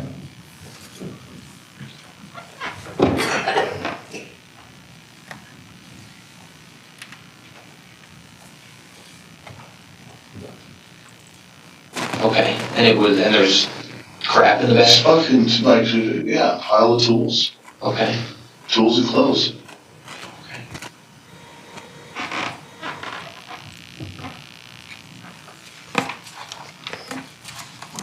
And you also, because you saw the clothes in the back of his vehicle, because you looked inside his vehicle, you also were aware he brought a pair of overalls with him. Again, I didn't inventory his clothes.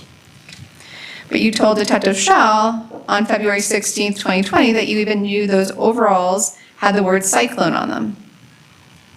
I remember seeing the word cyclone, yes. You also knew, because you looked in his vehicle, that he brought tool pouches with him.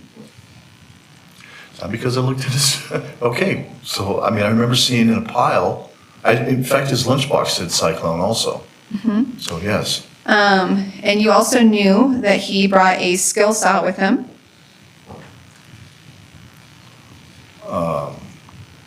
I don't recall, but Okay. a skill saw. Okay, I'm sure he did. Said he was doing construction, so that's probably fair. Do you recall telling Detective Shaw on February 16th, 2020, that you saw specifically a skill saw? Oh. Yes. Do you recall? Or I don't remember, but. Okay, that's I mean, fine, that's fine if They you were don't remember. construction tools. Okay, if you don't They remember. were don't not remember. rig tools, they were construction tools. Okay. So, Just trying to get as accurate of information as you I saw a remember. skill saw.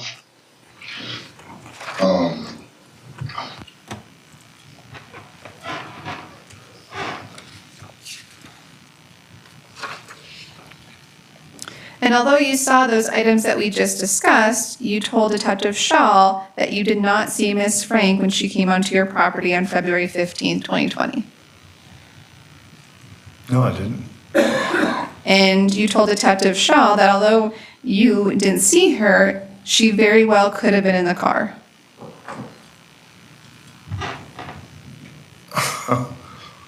I think it was probably asked a little bit differently than that, yeah.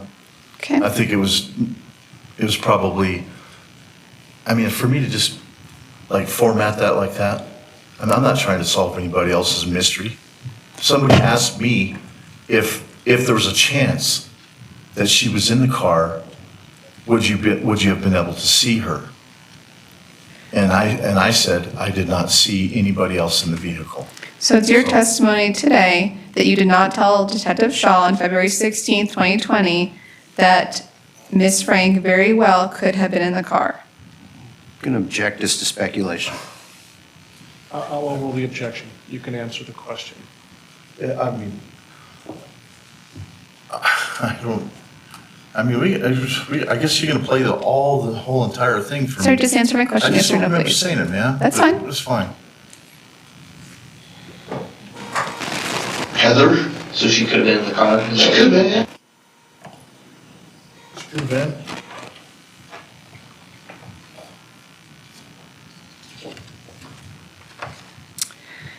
Later in that interview with Detective Shaw, you told him that you didn't know why Miss Frank would be in the car, though.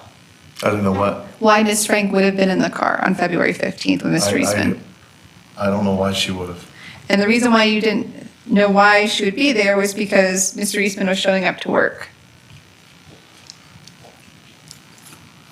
On that evening? Mm-hmm. I don't think he was showing up to work on the evening.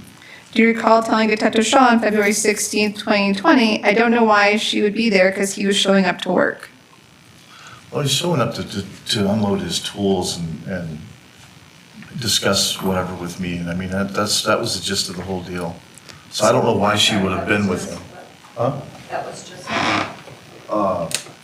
That was the gist of what his visit was for. That wasn't my question. My question was, do you recall telling Detective Shaw on February 16th, 2020, that you did not know why Ms. Frank would be with Mr. Eastman on February 15th, 2020, because he was showing up for work? I don't think, I think it's taken out of context, but That's to me, if he's coming to the ranch, that was showing up to discuss or whatever we're doing. I mean, I didn't have any nighttime activities, and just, I don't think that she would have been there. Can you just answer my I question, don't yes or know. no, whether you remember telling? Fair enough. So, yes, I said that. And the reason why you didn't know why Ms. Frank would be with Mr. Eastman to show up to work was because she didn't work for you, No, and it was a Saturday night. I didn't. I don't remember saying it. I just don't remember saying that kind of stuff, you know? You would agree that February 15th was a Saturday night, 2020? Yeah, I mean, so yes. But did I say, I don't think she should be here because it's Saturday night? No, I don't remember saying that. Okay, so your testimony now is that you don't recall telling Detective Shao that you didn't know why Ms. Frank would be with Mr. Eastman when he showed up because he was showing up for work. Sure, but I know I didn't say because it's Saturday night. Okay. Your Honor, I would just ask the court to take judicial notice that February 15th, 2020 was a Saturday under Rule CRE 201. 1 second, please. No objection. Thank you. So the court pursuant to Rule 201 of the Rules of Evidence is going to find that February 15th, 2020 was a Saturday. Thank you, Judge.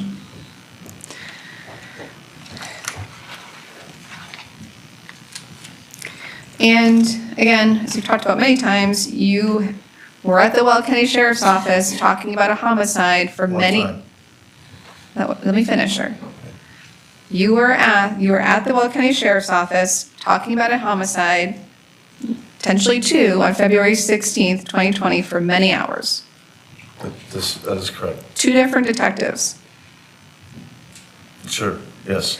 And when you met with each detective, they repeatedly reassured you that they were not looking at you for either homicide. Okay, yes. When you met with Detective Schall, you learned that Larimer County was looking at Mr. Eastman. I think there was more than two detectives. That wasn't my question. I didn't ask you how many detectives there were. I asked you whether, when you met with Detective Schall, you learned that Larimer County was looking at Mr. Eastman for the homicide.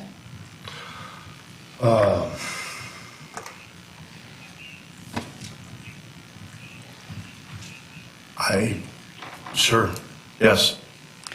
In fact, Detective Schall stressed with you that Larimer County was, quote, definitely looking at Mr. Eastman for the death of Scott Sessions. Okay, was this after they found the body on the property? Would it refresh your recollection to hear the clip of the interview? Sure.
Your memory refreshed now, sir? Yes, So again, you learned from Detective Shaw that Larimer County was, quote, definitely looking at Kevin Eastman for the death of Scott Sessions. yes, And at one point, you even learned from Detective Shaw that he was, quote, not bullshitting you, that they were not looking at you for this. yes, I've been told that for 2 years, till now. Okay.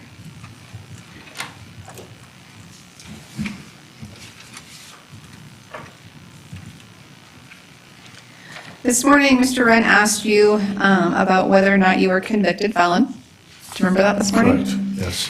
And you testified under oath to this jury that you had been convicted of 2 felonies. Do you remember that? I thought it was 2 F4 felonies, yes. When in reality, it's actually 7 felonies. Objection asked and answered. No, it was not. So, wait, I was convicted. wait. Oh, go ahead. I'll overrule the objection. You're welcome. Why don't you re-ask the question, and then you can answer it. You've been convicted of 7 felonies. No. Okay. Your Honor, let me ask you this. You testified earlier this morning that you had 2 prior felony theft convictions? I don't believe so. I was go through it all. convicted of 2 felonies. We'll go through it all, so. I was convicted of 2 felonies. In 2010, you were convicted for a felony of second-degree trespass, entering a farmland with intent to commit another felony. Your Honor, this was asked and answered on direct And examination. we're going through each of the 7. I'm overruling the objection. You're welcome to continue. Thank you.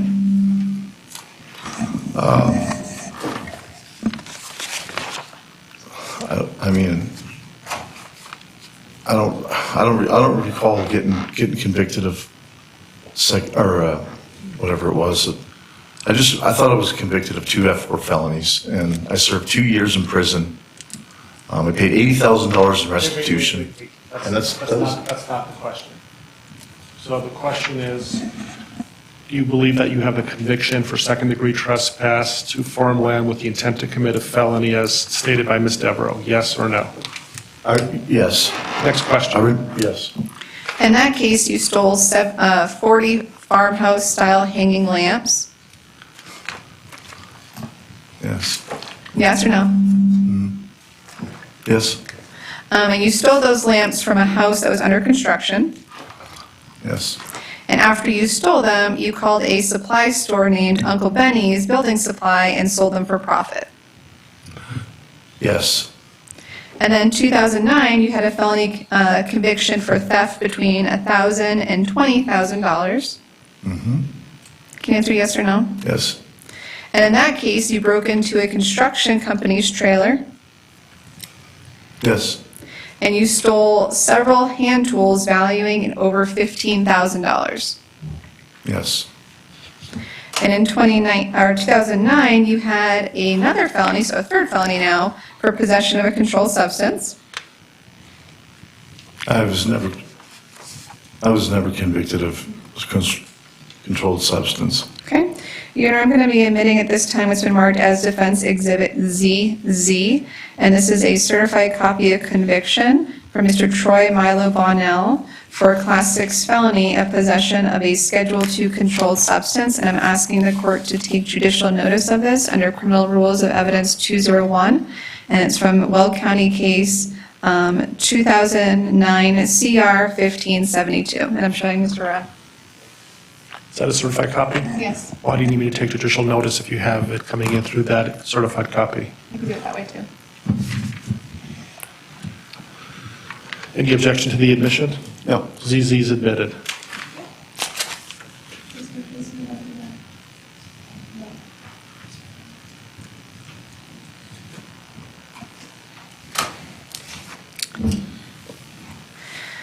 So in 2009, you were convicted of another felony, so this is the 4th felony, of theft by receiving $1,000 to $20,000. Yes. And then a second felony within that same case for aggravated motor vehicle theft. Yes. And in that case, you stole an ATV from a woman in Loveland between June 4th, 2009 and June 5th, 2009. Yes. And you grinded off the VIN number to that ATV. Yes. And then you contacted your neighbor, Jesus Galavez, and offered to trade him the ATV for a truck. Yes. And you did not tell Mr. Galavez that the ATV was stolen. Yeah. Yes. And then you traded him the stolen ATV for a 1993 truck and $400 cash. Yes. Yes. And then again, in 2009, you had another felony conviction for theft between $1,000 and $20,000. Yes. And in that case, you stole a $1,900 green and yellow riding lawnmower from Long's Peak Equipment. Yes. And in that case, you also stole a John Deere Gator tractor valued at $3,500 from the Loveland RV Resort. Yes. And again, in 2009, you had another felony conviction for theft between $1,000 and $20,000. Yes. And in that case, you broke into the business of Front Range Structures on June 10th, 2009. Yes. And you stole 2 Bull Brand 3-burner built-in barbecues. Yes. You stole 2 stainless steel under-cabinet refrigerators. Yes. You stole 1 stainless steel grill drop and side burner. Yes. And you also stole 1 stainless steel drop-in ice chest. Yes. And then you pawned one of the compactable refrigerators. Yes. And you pawned also a stainless steel gas grill. Yes. And in pawning those 2 stolen items, you signed a contract with Easy Pawn attesting to ownership of them. Yes. Attesting to ownership of 2 items that you in fact did not legally own. Yes.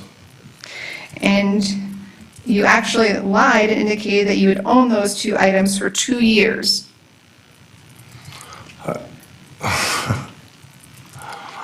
Judge and jury? I mean, Just yes or no, sir? yes. And you then burglarized Front Range Structures again on August 24th, 2009.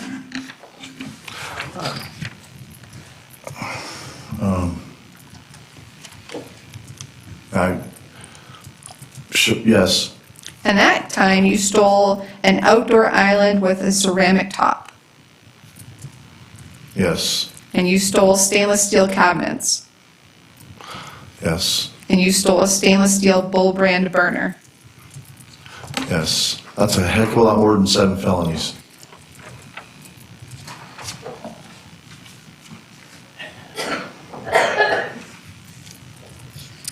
And as you testified earlier under oath, you told you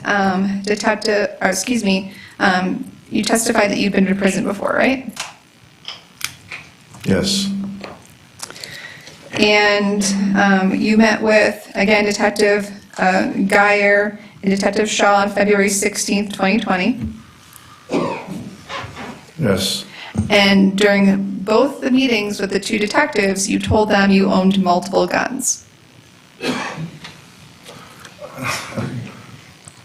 Multiple. I own 3. Okay? And you told each of those detectives on that day about each of those guns you owned. Yes. And you also told both of those detectives that you had been to prison. Yes. You told them that you had been to prison because you were a convicted felon. Objection, hearsay, and asked and answered. I'll overrule the objection. Can you answer the question, please? Yes.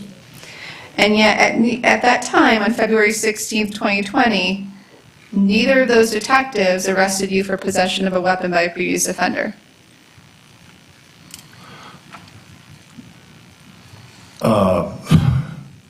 nor the other firearm 2 years prior to that. Correct. And in fact, the DA's office, or let me rephrase that, you were not charged with that crime until January of this year. Correct. So nearly 2 years went by Yeah. and no charges for possession of a or possession of a weapon by a previous offender. Correct.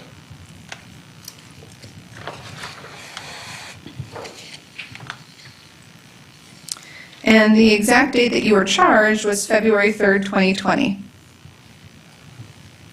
Correct.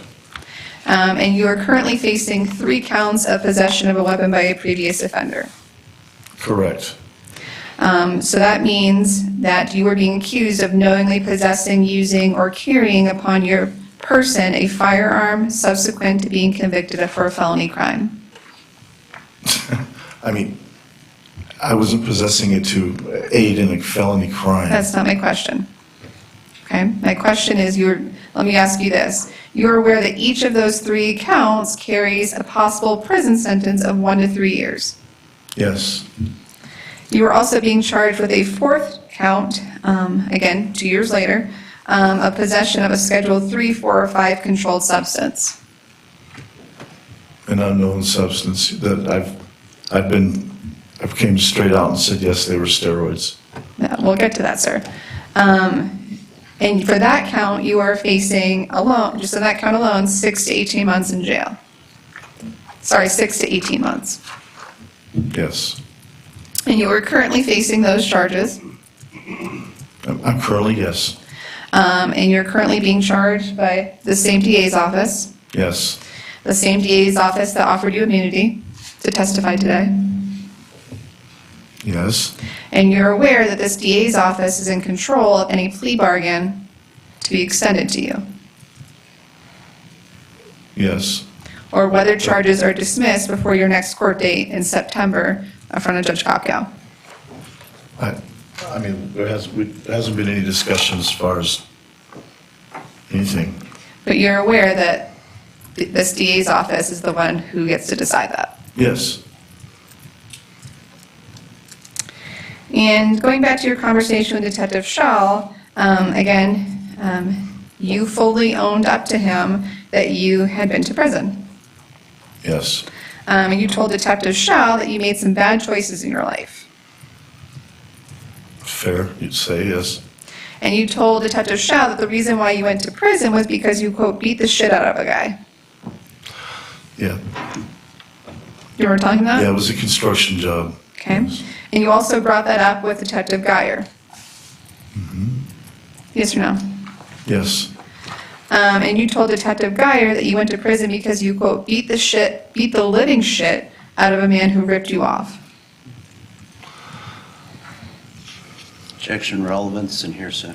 Your Honor, Should I expect charges? Wait, I'll rule the objection. You're welcome to continue. thank you. Do you remember telling Detective Geyer on February 16th, 2020, that you went to prison because you, quote, beat the living shit out of a man who ripped you off? Here, may we be heard on the Bluetooth? Sure.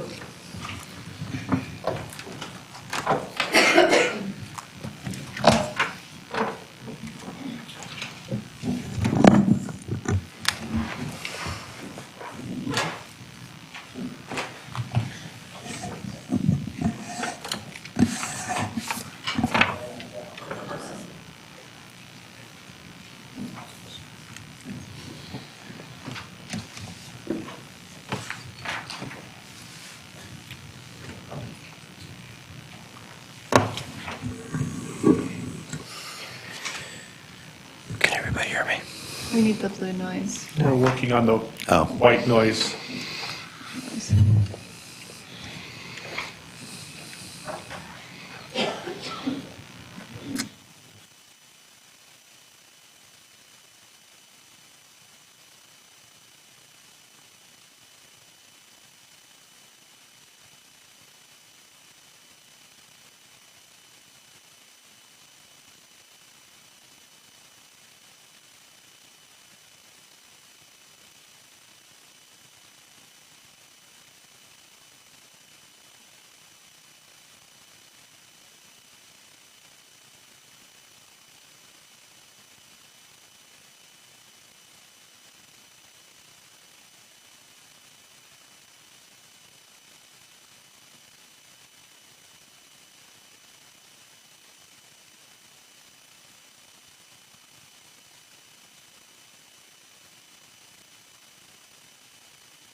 So I just want to advise the jury that Ms. Devereaux asked the witness some detailed facts with regard to some type of assaultive behavior. The court's going to find that that information is not relevant. This jury should not consider it during their final deliberations whatsoever. You're welcome to continue, Ms. Devereaux. Thank you, Judge.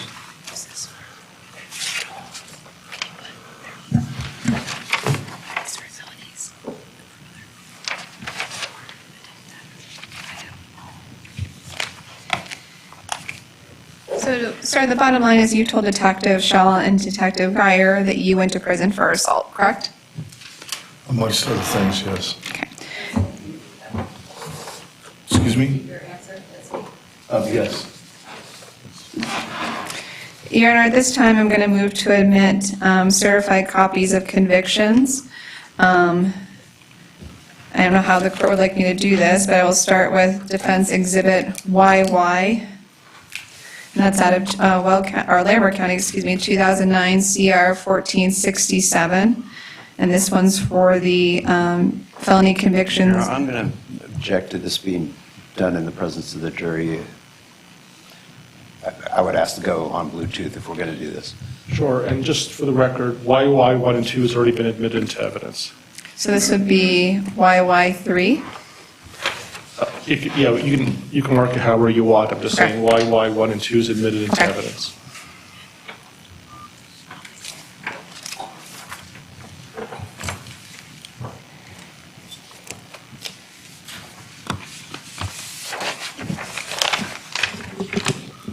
Are we going to have white noise?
May I approach the court reporter, please? Yes. Thank you, sir.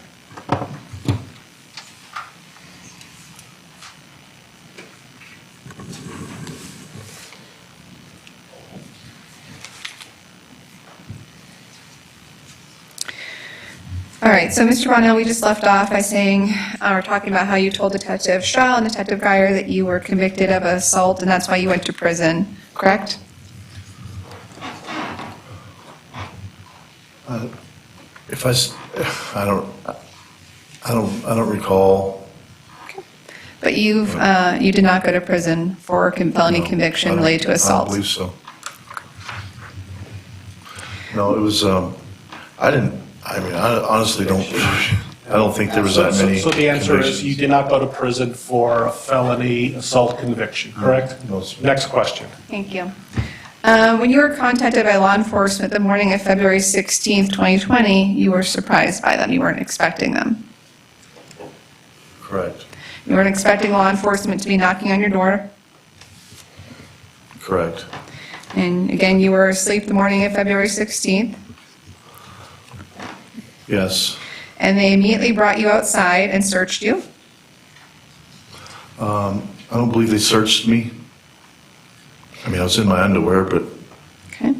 When you were searched by law enforcement, they found 22 caliber shell casings in your pocket.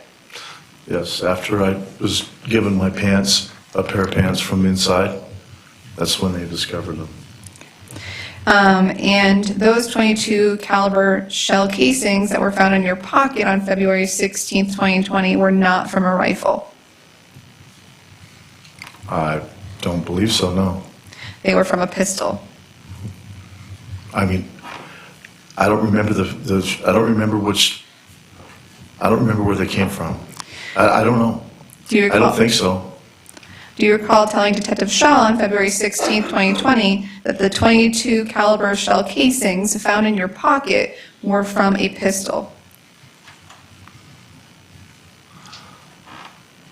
Again, I don't remember how many bullets, I don't remember any of that. I just remember getting a pair of pants from an officer. Okay. So you don't remember today? Huh? Your testimony is that you do not remember telling Detective Shaw that. Well, I don't remember, okay, The shells in your pocket came from the pistol, not the rifle, is that right? Correct. Okay. And that was, so this,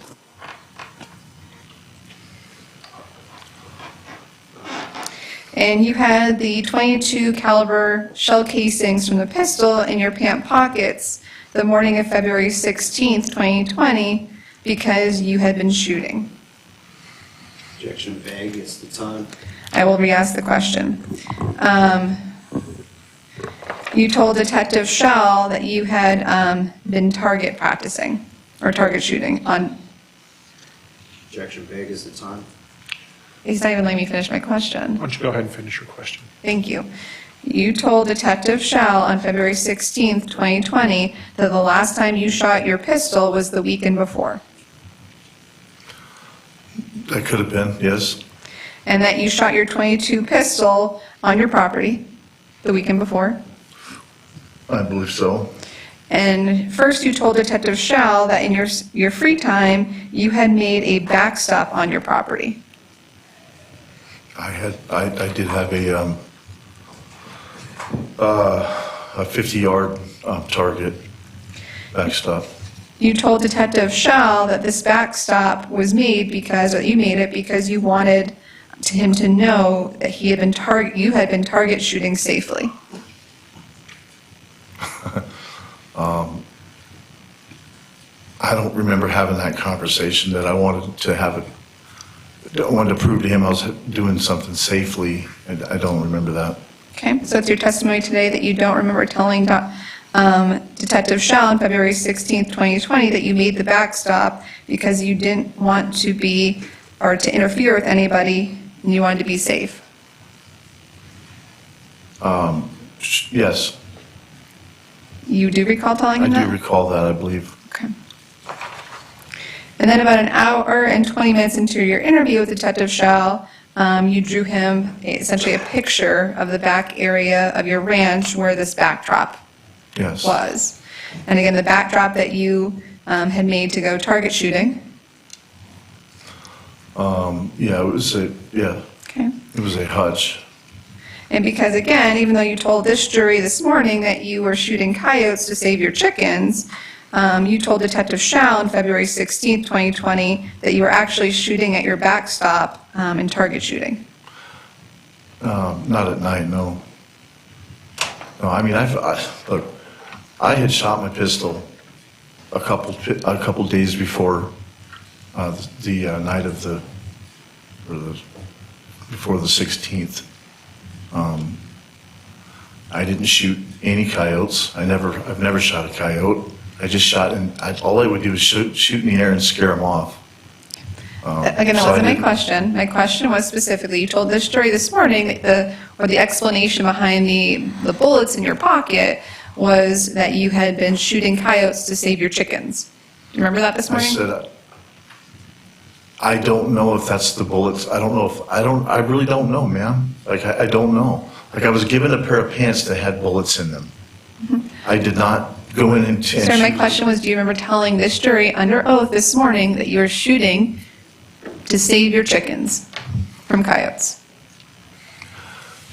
That on occasion, yes, that's what I would have to do. And you told this jury that during this whole questioning by Mr. Wren about why you had bullets, 22s, from a pistol in your pocket the morning Miss Frank's body was found.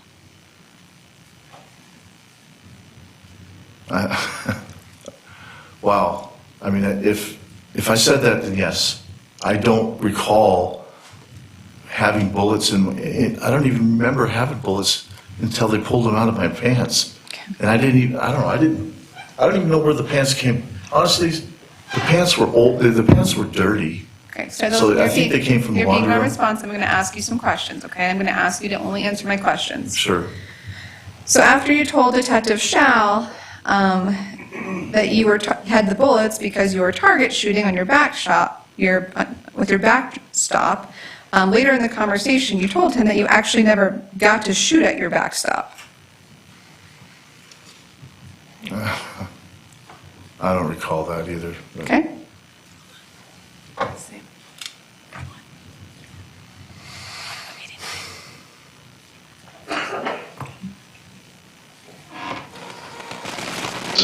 Is it backstop? Yeah, so that's where the shooting So is. it's the kind of the red, and when you shoot at it, where do you? Well, I never really got to shoot at it. I mean, Okay. Maybe go on the Bluetooth. Sure.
So, Judge, just to clarify, is the objection overruled? Yeah, welcome to keep asking. Thank you.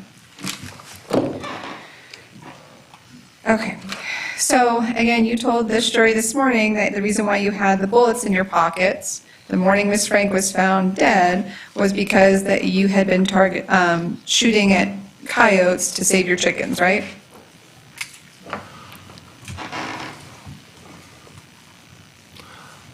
I don't recall, I don't recall saying that. This morning? What? You don't recall telling this jury this morning that you were firing the bullets in your pocket was from firing into the air to scare coyotes from your chickens? I had said that the reason why I had the gun in the garage and the reason why it probably had bullets in the gun was because I was shooting at coyotes at night. And again, you told Detective, and excuse me if forgive me, Judge, if I've asked this, but I just want to make sure we're on the same page after that interruption, that you told Detective Shaw you had been target shooting at a backstop that you made, correct? I don't recall, but I just heard Right. it, so yes. And then you actually told Detective Shaw later on that actually that backdrop hadn't ever been completed. Again, yes. And rather I don't than, recall, but yes. you told Detective Shaw that you were going to make a backdrop. I don't know how I could make one and then not make one. So is it your testimony today that you don't remember telling Detective Shaw on February 16th, 2020, that you were going to make a backdrop?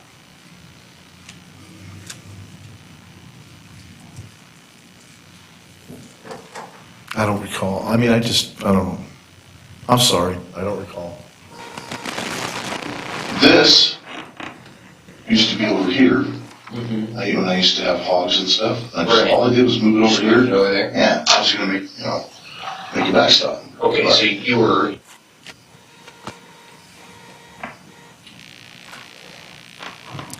And again, you told Detective Shaw after that you said to him, quote, "I've got something to tell you." Remember that? No. Okay. And you told him at that point that you had been shooting into the air because coyotes were coming close to your home. Yes. And you, close enough that you would hear them say, "Yip, yip, yip." You can hear him, yes. And you told you told this jury this morning that you were shooting at the air to scare the coyotes away from your chickens. But on February 16th, 2020, you told Detective Shaw that you were shooting the coyotes because you thought that they were getting your cats, your kitties, as you called it. Pretty much every small animal. Okay. I mean, coyotes, they come in every night. And you told the jury this morning that you actually did not shoot any of those coyotes. Do you recall that? I've never shot a coyote. You never shot a coyote, so it's your testimony today. Yes. Okay. And you told Detective Shaw on February 16th, 2020, that you went outside and shot one of those son of a bitches. I don't recall. I remember shooting at a fox. Okay. Okay, and we couldn't find it for like a week. Well, the coyotes come in close. okay. And we hear yip, yip, yip, yip, yip. So, they get in close, and this is after I noticed the cats were freaking missing. Well, I was like, fuck. So I'm pretty sure that, in fact, I don't know if Jenny was with me or not, but I remember going outside and fucking shooting that son of a bitch at 22. When?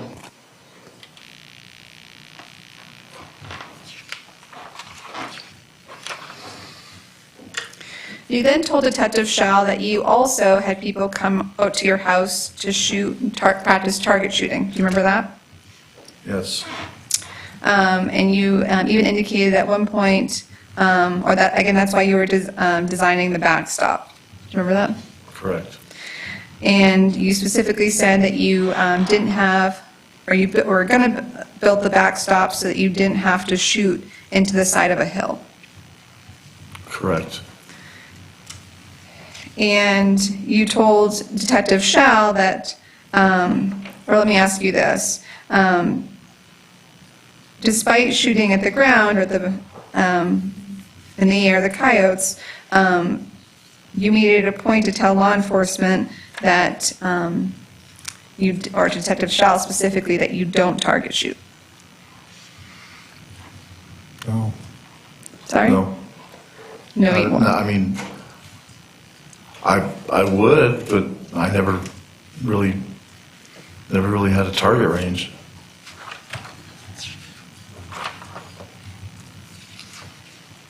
You just testified that you would, but you don't have a target range. I was building in fact, it's actually, it was a 3-sided shed, is what it was, and had some railroad ties inside of it. That was the backstop.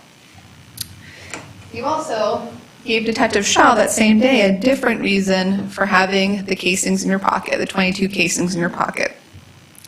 You told Detective Shaw that you used your 22 to shoot prairie dogs in your cornfield. So I will sustain the objection. If you want to lay a foundation, you're welcome to. Again, you told the jury this morning that the 22s in your pocket found the morning Miss Frank's body was found was because you were shooting in the air to scare the coyotes away from your chickens. Do you remember telling them that this morning? Yes, I remember saying that. Okay. And you told Detective Shaw on February 16th, 2020, that you were using the 22 to try to get prairie dogs. Objection vague as to time. I don't know. There wasn't any. Why don't you try to specify the time? Do you recall telling Detective Shaw on February 16th, 2020, that you used the 22 a couple of times, you didn't specify how many, to try to get prairie dogs? I could have said that, yes.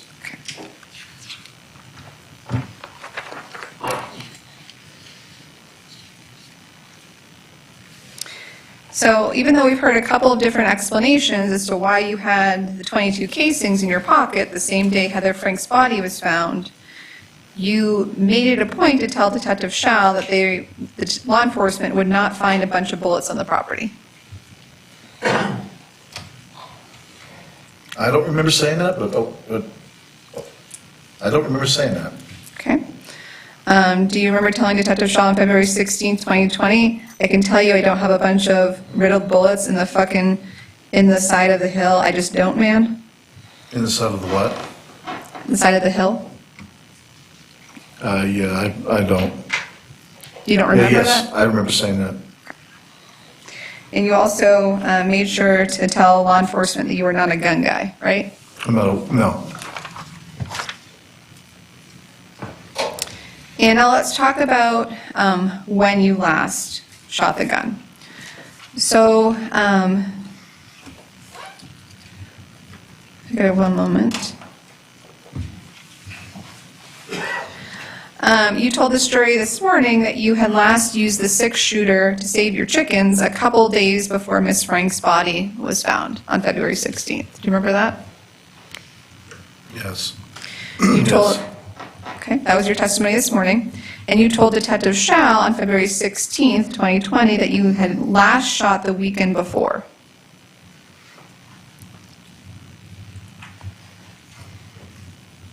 Yes. And you told Detective Shell that you knew the last time you shot was not during the week. My gosh, I don't recall. Okay. And February 16th, 2020 was a Sunday. Okay, yes. I'd ask at this time under 201 the court take judicial notice that February 16th, 2020 was a Sunday. Please. I will do that pursuant to Rule 201. I'm going to give a court reporter a break. How much longer do you have for your cross-examination? Quite a bit longer. All right, why don't we take a 15-minute break? Thank you. And I want to instruct the jury that until the trial is completed, please don't discuss this case with anybody. Please don't do any independent research, and please do not form or express an opinion on the case until it's finally submitted to you. We'll see you back about 3:15.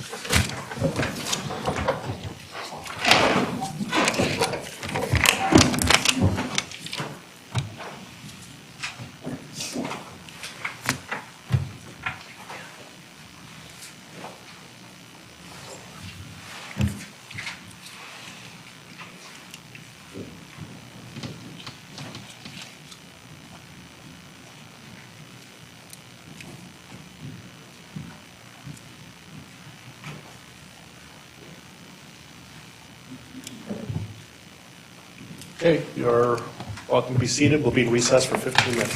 Thank you, Judge.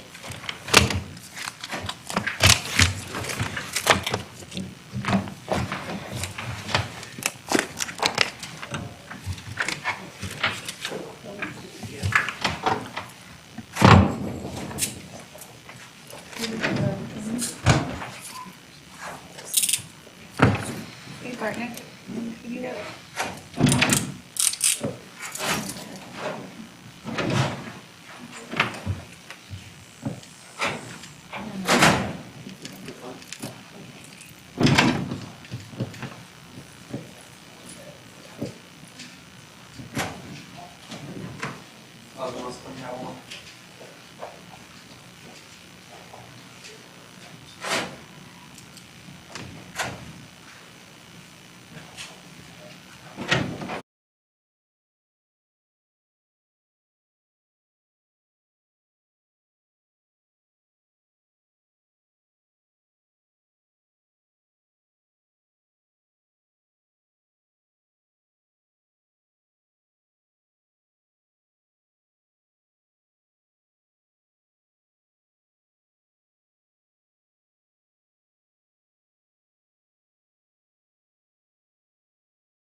Ready? Okay, we are back on the record in People versus Kevin Eastman. We're outside the presence of the jury. Mr. Bonnell is at the witness stand. Mr. Bonnell, I want to remind you, you're still under oath, and let's bring the jurors in. Kenny, we can bring the jurors in.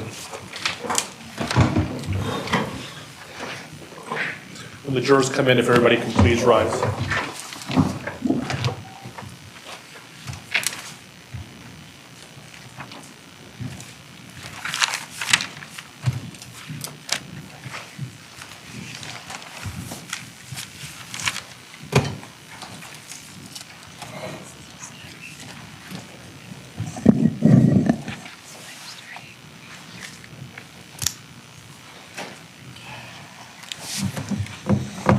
Okay, welcome to be seated.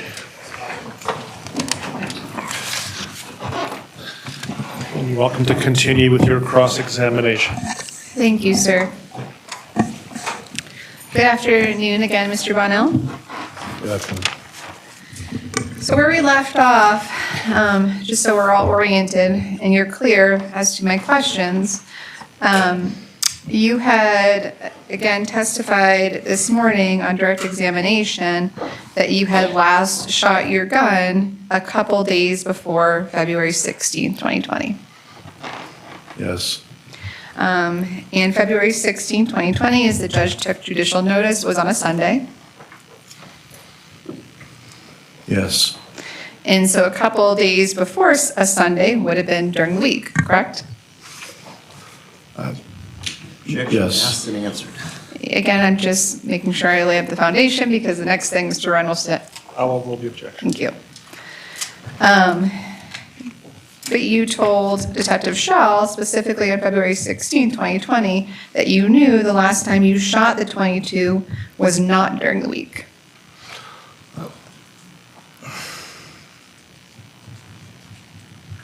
I don't recall, but Okay. we can. I mean, so yeah, I mean, it's, I mean, fuck, it's, you know, maybe it was, no, it wasn't even a weekend, it had been a weekend. Last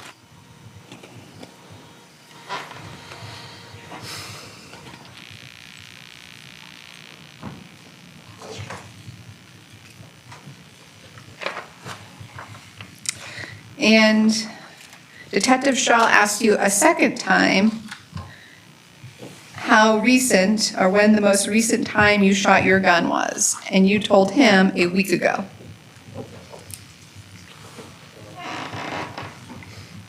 Yes. Are you saying yes? So I just asked you the next question, or are you saying yes because you remember telling Detective Schall that?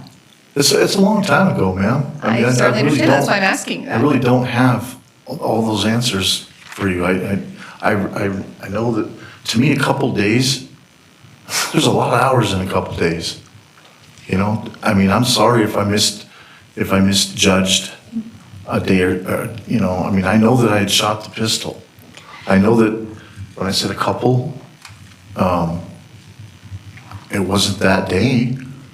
So, you know, and I apologize for not having this specific date, if it was during the week or if it was on the weekend. I never really gave it that much thought, to be honest with you. You never So- gave it that much thought despite being asked about a dead lady being found on your property and you having 22 casings in your pocket. I can appreciate that, okay? However, I did not put the shell casings in my pocket. I don't remember having. That's not my question. I just Okay, so don't I'm gonna remember ask that the stuff. question. Okay, so if you don't remember, we're gonna play the video, okay? Okay, when? Oh, it happens all, I mean, I've done it a few times, Okay, when's the most recent time?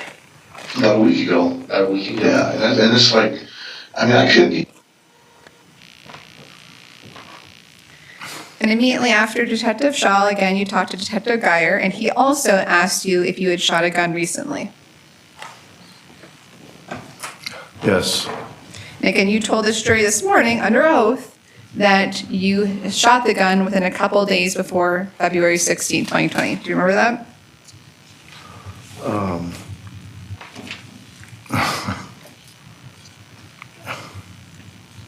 I mean, You've played the clip for me. No, I'm asking about your testimony this morning. You told this jury under oath that you last shot the .22 only a couple days before February 16th. Well, I don't even have an answer for that. I don't feel like this is like. So I'm not asking you how you feel. Yes, I'm asking- I guess I did say that, yes. And so when you talked to Detective Geyer on February 16th, 2020, you told him that you shot the gun, quote, way over a week ago. Yes, you've asked, yes. You were also asked by Detective Geyer, just like you were this morning, when the last time you saw the weapon, the gun, on your toolbox in your garage. Do you remember that? Yes. And you told this jury this morning that you last saw the .22 firearm that went missing a couple days before February 16th, 2020. Because to my recollection, I thought that was the last time I shot it. When you spoke to Detective Geyer on February 20th, 2020, you told him that you last saw the firearm a week beforehand. Again, I apologize for not being as accurate. And you told Detective Geyer that you were not sure if the last place you saw your .22 pistol was in fact on top of the tool chest in the garage.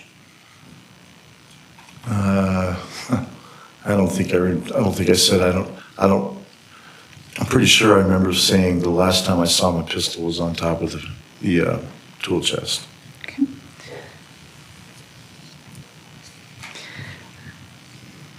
And you also told Detective Geyer that although you thought the last place you saw the .22 was on top of the tool chest, it was not in plain sight. No, I don't believe it was.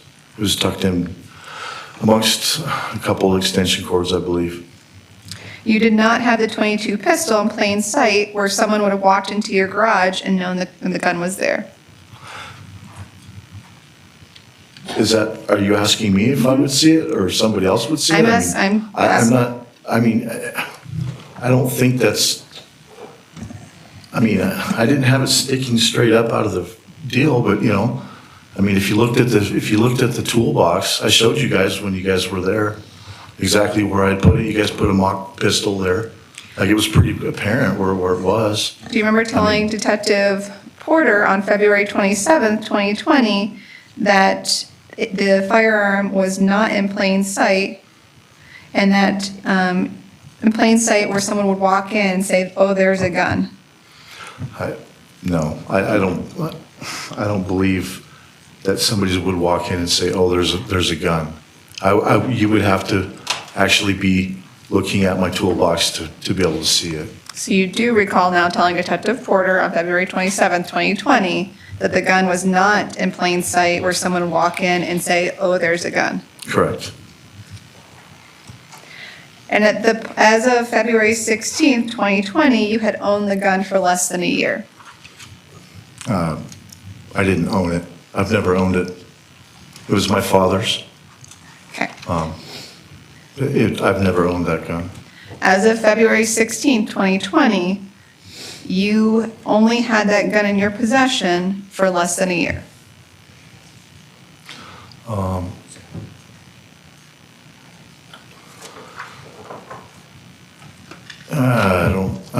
don't know. I don't recall. I don't recall, because I don't recall the date. Okay. Do you recall telling Detective Geyer on February 20th, 2020, that you had only had the gun for maybe less than a year? Again, Yes or no, sir? Do you remember I that? don't remember saying that. Did you know about it before? Did you ever shoot a coyote? Did you ever tell you about the gun? Did you ever tell him, hey, if you need anything? Because I just got it. I actually only had the gun for maybe less than a year. I think you cut out. It's okay, we exited out of it. Can you play the last part of that again, please? Did you know about it before? Did you ever shoot a coyote? Let's see. Okay. Mr. Brown, now I'm gonna, because that last word was important, I'm gonna show you a transcript of that, okay?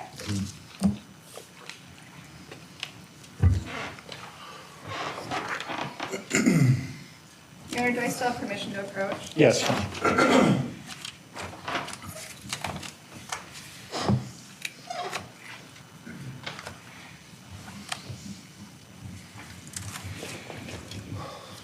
I just need to see the timestamp on this is 55:16 to 55:27.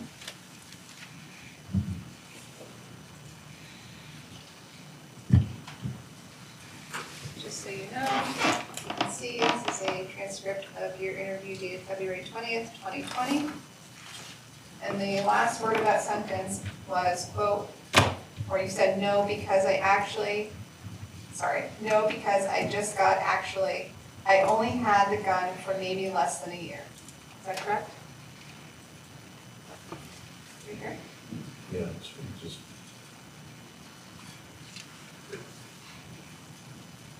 Okay.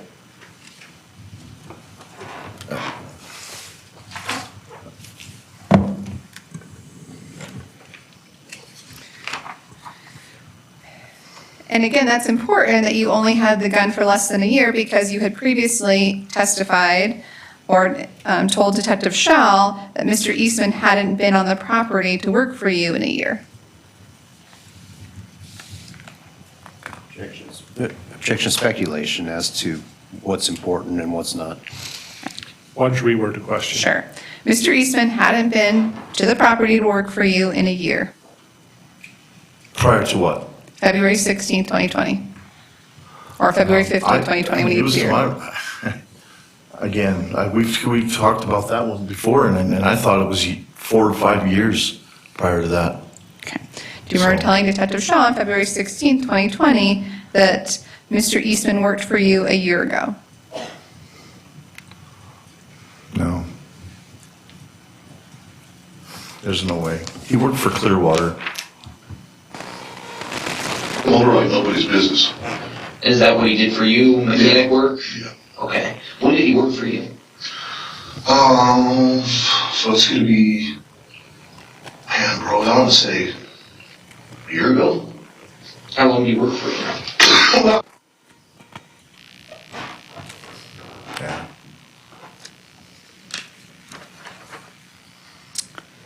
And Mr. Wren earlier this morning asked you some questions about a phone call you made to Miss Edmonds the day of February 16th, 2020. Do you remember that this morning?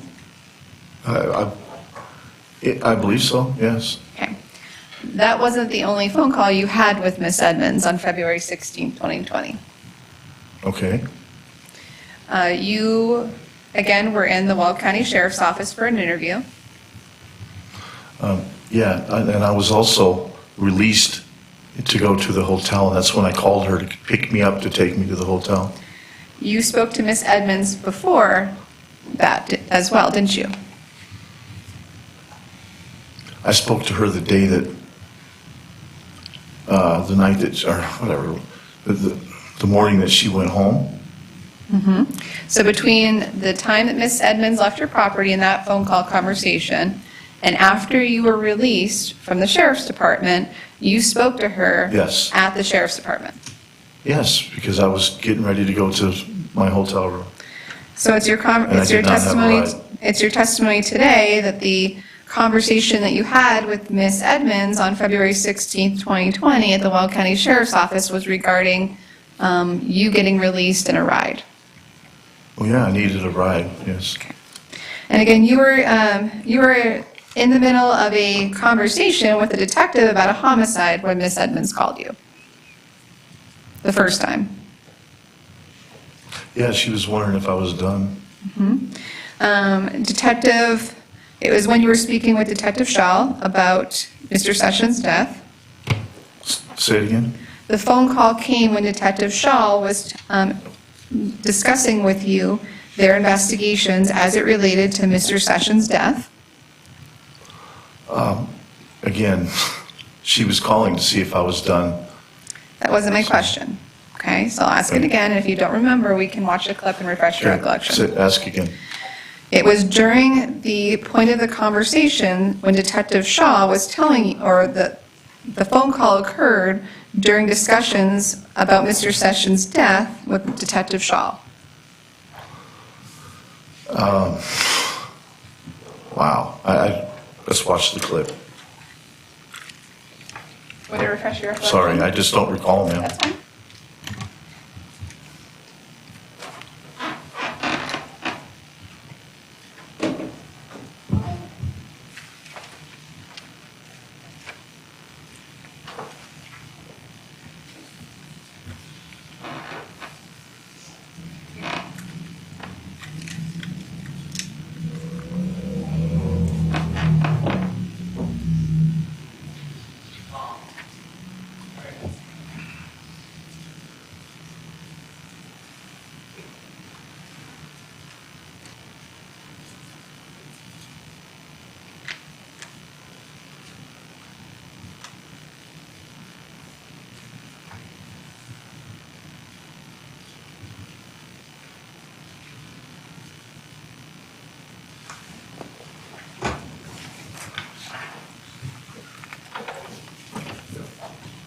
Do you remember your question? Yep.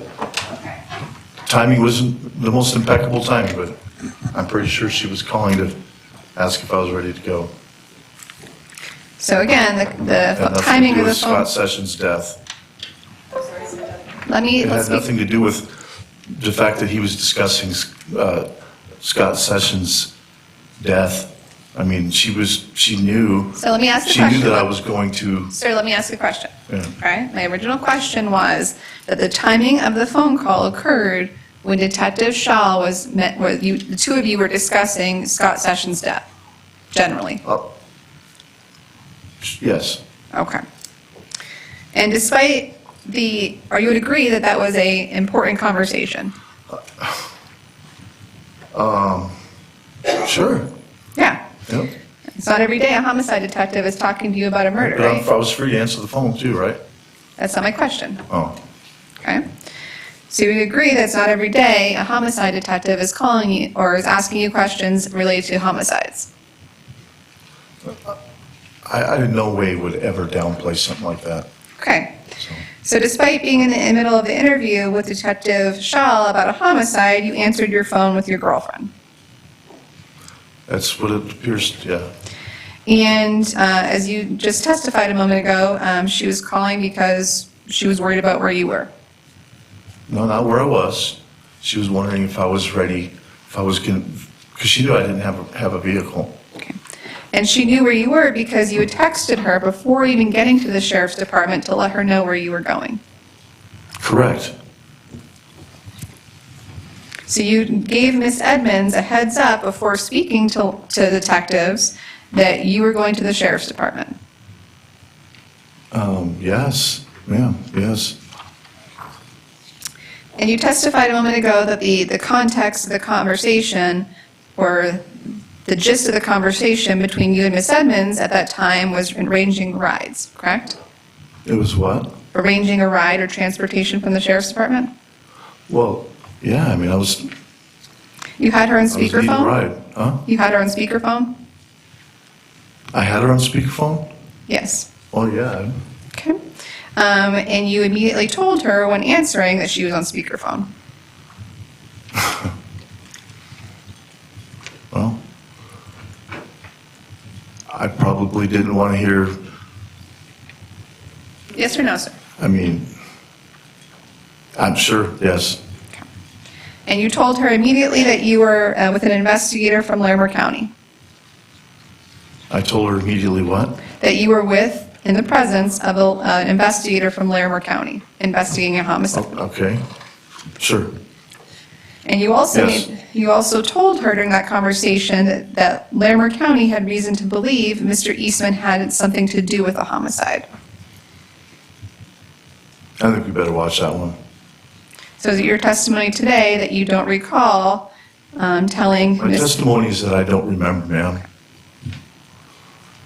I'm going to object. he indicated he doesn't remember. I would ask whether or not his memory can be refreshed, and if it can't be, immediately jumping to the clip is hearsay. It is. Would it refresh your recollection to view the clip? Sure. Okay.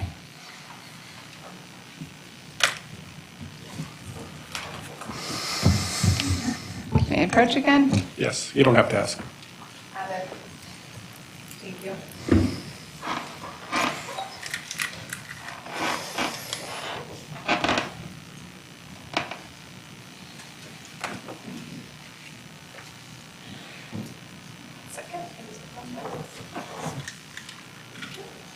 I didn't hear anything. Oh. Yes, it's a technical issue. I'm just going to look for you real quick. I appreciate that, though. Thank you.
Your memory refresh now, Yes, sir? yes.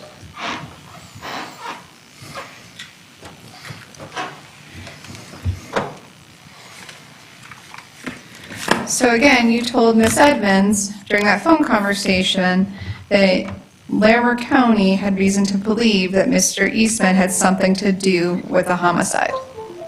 Yes. And you also told Miss Edmonds that day, quote, "As you know, my involvement with Kevin was trying to give him a fucking job." Yes.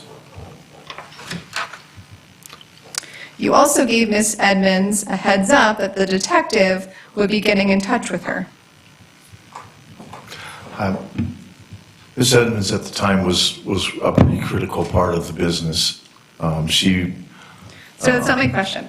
No offense, I'm not asking No, about your business. no offense okay? taken, I'm just, yes. I'm just asking you, yes or no, you gave Miss Edmonds a heads up during that phone conversation that a detective would be reaching out to her. Yes. And you also, As I've been open book about the whole deal. you also told Miss Edmonds, quote, "We hung out last night. I told him," meaning Detective Shaw, "that you came over and we hung out." Yes. And at that point, you were asked to conclude the conversation by Detective Shaw. I was asked to do what? To conclude the conversation by Detective Shaw. Okay, yes. And you mentioned, do you need a break? Okay. You mentioned, or the topic of Miss Edmonds came up with Detective Shaw after that conversation.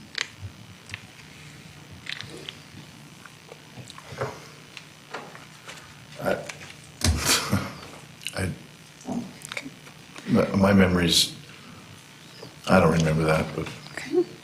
And in fact, while explaining to Detective Shaw that the .22 casings found in your pocket the same day Miss Frank's body was found on your property, you explained to Detective Shaw that Jenny may have been with you when you were shooting the coyotes. Possibly. Yes or no? Objection, hearsay. Sustain.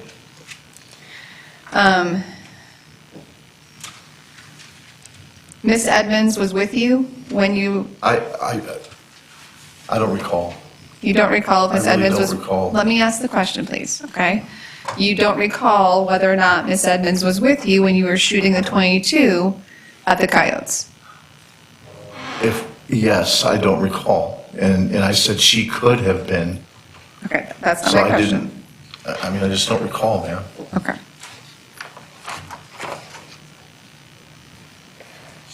So to clarify, do you recall telling Detective Shaw that Jenny may have been with you when you were shooting at the coyotes? I'm not clarifying anything, I just don't recall. Okay. Permission to impeach at this point? Sure. Thank you. I just don't remember. Okay, and we couldn't find it for like a week. Well, the coyotes come in close. And we hear yip. So, I'd been getting close, and this is after I noticed the cats were freaking missing. Well, I was like, fuck. So I'm pretty sure that, in fact, I don't know if Jenny was with me or not, but I remember going outside and fucking shooting that son of a bitch at 22. When?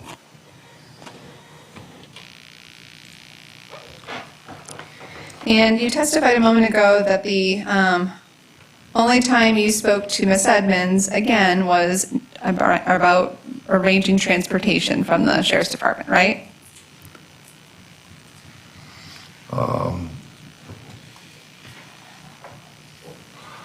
I don't think I was even arranging transportation, really. She was just asking me if I was done. Okay. You testified a moment ago that you contacted Miss Edmonds after being released from the sheriff's department. Yes, And as we saw, you talked to her during the interview as well. yes. And in fact, you actually talked to her twice during that interview. Well, she called me. That's not my question. You talked to her twice during that interview, correct? Correct. So you actually talked to her twice before you left the sheriff's department.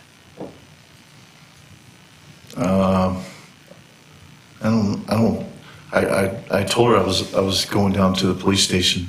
That wasn't my question. My question was that you talked to Miss Edmonds twice before you even left the sheriff's department. I don't remember that. Okay. I just don't. So we just watched one, correct? Yep. And the second time was after Detective Shaw excused himself from the interview room. Yes. Detective Shaw left the interview room to speak to one of his bosses, Yes. and Miss Edmonds called you again, Yes. and you answered again. Yes. And at that point, you let Miss Edmonds know that you were still at the Weld County Sheriff's Office being interviewed. Yes. And you also made sure to tell her that there was, quote, some major shit happening. Yes. I'm pretty sure we just covered that, but yes. And although Detective Shaw had just asked you to conclude the conversation with her, you let her know that a body was found on your property. Well, yeah. Yes or no? I was pretty upset. Okay. And you also told Miss Edmonds that you were in an interrogation room.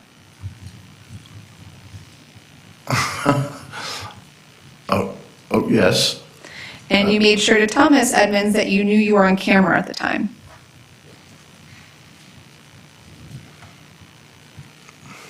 Oh, my God. That's a pretty big deal. So the fact that I told her what was going on, I think that she was probably My question concerned. is, you told Miss Edmonds that you were in an interrogation room and you knew that the camera was on you. Okay. Yes or no? Yes. I mean, Next question. yeah. Yep. You also told Miss Edmonds at the first time that all you were trying to do was give Kevin a fucking job. Yes, you've asked, yes. And you told her also that you just let Mr. Eastman unload his, quote, fucking tools in the garage and he took off. Yes. You also told Miss Edmonds that Mr. Eastman did not interrupt the two of you and that the two of you were just, quote, doing our thing. That he did not interrupt Yes. The two of you doing your thing. during the middle of the night? So I asked the questions. My question is, and I'll be clear, you told Miss Edmonds during this conversation that Mr. Eastman did not interrupt the two of you and that the two of you were just, quote, or you said, and I quote, you and I were doing our thing. Yes. And this was all during the second conversation that you had with Miss Edmonds before you left. Yeah, I mean, it wasn't a secret to me, so. You also told Miss Edmonds that you were like, quote, where you been, bro, to Mr. Eastman. Oh, okay, yes. And you told Miss Edmonds the two of you were, quote, like, what the fuck, when Mr. Eastman randomly appeared on February 15th. I don't recall that. Did it refresh your recollection to listen to another clip? I said, okay, so just say what did I say again? Sure. You told Miss Edmonds that when Mr. Eastman finally showed up, quote, you said to I'll rephrase this. You said to Miss Edmonds, quote, when he finally showed up, you know, I was like, fucking where you been, bro, you know. Yes. Yeah. And you also told Miss Edmonds that law enforcement asked you about a pistol.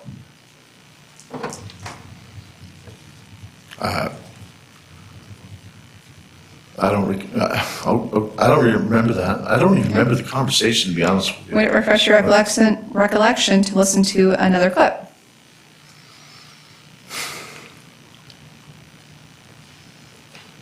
Sure.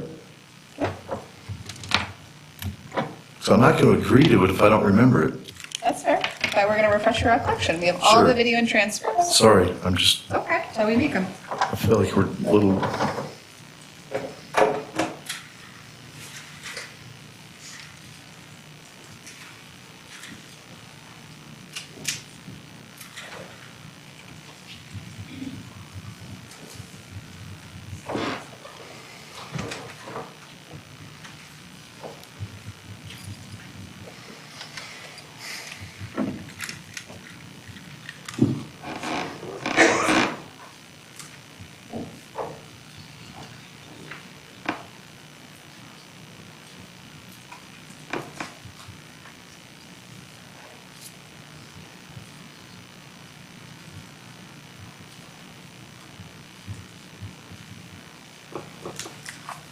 Is your memory refreshed now?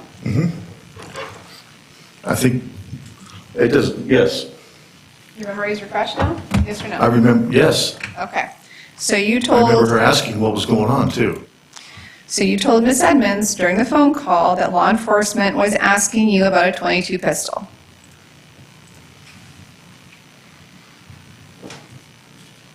During that conversation? Mm-hmm. I don't remember. I really don't remember, ma'am. You just watched the clip, correct? Is it your testimony today that you did not tell Miss Edmonds, quote, they asked me about my fucking pistol, like my .22 Yes, pistol that my yes. dad gave me? Yes. And you also told Miss Edmonds that your dad had given you that pistol. Yes. I wasn't my dad, it was my mother, but same. Is it your testimony today that you did not tell Ms. Edmonds on February 16th, 2020, that it was your dad who gave you the .22 pistol? It was my dad's pistol. He's. So that's not my question. Do you remember telling Ms. Edmonds on February 16th, 2020, that your dad gave that .22 pistol to you? Okay. Yes. Thank you.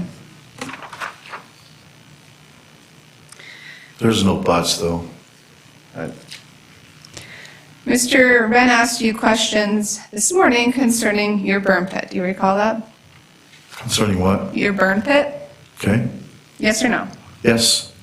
And you told this jury this morning that you used it to burn trees, weeds, and dead limbs. Do you recall that? Correct. And you also burned household trash in that. Yes.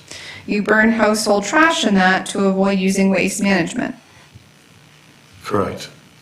because you were frustrated with the company. Correct. And you had been using the burn pit to burn household trash instead of using waste management. Yeah. Yes. And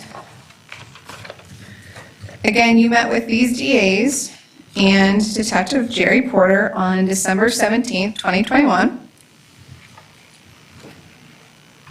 Yes or no? Yes. And again, it was a witness prep meeting. Is what? They were preparing you for your upcoming testimony. Yes. And you told these DAs and Detective Jerry Porter on December 17th, 2021, that you actually never burned anything. I had probably a year's worth of trash and and trees and what have you that had built up. I never even obtained a burn permit until that recent.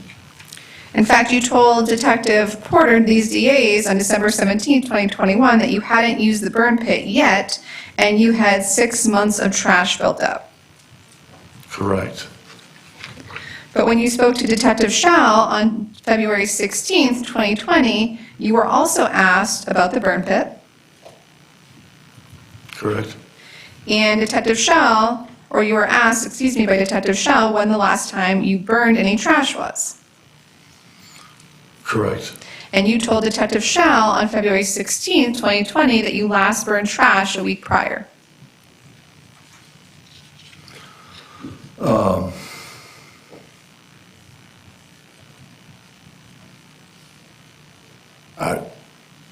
I don't recall, but I know that it was like a long time. I hadn't even burned any trash yet. And when I got the So my question was, let me ask you. So you told Detective Schall on February 16th, 2020, that the last time you burned trash was the week prior. Oh, sure, yes. Are you saying sure just to appease me, or do you remember telling Detective I Schall don't that? remember saying that, ma'am. Okay. But, I also have 6 more months of trash that needs to be burned right now.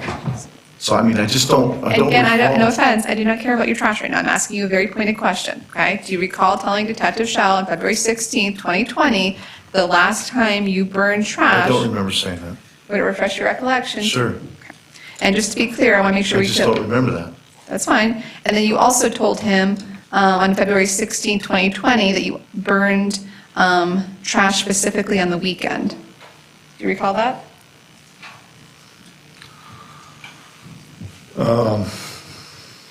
No. That's whenever I had the burn permit.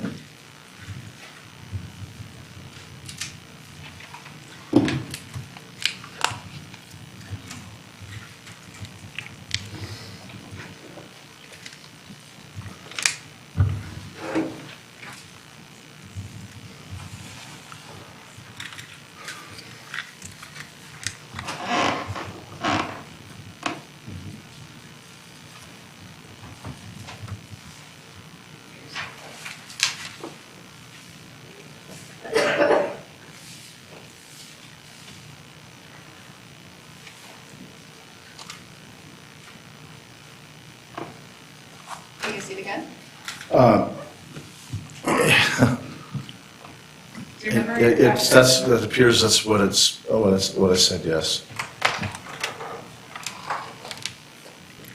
And to confirm this, Detective Schell asked you if the last fire on your property would have been the weekend before. Do you remember him asking you that? No.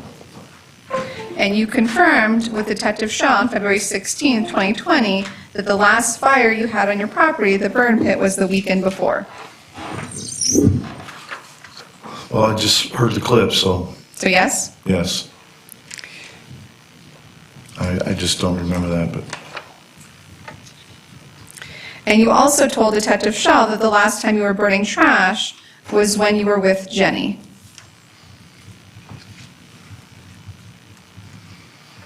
I don't remember that either. Okay. But, I mean, it's, Would it refresh your recollection to you another clip? no.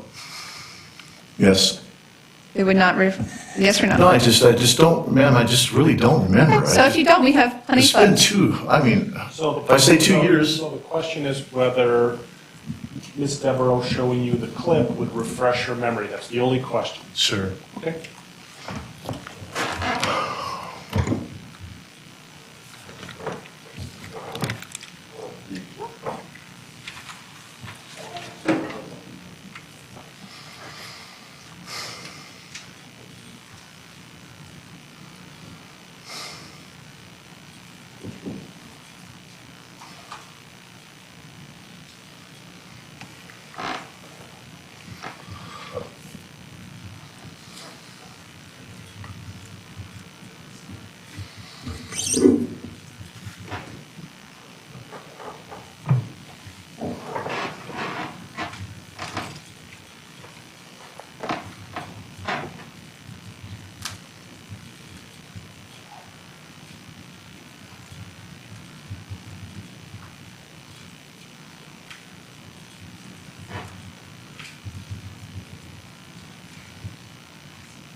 Is your memory refreshed then? That's what was said. So the question, I'm sorry, was whether or not your memory is refreshed. Sure, yes, I still like it. I don't think Jenny burns trash, but I don't know, maybe she was with me in my travels.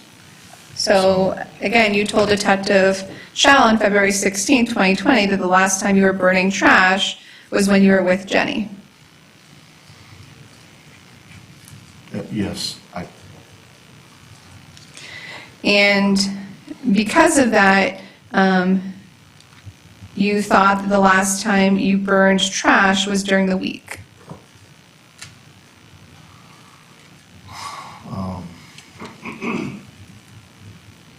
I mean, I just don't recall. Okay, would it refresh Really your... don't. Do you recall telling Detective Detective Schall, that on February 16, 2020, that Jenny didn't normally come to your property on the weekend?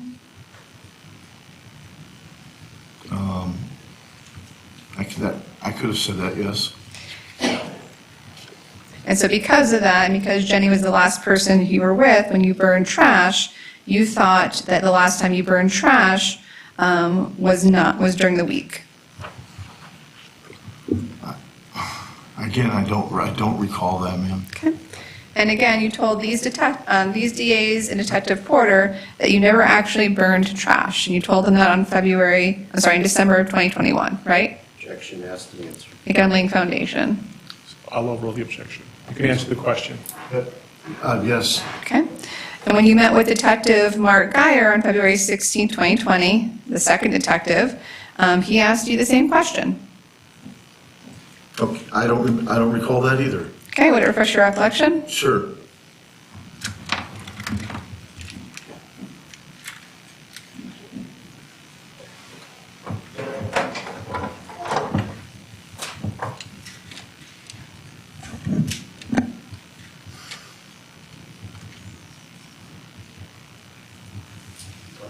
I'm really sorry. I'm not trying to be.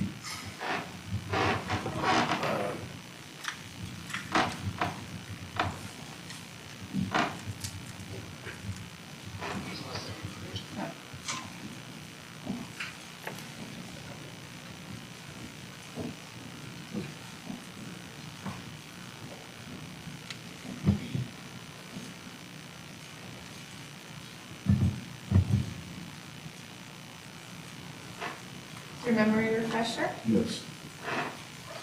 Go ahead.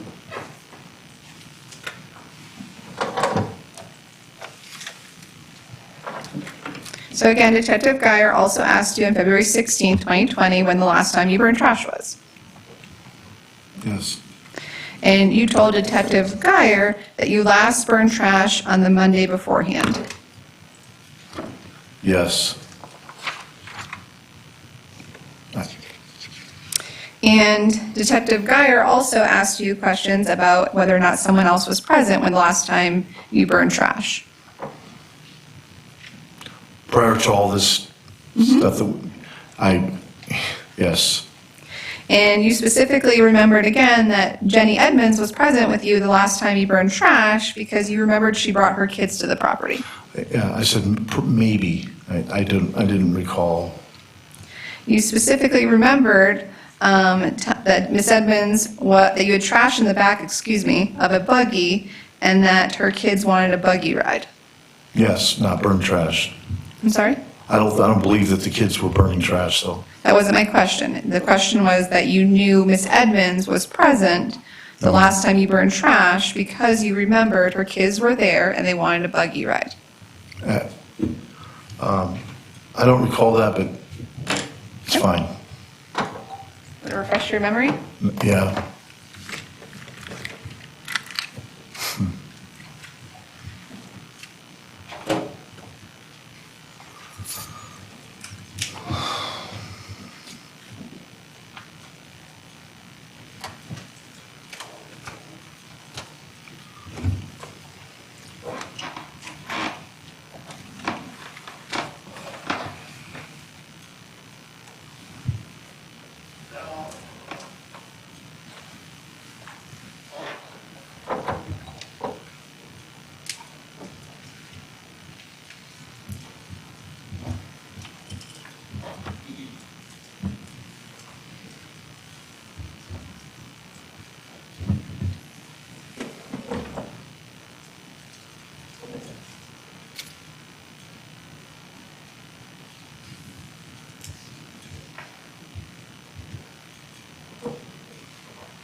Your memory refreshed again?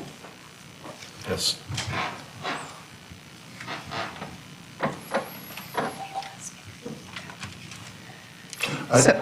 I'd honestly, So I'll ask a question, okay? it probably was the day that I had the burn. So I'll ask a question. That's how this works. I ask a question, then you answer, okay? Sure, yep. So again, is your memory refreshed? Yes. So, again, you told Detective Shaw on February 16, 2020, that you knew Jenny was there when you last burned trash because you remembered her kids being there and wanting a buggy ride. Yeah. Yes.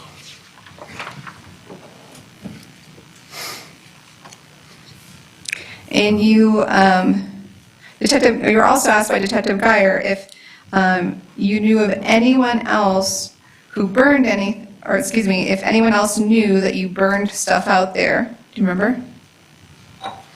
Asked me if I knew anybody? That was a bad question, I'll rephrase it. You were also asked whether, by Detective Geyer, whether anyone else knew that you burned trash out there. Objection, hearsay. Also state the objection. I'll move on.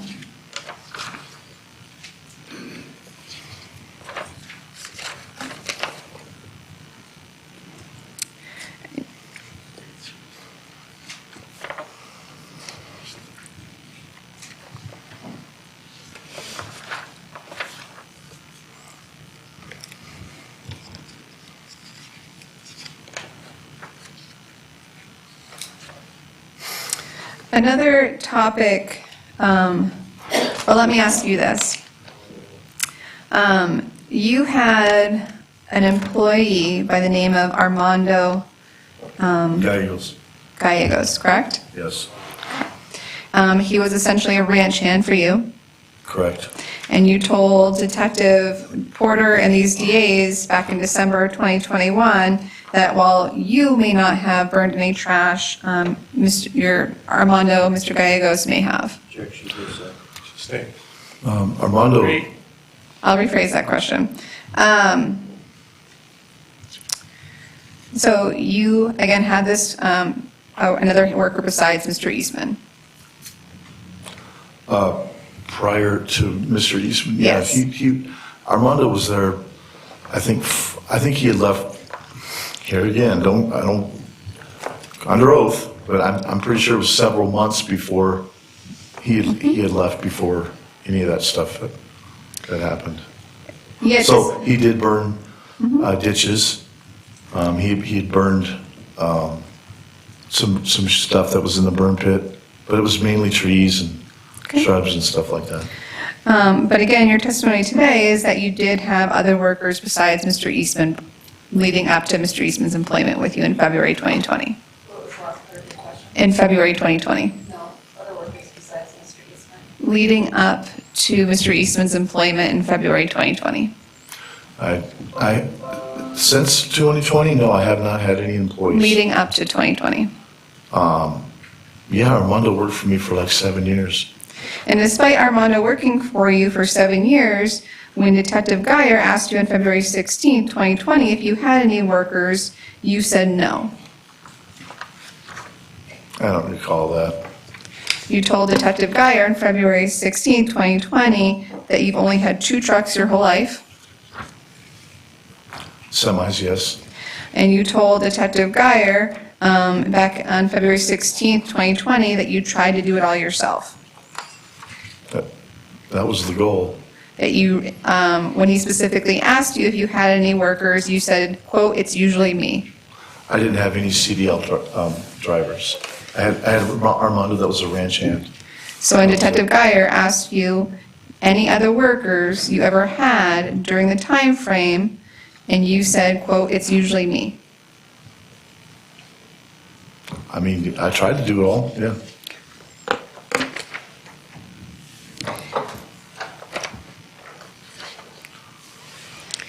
And it was, at that point, you were confronted by Detective Geyer as to why you didn't mention Armando beforehand. I don't recall that, but Okay. Armando, there's no way I would have omitted Armando Okay. just for the sake of it. I mean, he was a mainstay there, but he left a few, I want to say a few, maybe more months before. So it's your testimony today that you would never have left out or failed to mention Mr. Armando Gallegos. Say it again? Was what? So it's your testimony today that you would have never failed to mention or leave out in your conversation with I Detective don't Geyer. recall that, man. I just don't recall saying that, but Okay, would it refresh your recollection? that nobody's ever worked for me? Maybe as a CDL driver. Okay, so it's your I testimony. apologize, I just don't remember that. But, Okay, would it refresh your recollection? no, yes, Yes or no? yes. Yes, I remember. I don't remember saying it, but I mean, I don't know why I would leave that out.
I didn't hear anything.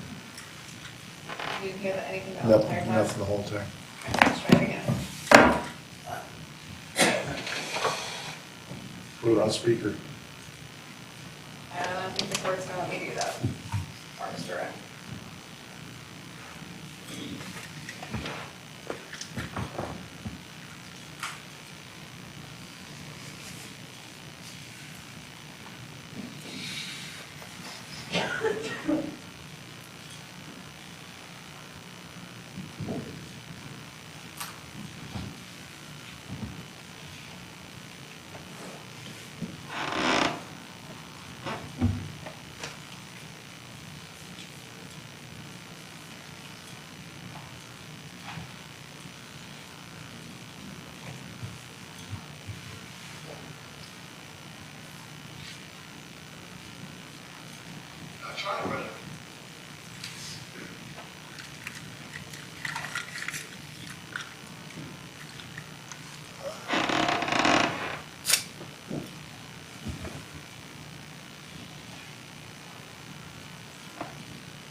I heard it.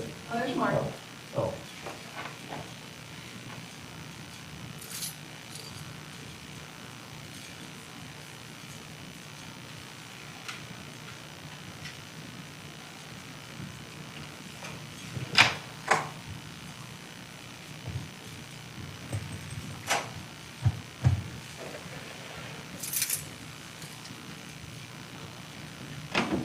Do you remember your question?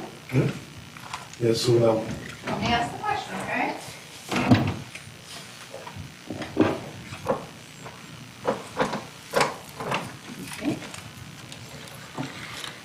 Okay, so Detective Geyer asked you if you had any other workers in general during the time frame for the last year, correct?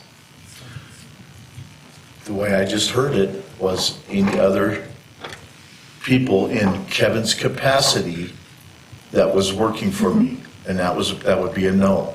Okay.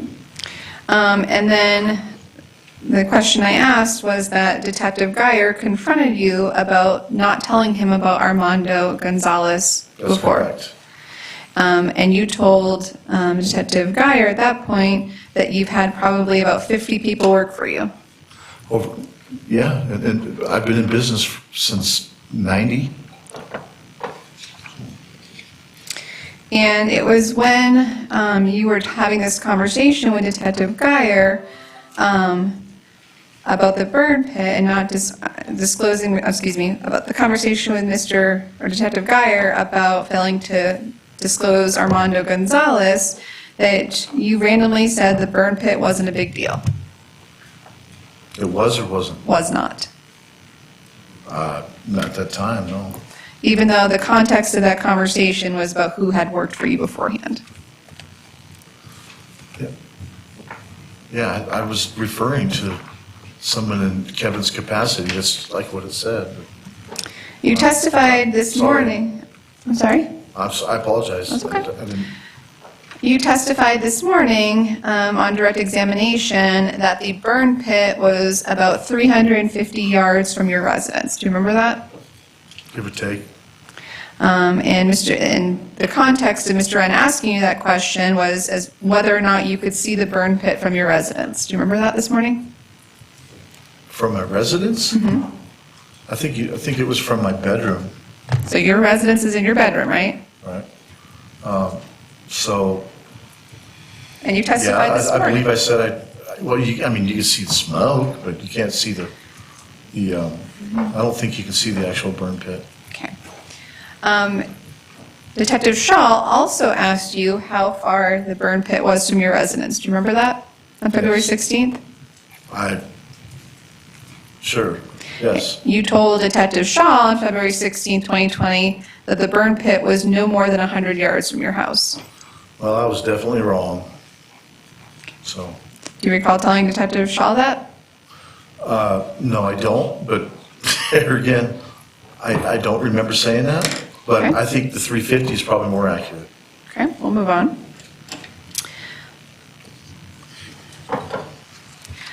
And you testified this morning that the burn pit was made using a welding hooch, correct? Yes, And you had just built the burn pit. no. No, it was a welding hooch that I had placed there because I was getting ready to burn. Okay. And you built the burn pit yourself. It's not really, I didn't really build anything, it's just a hole in the ground. It's where everybody's been burning for. And it's a hole with 3 metal sides, right? Right, And you used a welding hooch to make I it. understand. But the burn pit itself is probably the size of this room. The hooch was a welding hutch that was set on the edge of the fire to keep the flames from spreading. That's all that was. And so you built that yourself, No, I correct? did not. I mean, I did not. Do you recall telling Detective Geyer on February 16th, 2020, that you built it right? I don't remember saying I built the hooch. Do you remember telling Detective Geyer on February 16th, 2020, that you scraped all the way around with your skid loader so that you didn't have sparks and crap like that when you built the burn pit? That's fair, yes. And again, you told Detective Geyer on February 16th, 2020, quote, I did it right. I believe so. Built? Built. I built is what you said. I piled up some dirt around the pile of trash, yes. And you also used the skid loader. Yes.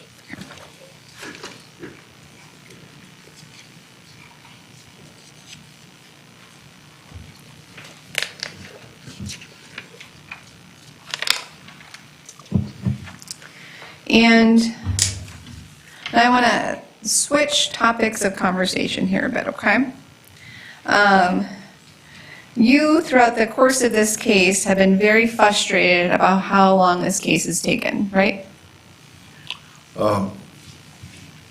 As far as the courts are concerned, I don't really have any say over that. Okay. I think for myself, I think there's frustration there. I've lost my business and so on. So yeah, I would. That's a fair assessment. And you've been very upset about how this case has impacted your business and your finances. I would have to agree with that. And in fact, leading up to this time period of February 16th, 2020, you were experiencing some financial issues yourself already. Well, not really. Okay. I mean, I believe it started with COVID. Okay. And then it just kind of dominoed after that. So it's your testimony today that your financial crisis or issues did not start until after this case when COVID hit. No, I mean, every business has ups and downs, okay? I was surviving, I'd made it through, COVID they shut down every drilling rig for a while. So that took a hit. So Detective Porter called you on February 26, 2020. Do you remember that? no, but yes, He called you to arrange a visit to come to your property on February 27th, 2020. okay, yes, And when Detective Porter called you to arrange that, you started the conversation by venting to him about your finances. on the phone, in that order? I could have been. Okay. You vented to Detective Porter that you had to sell your entire, quote, fucking everything you've ever owned because of your ex-wife, Cynthia Bonnell. Prior to, yeah, I've had all numerous challenges. You had to sell everything you owned because you owed your ex-wife, Miss Bonnell, $5,000 a month. No, I mean, I still pay that. Okay. Do you recall telling Detective Porter on February 26, 2020, on a phone call that you had to sell everything you owned because you owed your ex-wife $5,000 a month? I don't recall that, but I owed her $125,000. That was just alimony.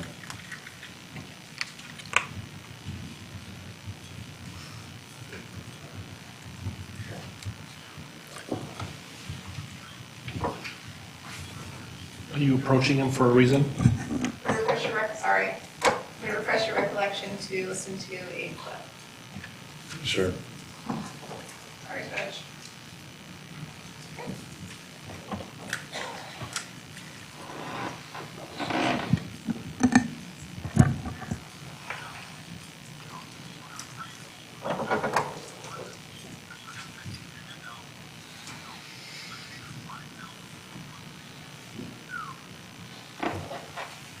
Do you remember your question? Yes, I do.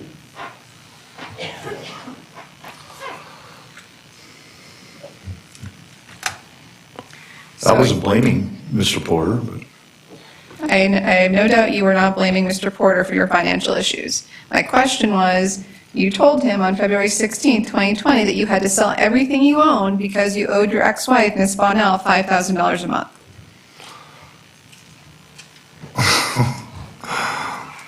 I'm sure it felt like that, yes. Did you say that or not, sir? Sure, yes. You just listened to that, right? Yes, but I think things get taken out of text a little bit, but, it's okay. And you also told Detective Porter on that day that your business went from making $350,000 a year to less than $100,000.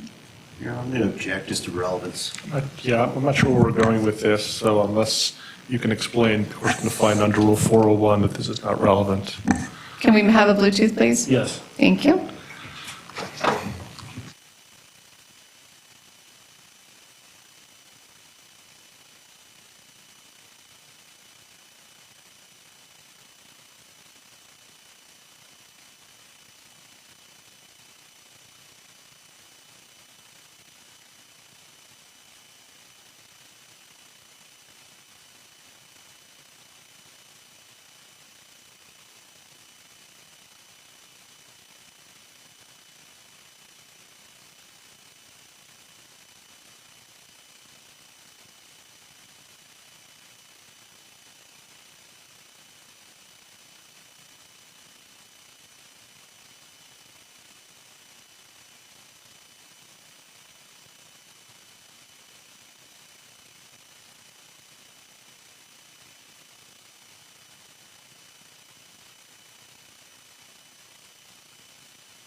On February 26, 2020, you told Detective Porter that you were almost bankrupt.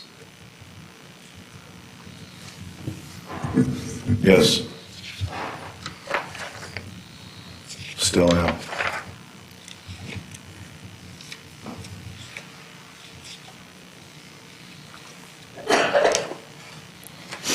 And again, you told this jury this morning that your phone number was the one ending in 8324, correct? Yes. And you were asked, as we talked about with, by Detective Shaw, whether or not that was your only cell phone. Yes. You did not tell this jury this morning that you also had a phone ending with a phone number ending in 0376. That was for a, excuse me, that was for a tablet through Verizon, And again, you were specifically asked by Detective but Shaw, it wasn't a phone. I'm sorry, ma'am. It wasn't a phone. It was a number that was attached to a tablet. So and when it I was was, asked if I had any other phone numbers, I associated that with a phone. I didn't realize that Verizon attached a phone number to a tablet. and that phone That was number. later clarified. That phone number was also, again, the phone number ending in 0376 was also associated with a silver iPhone in a red case. Okay, that phone was not, Yes or no? yes, Thank you. And you also had another phone around the same time ending in 4587.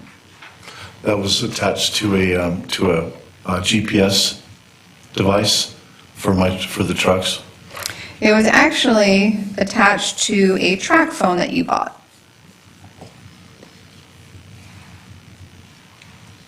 Okay, And a track phone that you bought and provided that phone number to a Mr. Mario Romero. Yes? yes, And you bought that phone number because you didn't want law enforcement being able to know anything you were saying about this case to people you talked to. I didn't say that. Relevance. I didn't hear that. Relevance. I didn't say that. Wait, when there's an objection, I need to answer it, okay? Yeah, So that's okay. I'll overrule the objection. You're welcome to answer the question. no, that wasn't the purpose. The purpose of that track phone that you bought was because you did not want law enforcement to know who or what you were saying about this very case and investigation. Objection has to name. That's not what the Wait, phone was intended for. Wait, I'm so sorry. No, it wasn't. in order to do my job, when Yeah. there's an objection, I need to talk, okay? Yeah. So the objection was asked and answered, so I'll sustain the objection. Next question. And you bought that track phone from Walmart. Correct. And again, you specifically,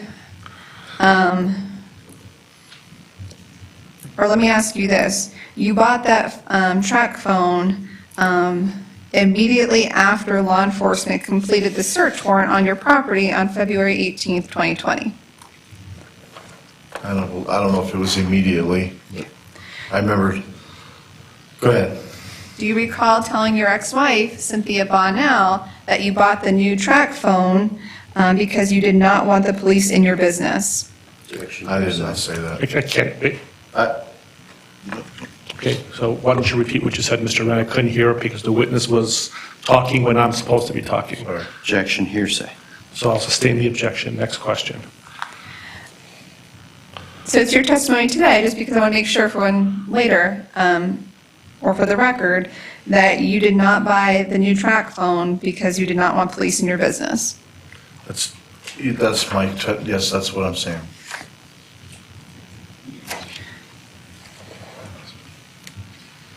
And when you met with Detective Geyer, or let me ask you this, you admit to buying the track phone, correct? Yes. But when you met with Detective Geyer and Detective Porter on December 29th, 2020 in a parking lot, you specifically told those detectives, quote, "I don't have a fucking track phone." I don't recall that either. Would it refresh your recollection? Sure.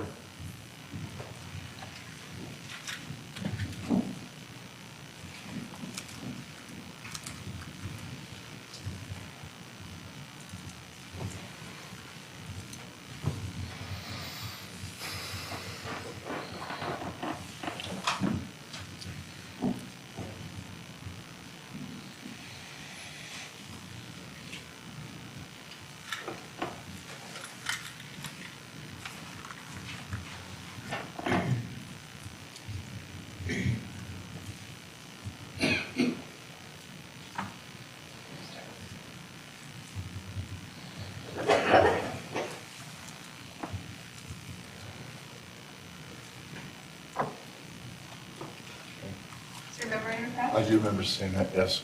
Again, you told I- 2 detectives working on a homicide case that you didn't have a fucking track phone. Again, I don't know if it was, I don't remember saying it, but I just saw it, so I don't, that wasn't the purpose of buying a track phone. Right, that's not my question. You told 2 detectives working on a homicide case that you quote, I don't have a fucking track phone. Okay? And that was about 10 months after you went out and bought a track phone. Okay? Yes or no? Yes. I think it was, maybe I don't know, I don't remember. Honestly, I don't remember. I think it was on for maybe a few months. And this topic of how much means of communication you had also came up with Detective Porter on February 27th, 2020, when he returned to your residence for a second time that day. Do you remember that? Vaguely. And you told Detective Porter that nothing ever changed, that you had the same phone number. Yes. And you told Detective Porter that if you were a, quote, dipshit, you would, quote, probably have 10 different fucking cell phone numbers. Yes or no? Sounds accurate. And again, you told Detective Porter, a detective working on homicide cases, that you had only had one phone number. Yes.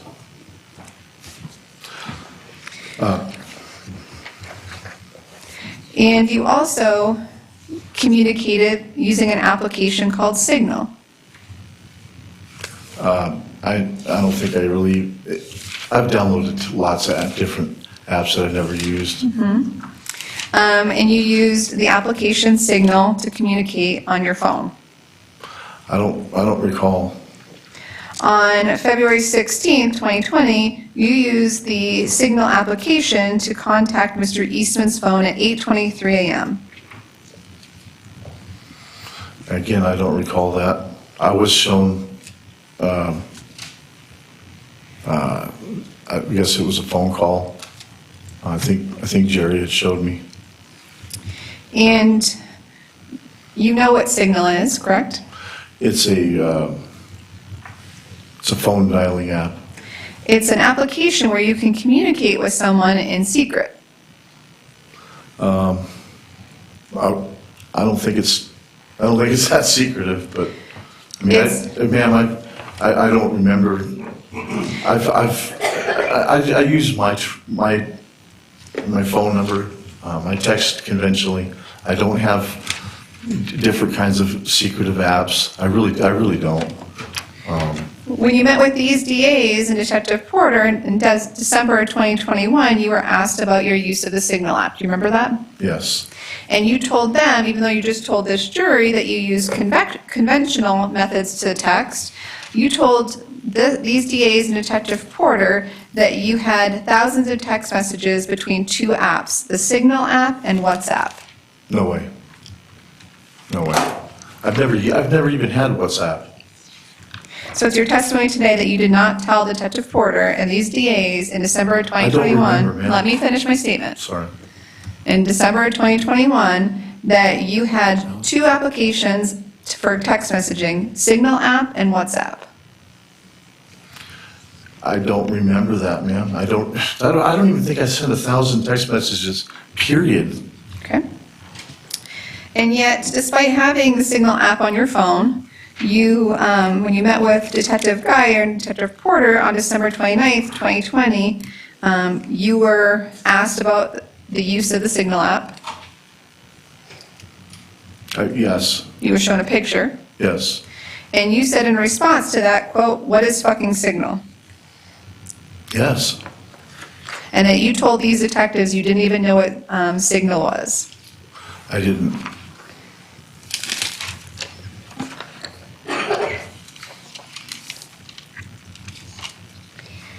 Or WhatsApp. Yeah, one moment, please. Yeah.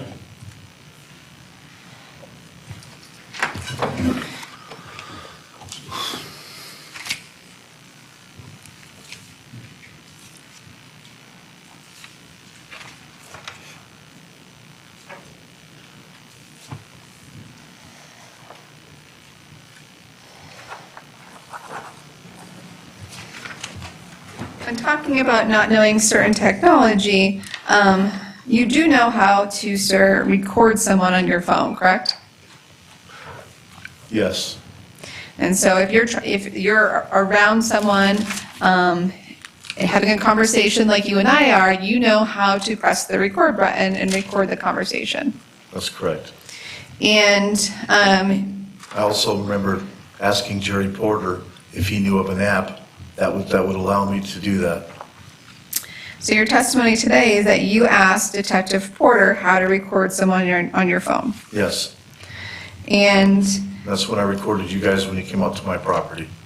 so during that conversation, I believe you're referring to was on February 27th, 2020, correct?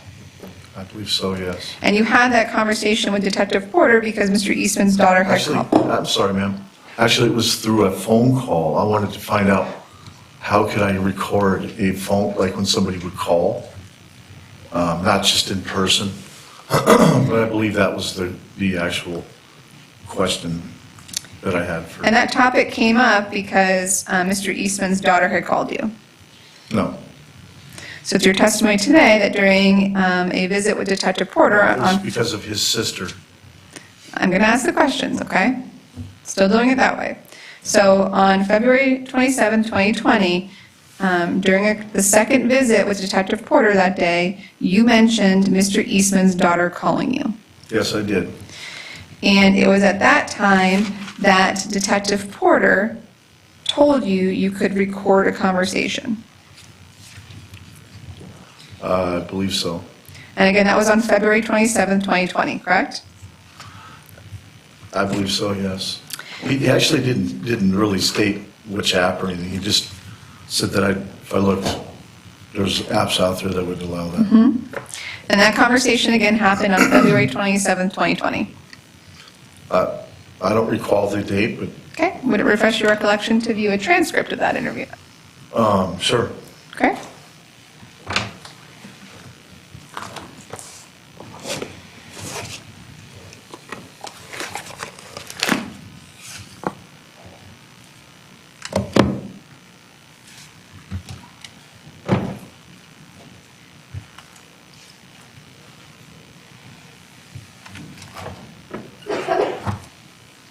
Can you approach again? If I could see what you're going to refer to.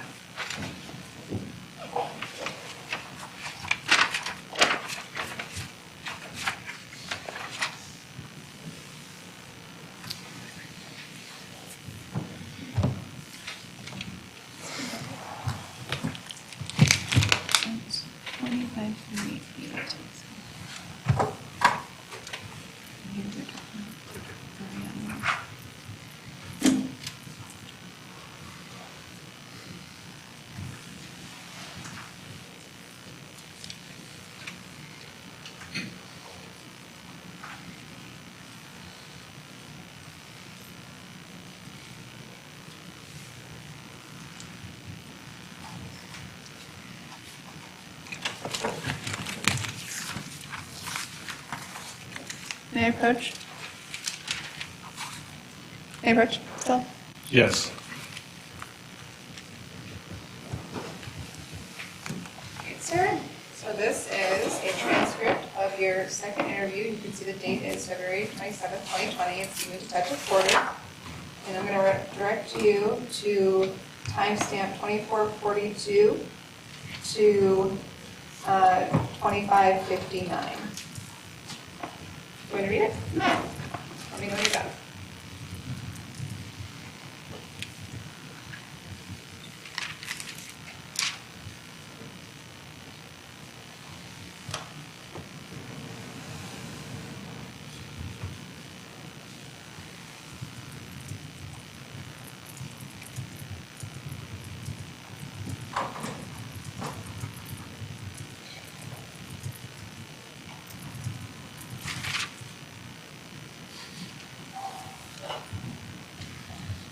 Okay.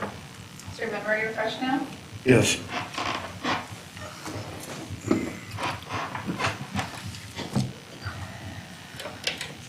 So again, the context of which you were, this whole idea of bringing up recording conversation happened in response to Mr. Eastman's daughter calling you, correct?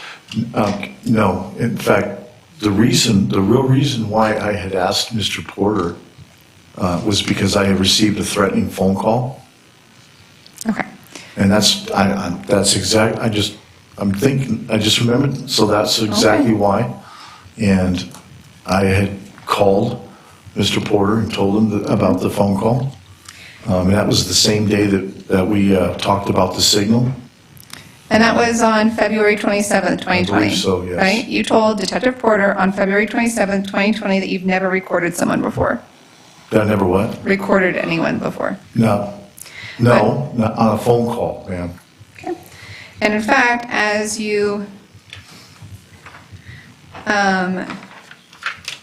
testified a moment ago, you actually recorded myself and other members of Mr. Eastman's defense team only a few days after you were arrested or brought to the sheriff's department on February 16th. Okay, it wasn't a phone call, though. It was. Yes So or no? you You got- recorded us, right? Yes. And you Yes. recorded us without us knowing? There was good reason. You recorded us without us knowing, correct? Without what? Without us being aware. You did not tell us you were recording us. Objection, relevance. Yeah, I will conclude my questioning with that. Thank you. the parties can go on Bluetooth, please.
Mr. Bunnell, when did you first learn that the body of a deceased female had been located by police on your property?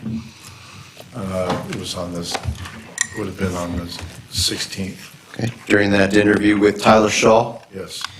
And that was some time into the interview, Yeah. hours. What was that? Hours? Yeah. Okay. Yeah, What was your, at least 3-4 hours maybe. what was your response to that? Objection, hearsay. What was his response to the information? It's hearsay. It's an out-of-court statement. Mr. Wren? I'll lay a little bit more foundation. Thanks. Was that the first time you learned that a deceased body had been located on your property? Objection, asked and answered is his first question. Overruled. Yes. Yes, it's the first time. And was that a startling piece of information to you? Yeah. Yes. And did you respond with I was pretty upset. Anger? Yeah. Okay. And did you respond immediately to Detective Shaw upon being informed of that fact? Yes. Okay. Why were you angry? Well, I felt like I was deceived. By whom? Whoever dumped the body. I mean, yes, I was upset. I wasn't expecting that. So.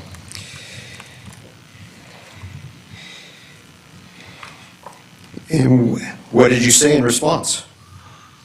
Objection, hearsay.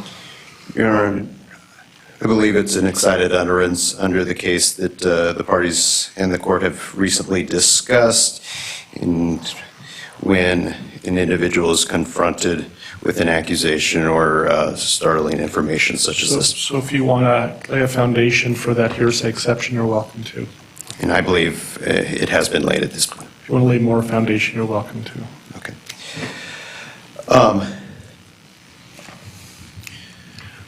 Did you respond while you were still under the stress of learning that startling information?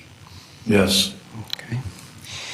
And did you respond immediately to learning that startling information? So I believe you laid the proper foundation now. Okay. And do you recall what you said to Detective Shaw upon learning that information? It's probably a what the fuck, or I can't believe this shit, or I'm sure it was. I'm sure I dropped some meth bombs. Do you recall exactly what you said? I don't. Okay. Sorry.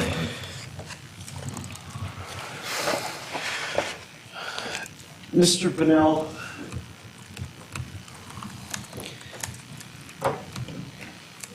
can you describe for us how good of friends you and Mr. Eastman were on, let's say, February 15th of 2020?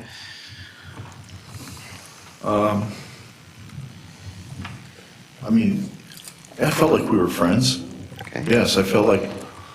I mean, he's obviously sharing information about his girlfriend or his ex. I hadn't seen him in quite some time. Yeah, I mean, I had a friendship with him. I mean, except for the working relationship, but. Was it such a good friendship that if Kevin Eastman had asked you to help him cover up a murder by driving a dead body up the Poudre Canyon, that you would have done it for him? No way. Objection, outside the scope of cross-examination. Overruled. Were you such good friends with Kevin Eastman on February 15th, 2020, and into the 16th, that you would have assisted him in trying to cover up a murder and prepare to burn a body on your property? No.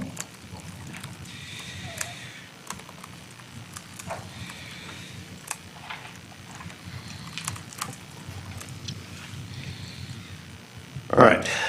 You have been asked a lot of questions on cross-examination where you said you couldn't remember. Yes. During the time frame that has been discussed, so let's go back to the beginning of February of 2020. Did you document every phone call that you made with Kevin Eastman? No. Okay. Did you document exactly when you expected him to be arriving? No. Did you document at that time every time that Kevin Eastman arrived at your house? No, I did not. Did you document every time you and Kevin Eastman talked in the week leading up to February 16th of 2020? No. Did you document every time you fired your .22 pistol? No. Did you document every time Jenny left your house and what time it was? No, I did not. Did you document whether you had burned trash on a given day or month or week? I did not. Excuse me.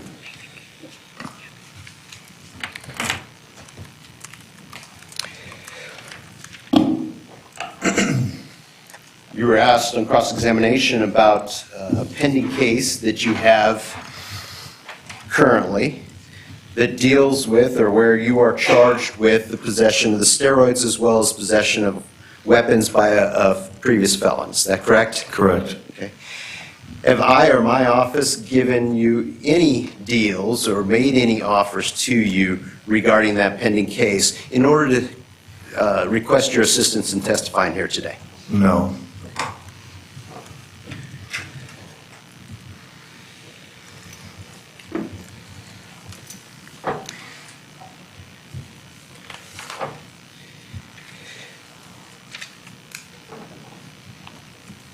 Prior to this trial starting, and really you taking the witness stand today, you and I have talked one time, is that correct? Correct. And that was on the meeting that we had in preparation for the earlier trial date that was supposed to occur at the beginning of January of 2022, correct? Yes. Okay, and then COVID came along and it COVID. got kicked back. Yes.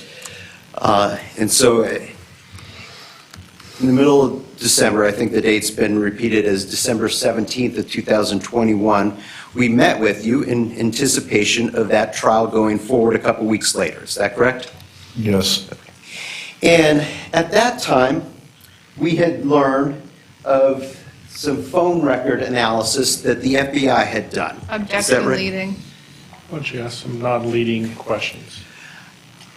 We confronted you, or did we confront you with some information that we had learned with respect to phone analysis at that time?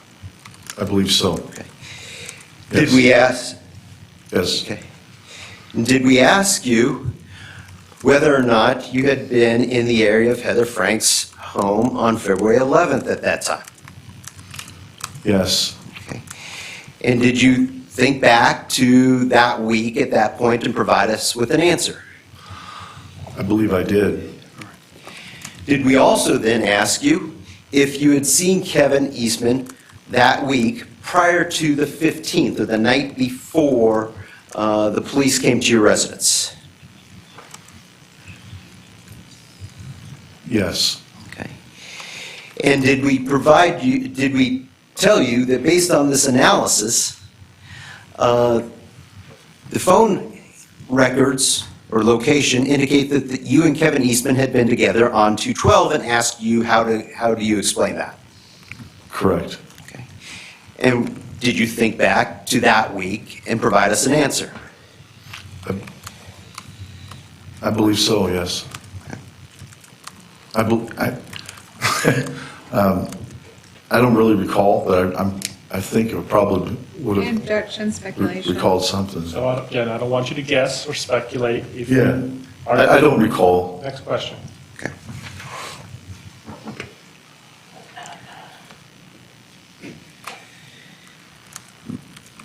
Did we explain to you that we were going through these details because it was very important to get to the truth before we went to trial? Yes. Oh. Yes.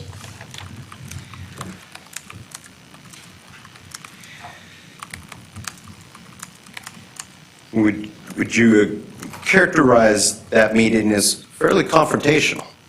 Objection, relevance. Overruled. You can answer. Yes. Yes, it was.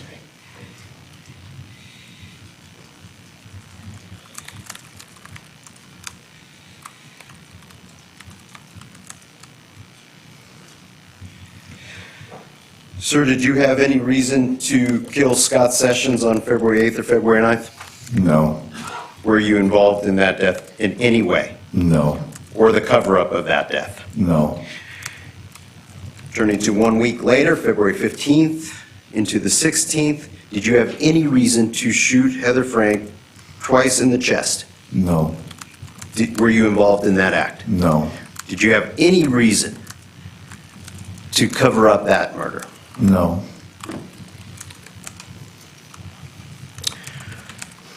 There have been a lot of questions about when the last time you saw Kevin Eastman was or employed Kevin Eastman.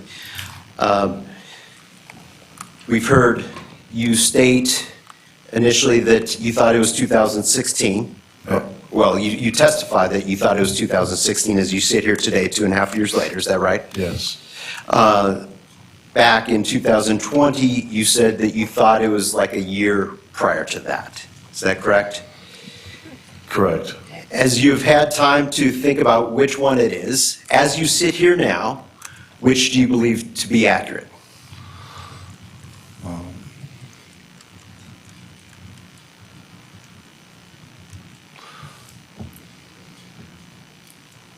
Objection, I speculation. honestly, Overruled. honest- Could you answer that question? yeah, I can't. Okay, next question. Okay. Did you employ Kevin to work on your trucks at more than one time? Yes, Did you employ him to work on your trucks in 2016? I believe so. Did you also employ him to work on your trucks, even if it turned out to be 4 or 5 days, in 2018 or 19? I believe so.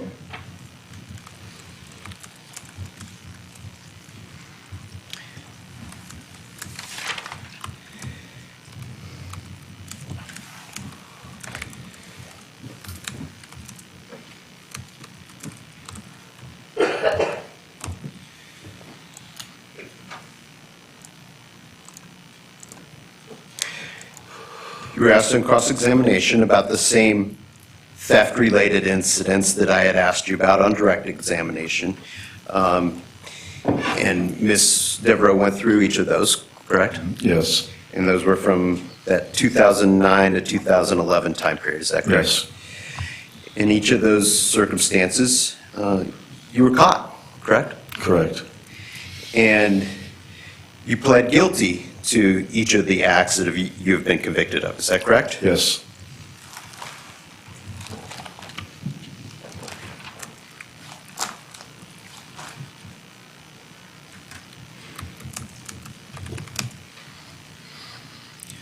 Knowing that you were going to go to prison as a result? Correct. Objection, relevance. Overruled.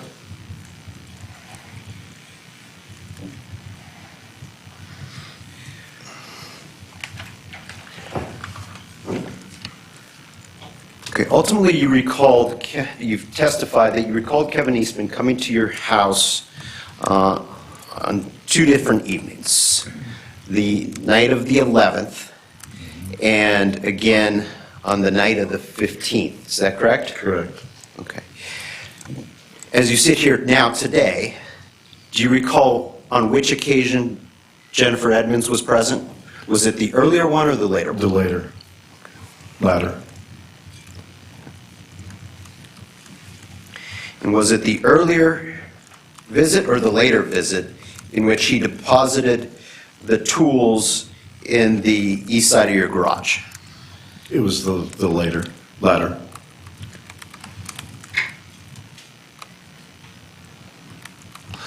I s-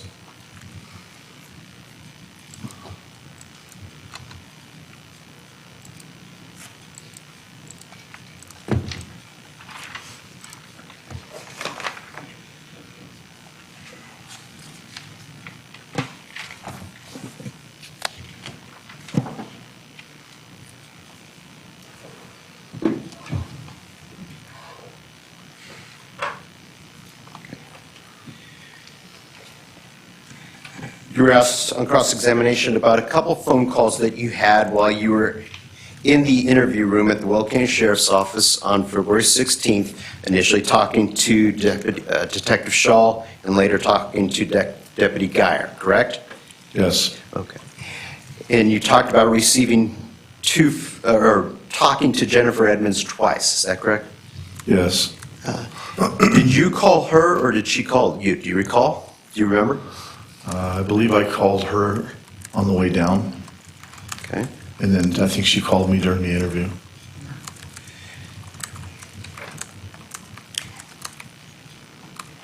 And then you talked about another phone call where you were asking her to pick you up, is that right? Correct. Okay, so was that a separate third call, if you can remember?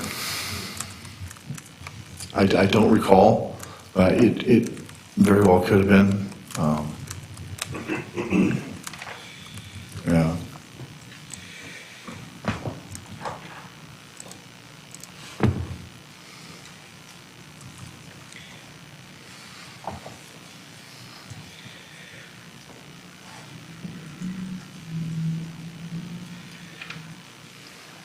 You talked about some bullets in pants that you were wearing.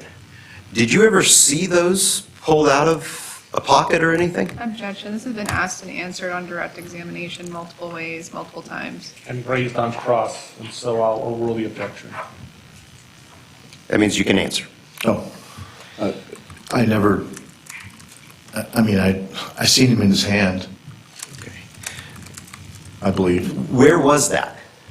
It was out at the police car. Okay.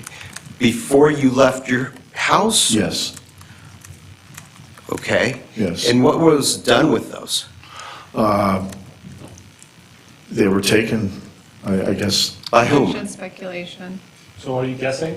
Oh, no, I mean, the officer, So I'll overrule the objection, you can answer. yeah. So they were taken from me, from my pocket. Okay. I was searched before we went down to the station, All right. and then he felt them in my pocket, pulled them out, and then that was the last I seen them. Okay, help me understand the sequence here. You said on cross-examination that you were taken out of the house in your underwear Yeah. and placed in a patrol car, is that correct?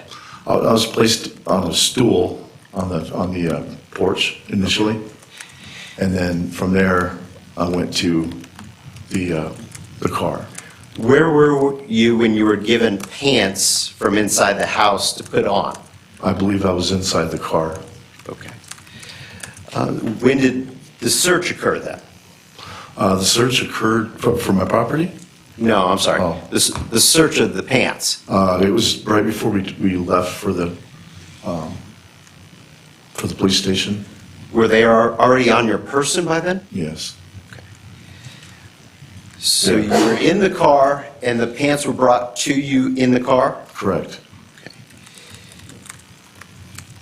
And then you were searched Yeah. it was- while in the car before you were driven to the police station, is that yes. correct? And I believe it's because I had different clothes on. Objection, speculation. Sustain.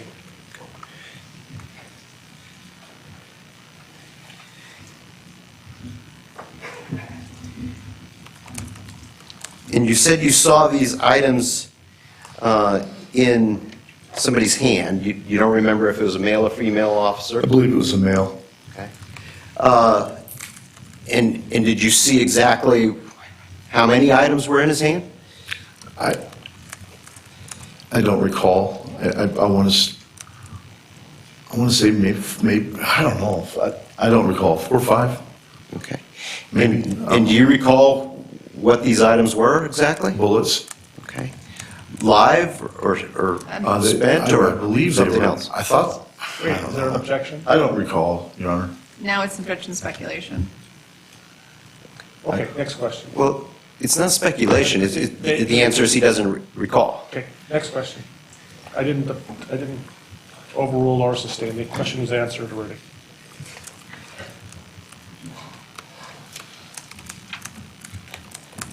How much longer do you think your redirect's going to be? I'm just trying to gauge when to send the jury home. I'm not sure how long. Maybe a minute or two, Judge. Okay. I'm almost done. Yep. actually.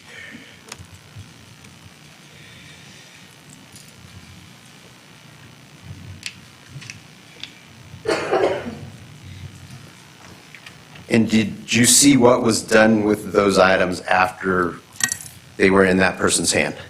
No. Were they put back into your pocket? No. Objection asked and answered. So I'll sustain the objection.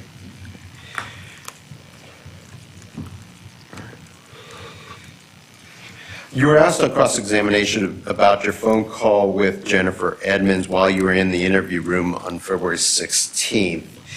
And you said that you told Jennifer Edmonds that the police would be getting in touch with her. Is that correct? Yes, Okay. And it was Deputy Scholl that told you to tell her that. Is that correct? correct.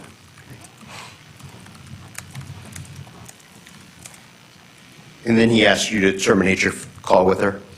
Correct. If I could have just a moment. Sure.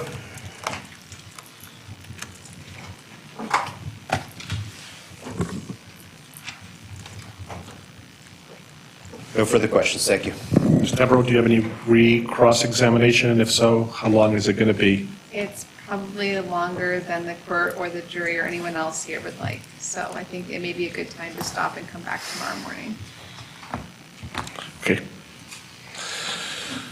Okay, and so the court is going to be in recess. I would like to get started tomorrow morning at 8:30 in the morning. I want to remind you that until the trial is completed, please do not discuss this case with anybody.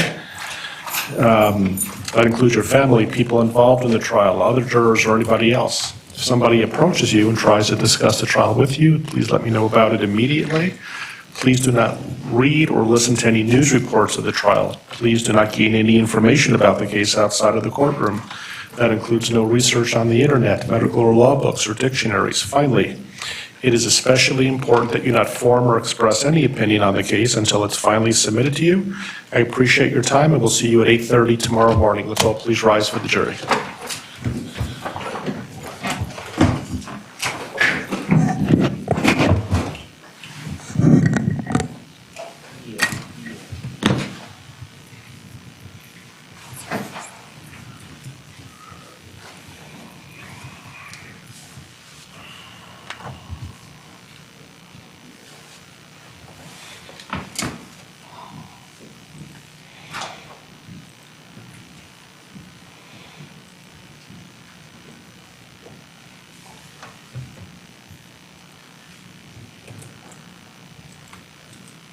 Okay, welcome to be seated.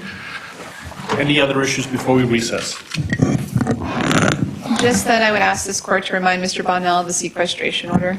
Yeah, so Mr. Bonnell, it's really important that you not discuss your testimony with anybody, whether it's another witness or somebody else who's not a witness. Once the trial is over, you can discuss all of your testimony with whoever you want, okay? Yes. Thank you. Anything else, Mr. Wren? Mr. Zale? So, Judge, I cannot be here in the morning. I can try to find coverage. I can tell the court I have 2 o'clock court here. I will be in Greeley in the afternoon. I know that's not ideal, and I apologize for that. I have something at 10 o'clock in Boulder that I can't miss. And are you appearing by WebEx in Boulder? It's a witness interview of a witness that's leaving town on Thursday that I can't miss. And you have to be there at 10? I have to be there at 10. Physically or by WebEx? Physically. I have to physically be in Boulder at 10 o'clock. Okay. So I guess the other option is to do recross-examination of Mr. Bonnell out of water. And I'll be back up here later in the afternoon. How do the parties feel about it? And I'll let the jury know that we would continue his testimony for recross-examination when Mr. Zale's available. Can Mr. Zale appear via WebEx here? I mean, it's also being broadcasted live on YouTube, so I'm not sure why he can't watch it unless he wants to be specifically present for Mr. Bonnell, or if... I mean, how am I to know if he is wanting to say something contemporaneously? a WebEx? I already indicated that I'm not utilizing WebEx, nor am I watching this live stream. Given that, I don't have an objection to doing it when Mr. Zale is present. I don't think we have a basis. I think Mr. Bonnell has his right to have his lawyer present, have me full conversation with him, so. Mr. Wren? I don't have an objection to that unless we can figure out another solution.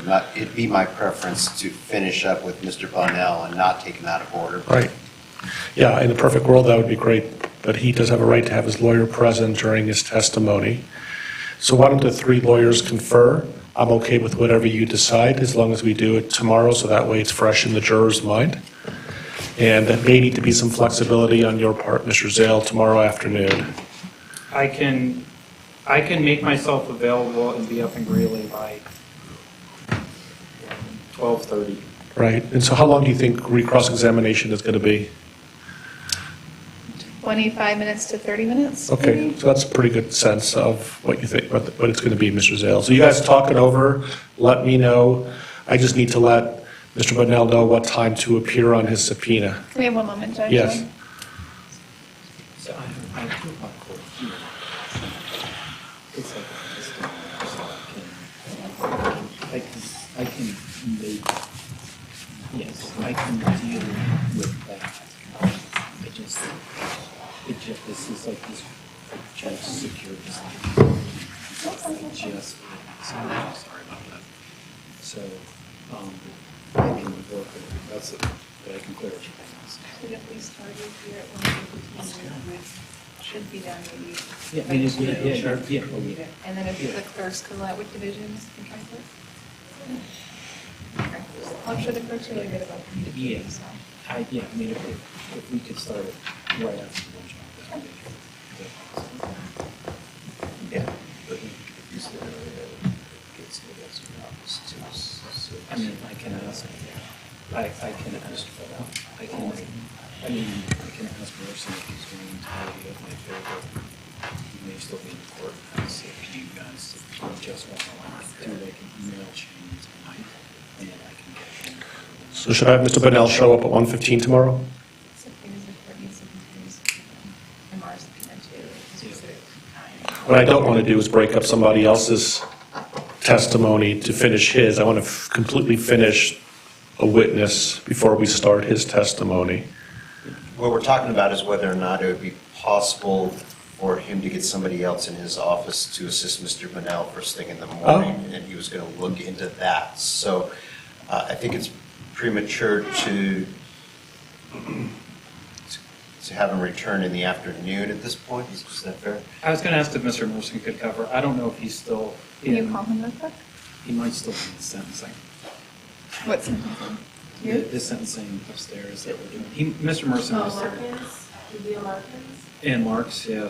I don't know if that's still. So why don't I have Mr. Bunnell appear at 8:30 in the morning? In the event you can't get coverage, we'll have him come back at 1:15. That sounds good. As long as our subpoena also can be continued to that day and time, because we have him under subpoena too. Yes, Mr. Bunnell, I'm going to continue your subpoena until 8:30 tomorrow morning. Speak to your lawyer, because I'm sure he's going to try to arrange coverage with his experienced partner, Mr. Merson, okay? All right. If I could ask one additional question for accommodation. Is it possible to have Mr. Zale appear by WebEx tomorrow morning and lock everybody else out of WebEx We except could. Mr. Zale? We could certainly do that as well.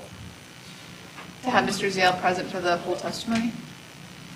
Yeah, I could have WebEx on and lock everybody else out. I guess my only concern there would be like, he doesn't have an ability to like, It would be very inconvenient to try to do a breakout session or to make a phone call. It definitely will be awkward. I mean, the preference is to have him physically present, but I'll make any accommodations that you want me to make this efficient. Well, we went a whole day and Mr. Zale didn't have to speak up once. So Right. presuming that we're now limited to... Jinx it, man. Why don't we just keep it at 8:30 in the morning for Mr. Bunnell to show up? Let's see if Mr. Merson can cover. If not, we'll figure it out tomorrow morning. thank you, sir. Does that work, Mr. Wren? Yes, sir. Okay. All right, we'll be in recess till 8:30 tomorrow morning. Thank you for your time. You're welcome to step down. Thank you, Judge. Thank you. All right. And you want to email both of us? Yeah. No, I haven't.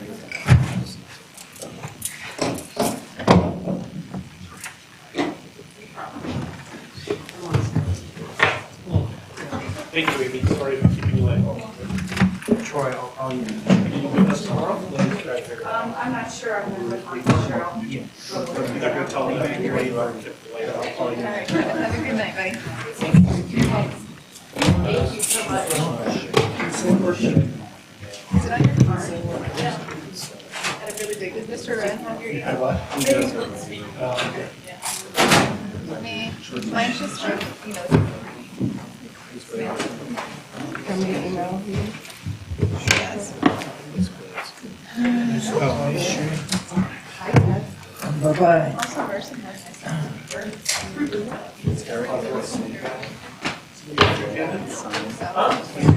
No, we wanted to go. They're eyeball here.